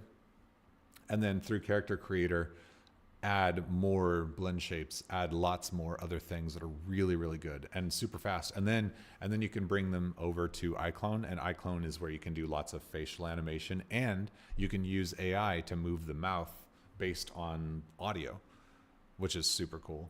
You could even like just take video of a recording from a long time ago and apply that into animation.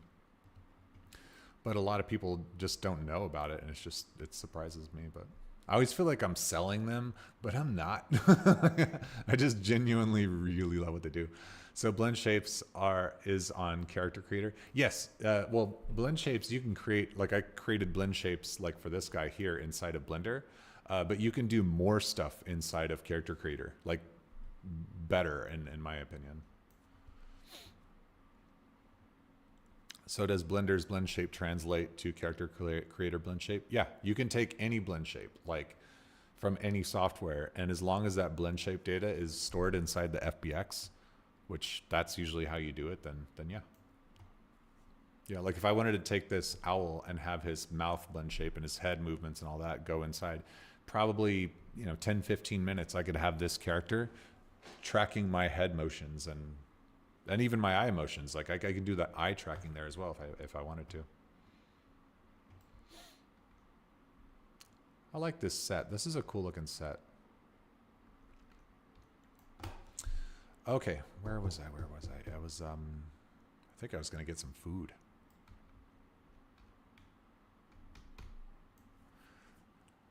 You know what I should do? I should, before I go to lunch, make like a little fun little camera scene that just rotates and rotates and rotates and just kind of, I don't know, does something while I go get lunch. All right, so LS break time. I'm gonna make a short film just for break time. All right. 24. Here we go. This is my intermission. Let's see, back there, and this is gonna be there.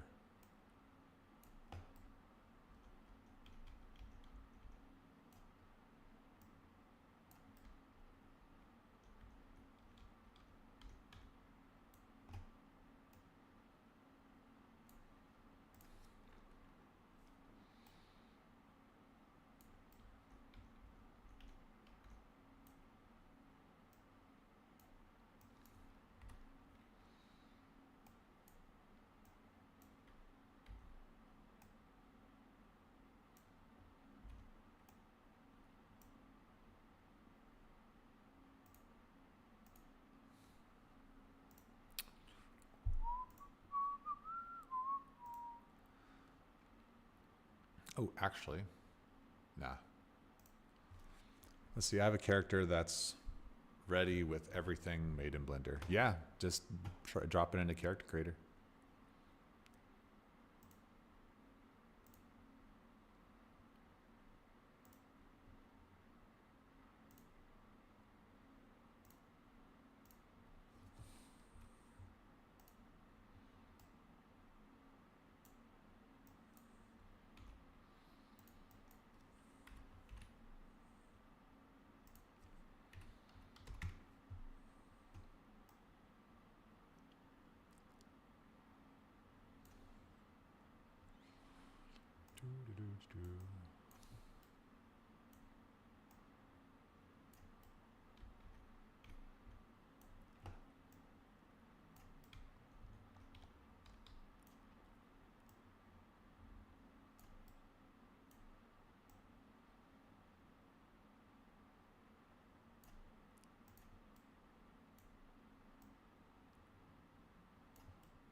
There we go.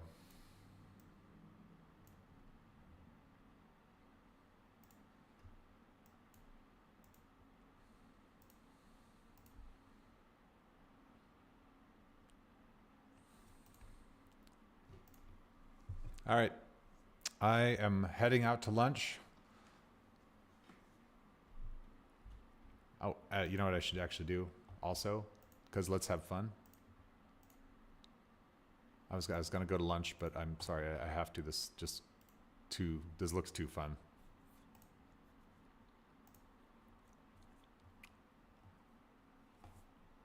I'll grab this guy just for the fun. Oops.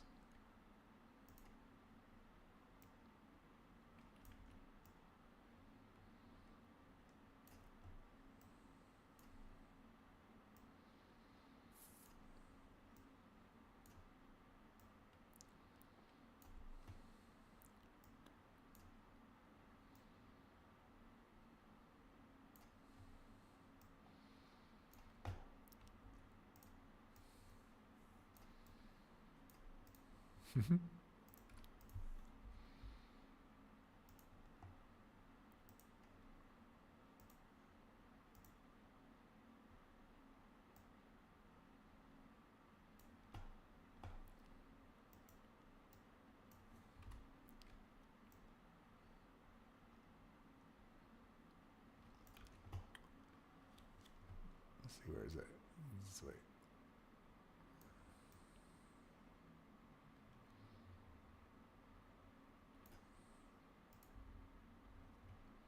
And then the heads always go like all the way around, like.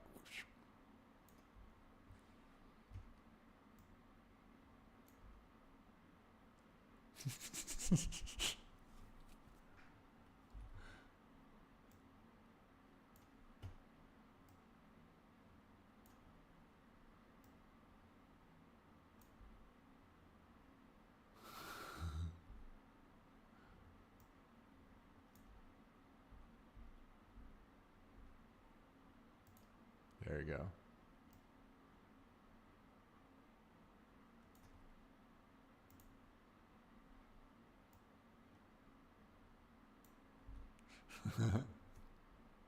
I mean, it's how owls are, though.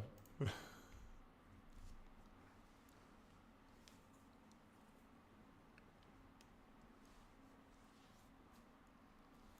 little bit too fast.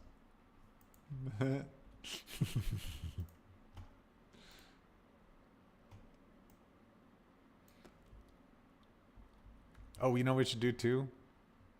Eye blinks. Because we can now, remember?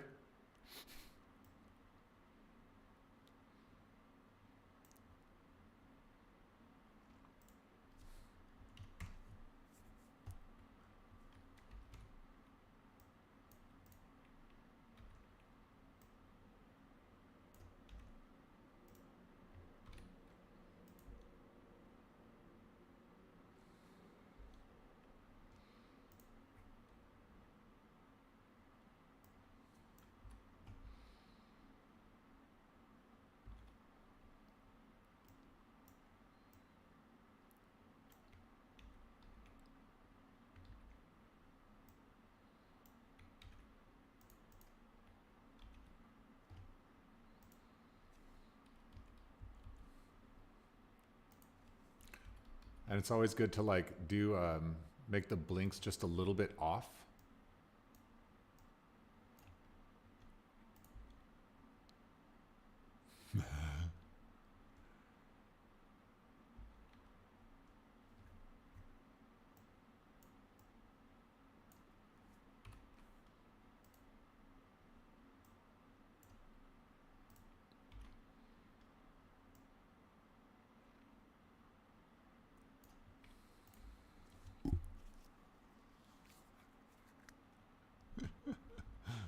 This is too fun.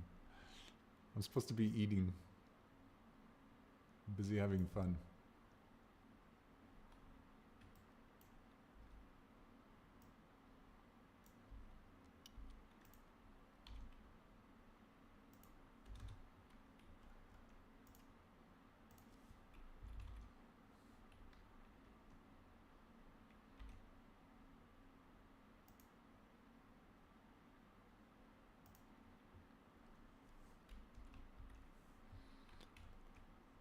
go.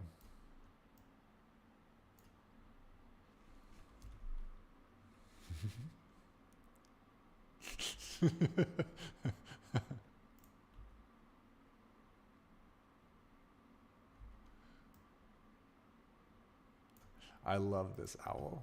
I love him a lot.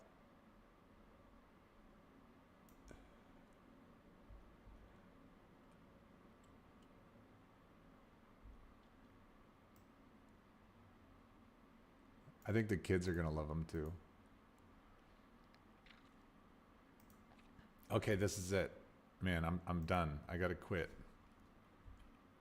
This has got to stop being so fun. I mean, not really. This has always got to be fun, but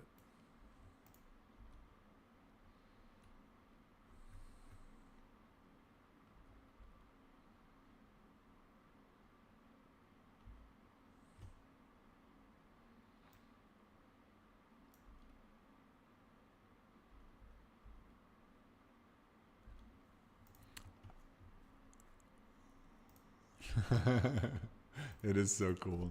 Let's see. And wait, let's get some like some sounds. Let's get some sounds. Too fun.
See, and then I'm gonna find some like chill music.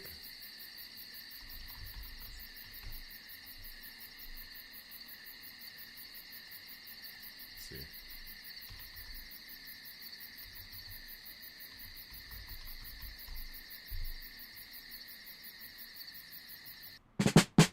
Nope. Definitely not that.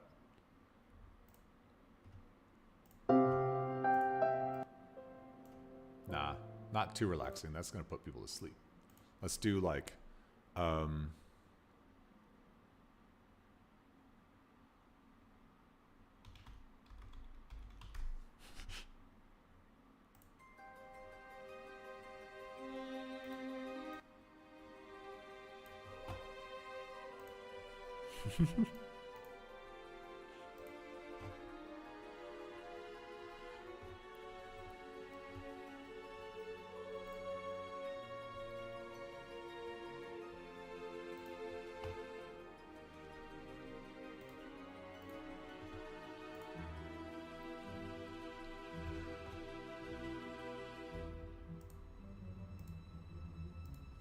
this is so fun.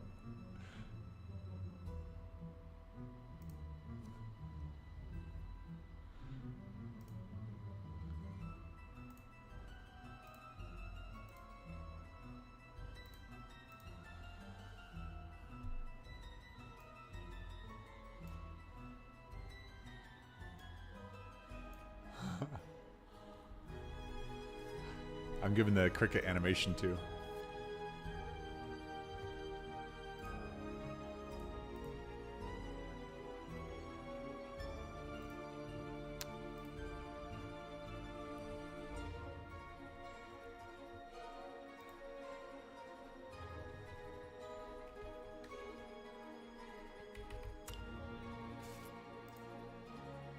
Loud crickets.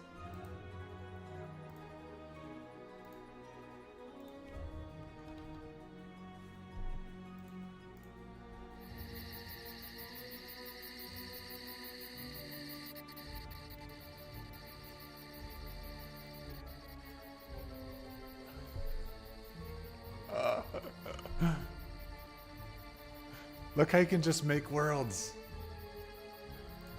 Okay, and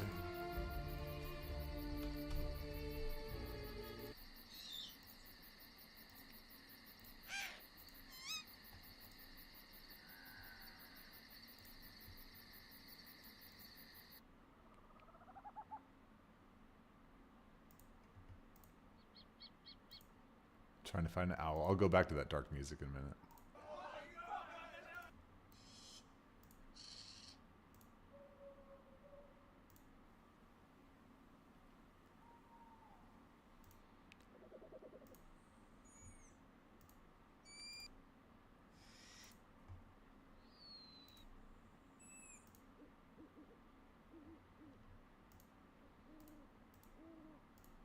There we go.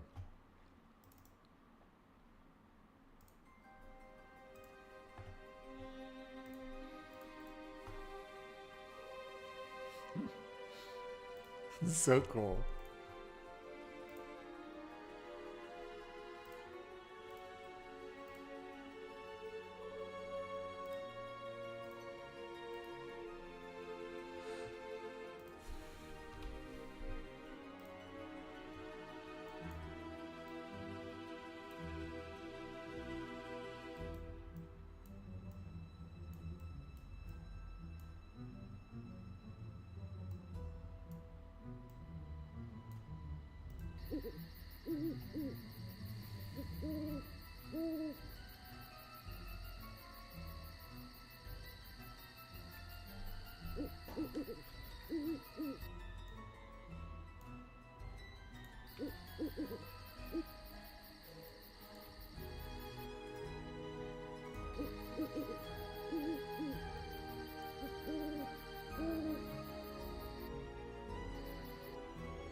And then I put it on a loop.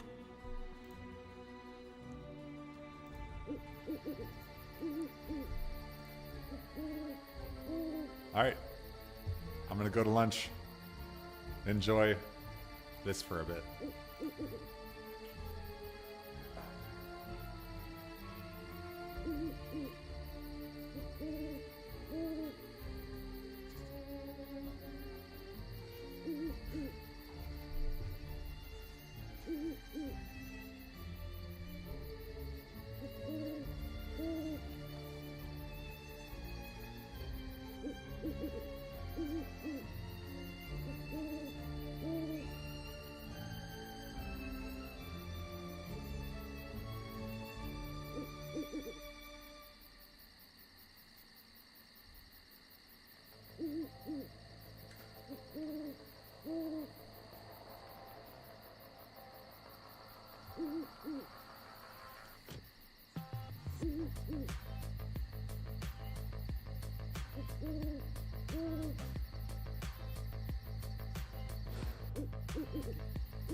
got so epic.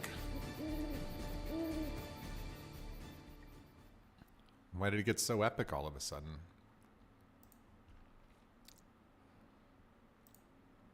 I feel like I heard some pretty good songs in there, actually. All right. Had my lunch. This is so funny, dude. Like I actually had a laugh so hard I cried on my way to lunch. I walked out of my building and first of all, there was no security at this park. There's a park that I have to cross while going to this other building to get some food. There's usually security. Today there was not security. And there was this one dude. This one like really old white dude. He had to have been 80 something years old maybe. And I well, or close to it. And I don't know if he was a homeless guy or just kind of like he was just off. But everything was calm and everything was nice. And he had this like big box looking thing in front of him. And all of a sudden, this big box turns into the raunchiest music you've ever heard in your life. And it's so raunchy, I cannot repeat what I heard. And I tried to look it up on the internet, and I couldn't find anything about where this music came from. But it was something. Not safe for work. And there's all these business people in suits and ties walking through the park trying their hardest to hold a straight face. And I wish I could talk more about it, but I cannot because it's inappropriate. It's so inappropriate and so hilarious. Anyway. Wow, that was something. Am I alone? Or is there anybody still here? I've got like 25 minutes left of today. And then tomorrow I will probably write the song. What the heck? Hey, Michael. Yeah. Oof. That was something. I'm checking the music. There were some songs that I heard that were really good.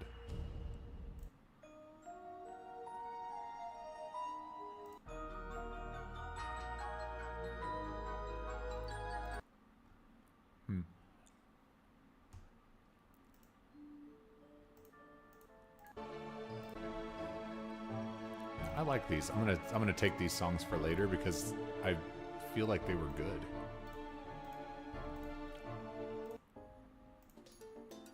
No. I have that one. That's offbeat.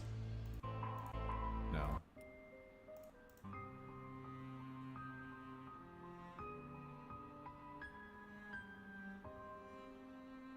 Wait. I used this for something one time. I don't remember what.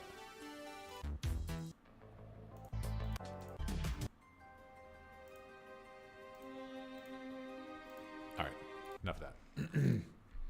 Okay, so I've got an owl and a cricket for this thing. I need one more thing, one more creature. Yeah, old man is wild for his age. You have no idea. I don't even know. I think he just genuinely like did it because it was like, hey, let's see what kind of crazy stuff we can get into. I don't know. All right, frog. Oh, didn't we already downloaded a frog, didn't we? I think I did.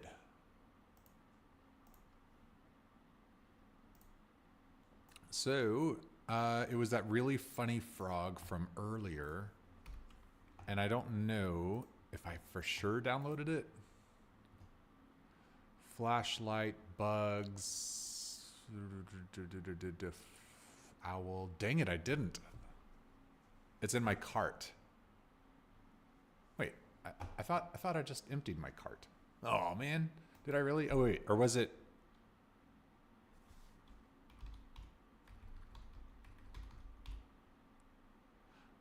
Was it in Sketchfab? Or was it in Unreal?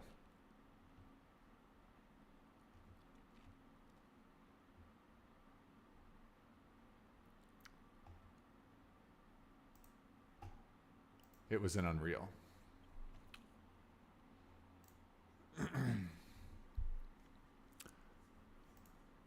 Yes.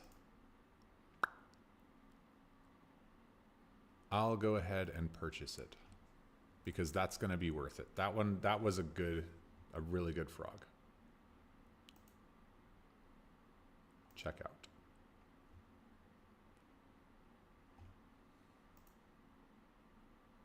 Maybe. Why is it not let me check out?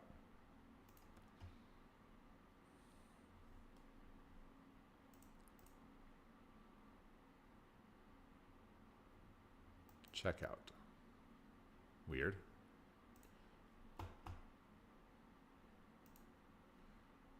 You'd think they would like make it easy to check out. Let's see.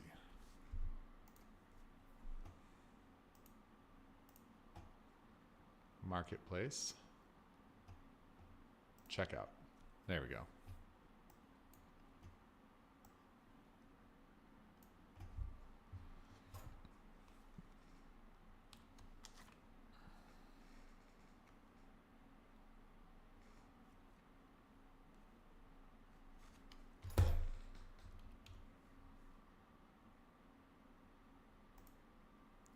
Had to take that off the screen.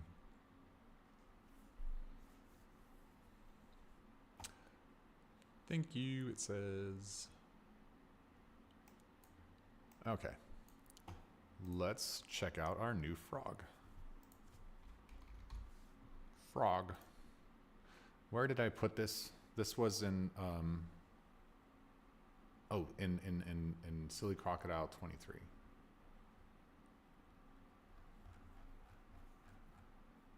Oh my gosh, don't tell me it doesn't work for Silly Crocodile 23.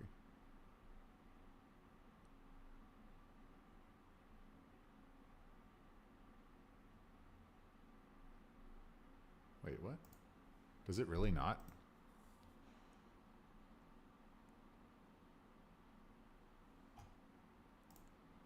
Which one am I in?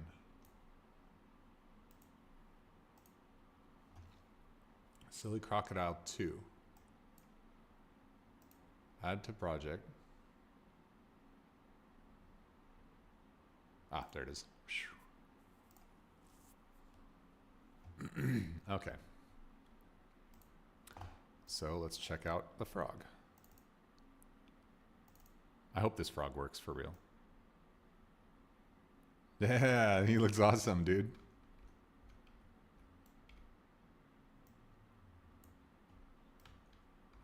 Fits beautifully.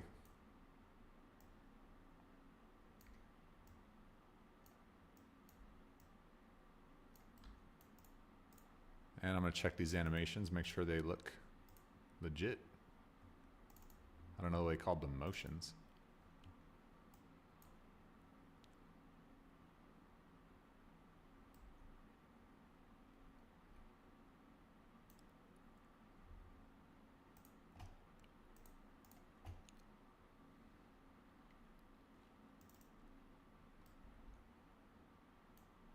Yeah, he's look great. Sweet.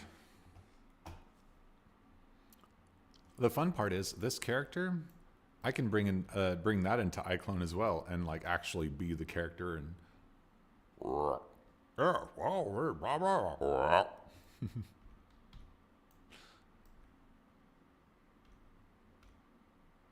got some interesting shading going on. Okay, well, there's that guy. All right, that was easy.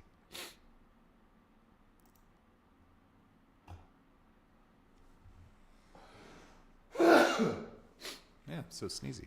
Okay. So thank you. So what other creatures are there at night? Because that's what this is about. These are about night creatures. What other kinds of creatures should I have at night?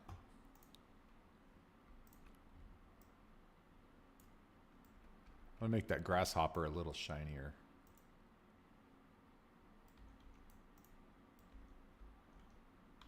So I feel like grasshoppers or crickets, whatever you want to call them, they need to be shinier. I could even like take this if I wanted to make him a true cricket. I could just take this right here and just like make it darker. But then you can't see him. I'm just gonna maybe leave him that color.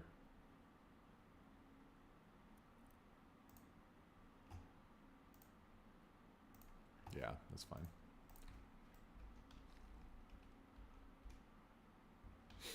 Okay. Ooh, a possum. A bat or a raccoon. Yeah, that's true too. Let me try the possum.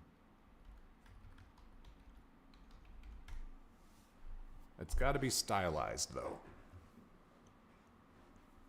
It's got to look like a possum without being too overboard. Oh, perfect. Here's the one we need. This is definitely the right one.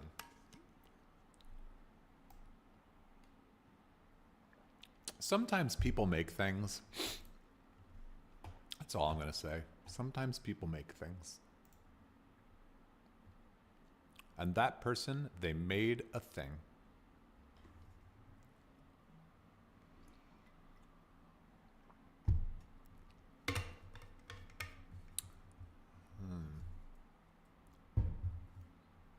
Well, not much in the terms of that. Let's try the regular possum without the O in it.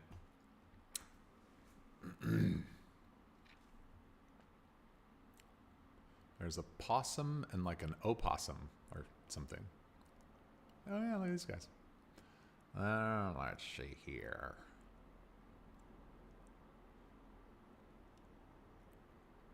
I almost just need to look up stylized animals. Maybe that's what, maybe stylized animal. And what kind of animals will pop up that match what we need style-wise that also happen to be night creatures?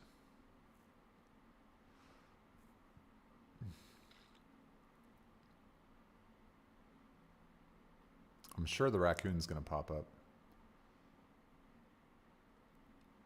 The bat was one I thought about earlier, but I was like, I think bats are actually too scary for kids. Or at least they can be. I don't know how to make them cuter. I mean, there really has to be one that's just like super cute. But I mean, I guess you could say the same for a crocodile. And I made silly crocodile, so. So far, not seeing a whole lot of stylized stuff in the way that I need. Or night creatures.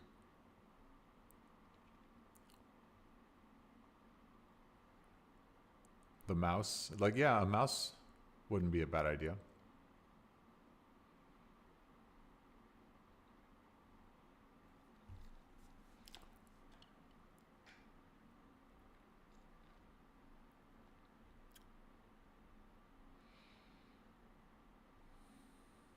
I got about 15 minutes and then I gotta cut out and go get my kids. There's a raccoon. Looks maybe a bit humanoid. But also a bit creepy. I don't know about that one. That's a little too creepy.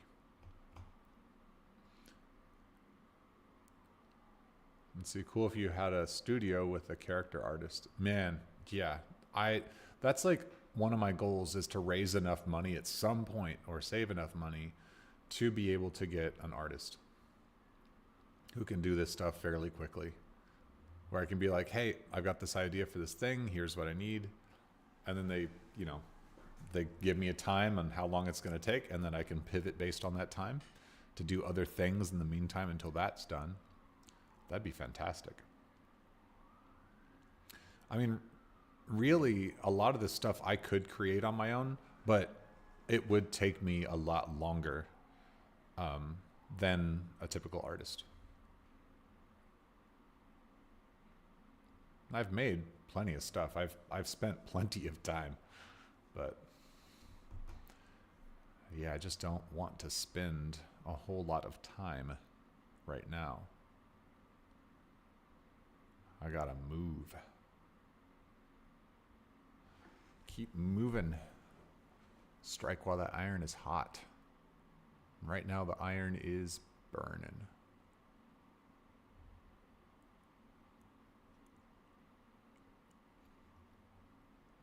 Because really, this is the sad truth of it all. The things that I do, oh, look, there's that same expensive owl. $149, same guy. The stuff that I do, there's not a lot of people in the world that do it. Because a lot of people don't know how to monetize it, or it just has cost them so much money to learn how to do it that they've run out of money to be able to do it. So, I mean, I think there's really only a handful of people in this world who can do this right now successfully. And it's not that like they're the best character artists in the world, because I'm not. It's just that they know how to just do it fast enough and just right enough. And the worst part about all this is, it's like, it's going to stay that way for a while because everybody is so focused on AI. And they think AI is going to solve all of their problems and do all of the animation for them and do all that, when realistically, AI will get them like 60% of the way there. And it'll still feel like AI. But because people won't know how to clean up or change those models or change the scenes in the way they need, they're never truly going to get what they want. And while there will be a market for, some types of AI content, there's a huge hole when it comes to things that are of true emotion. When it comes to real-time animation. But even traditional animation, like, they're really great people and they can do a lot of stuff, man, but traditional animation, it takes a long time and costs a lot of money. And that's why real-time animation is just so much better right now for this sort of thing that I'm doing. I mean, it's not like this is like really the best thing that should be on Netflix or should be in theaters. No, I'm not saying that. I'm saying for like an indie studio like me, being able to just do what I want and tell the stories that I want, it's just like, this is the best way. It's freaking, I've done a lot of stuff, dude. And it makes me sad seeing so many people not able to do it too, because people deserve to do it too. More people deserve to be able to express themselves and create on a greater level. This bat right here is cute.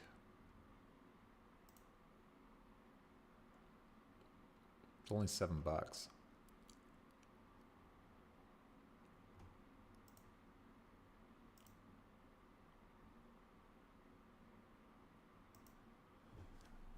But I'm not entirely sure it's what I need. Also, super low FPS.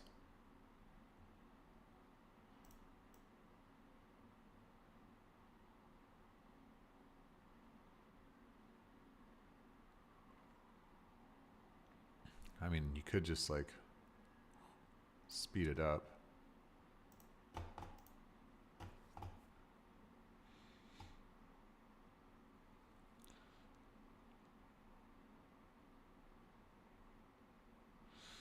Yeah.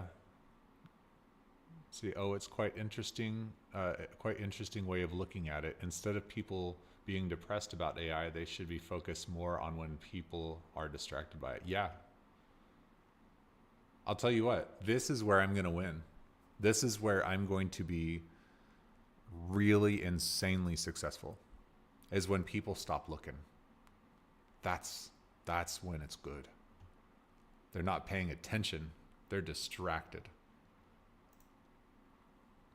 When people forget about this stuff, man, it's like, okay, well, I'm just going to keep making this. The other crazy part is it's like a lot, not all of, but especially early on, a lot of the stuff that you saw that was AI was created by people like me. And it wasn't AI. I had, like, I can't speak much on it, but that's not something that's happening much anymore. AI actually is becoming a good, really, really good thing. But man, early on, it was like, there was a lot of fake. Man, stylized. I'll just put stylized, see what happens. It's going to give me like things and I'll try raccoon. Yeah, I still use AI from time to time, but never for like a major project. If I used AI, or when I use AI, because I do use it, it's like to help me speed up my workflow for like lip animations. You know, like upload a thing, and then it gives me basic lip animations that move, and then I build characteristics off of that base. Or I'll use AI to do 3D modeling when I scan things. So it's not really 3D modeling. It's photogrammetry essentially.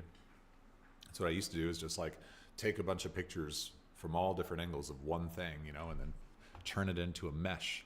Well, now AI can do that, which saves me like a step, you know, and that's really great.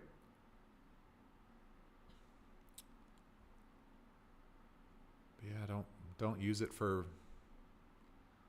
Let's see. Check out Cute Zoo. Okay, Cute Zoo.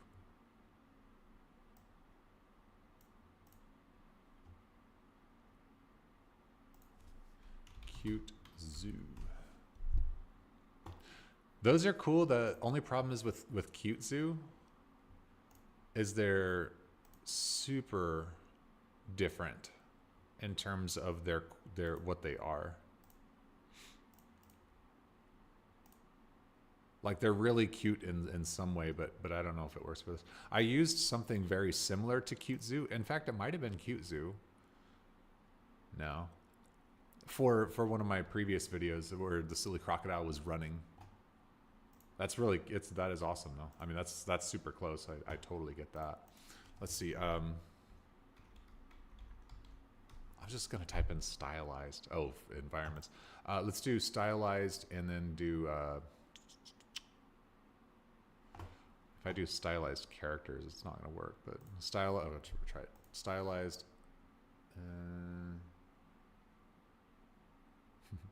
I like how no AI is a tag.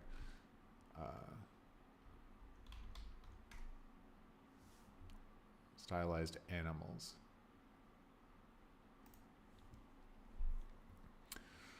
Let's see. Bro, you are a one-man army. A lot of knowledge will help you tremendously when scaling your studio. I hope so. It's not easy though. I mean, it's the hard part about what it is I do. It's like I'll be honest with you. I'm not a businessman. I suck at business. I'm horrible at business. like I do a lot of work, right? Like I've done a lot of client work and all that stuff, but like I'm just not a good businessman. I don't know how to scale my company because I'm so in love with every bit of it, and I don't know how to raise money. I tried doing that. I don't know how to explain myself. I want too many things for my own good. Yeah. Also, I've definitely saw too many people waste so much money trying to monetize this, spending money on artist assets, music, while having zero knowledge. Yeah, well, you know, the tough part about that is, in some ways, you have to spend money to make money, to have the mistakes, to know how to have the answers. I mean, early on when I started doing this, I actually invested a lot of money into assets and all sorts of things. Oh, look, this raccoon. Sorry, pause. This one is not so creepy. The eyes aren't perfect. I'll save it, but I don't know. But anyway, I spent quite a bit of money trying to like just learn this stuff, you know? I pulled things apart, I put them back together. But also like oh, that's a good one. I only bought things that I needed, or that I wanted to make something with specifically. I never just bought stuff to buy stuff because it's popular or because any of that. What about Realusion Content Store under Cartoon Animator? I never used Cartoon Animator. The Content Store, Realusion does have some good stuff, but I'll be honest with you, I don't really like the Realusion Content Store or Marketplace very much. It's like very, very rare that I would ever actually need anything from there, or that anything's like acceptable enough for me to like, you know, like shirts, clothing, stuff like that. Oh yeah, man, I've bought a lot of that, but yeah. But for animals and stuff, no. If I can't find it out here, there's no way I'll find it there. I might just have to be creative with this. I mean, I'm creative with the whole thing. If I can't find a stylized raccoon in the way that I need, then I'm just going to have to like roll with what I got.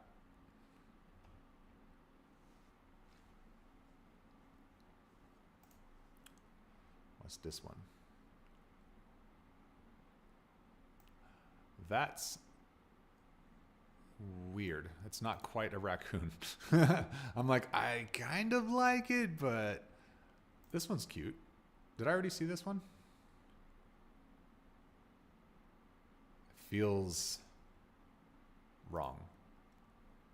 Close, but feels wrong. Like if it feels creepy, I will not buy it. If it's like, okay, that's cartoonized enough, like stylized enough, I'll get it. And if I can like change it up in a way that'll make it more fun, that is just somebody's work, and that's not gonna do. Well, darn.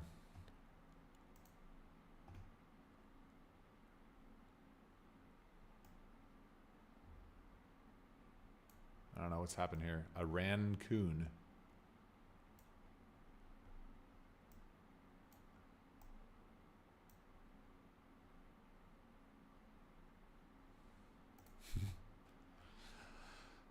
All right, friends. It is 8:30, 2:30. It's time for me to get going.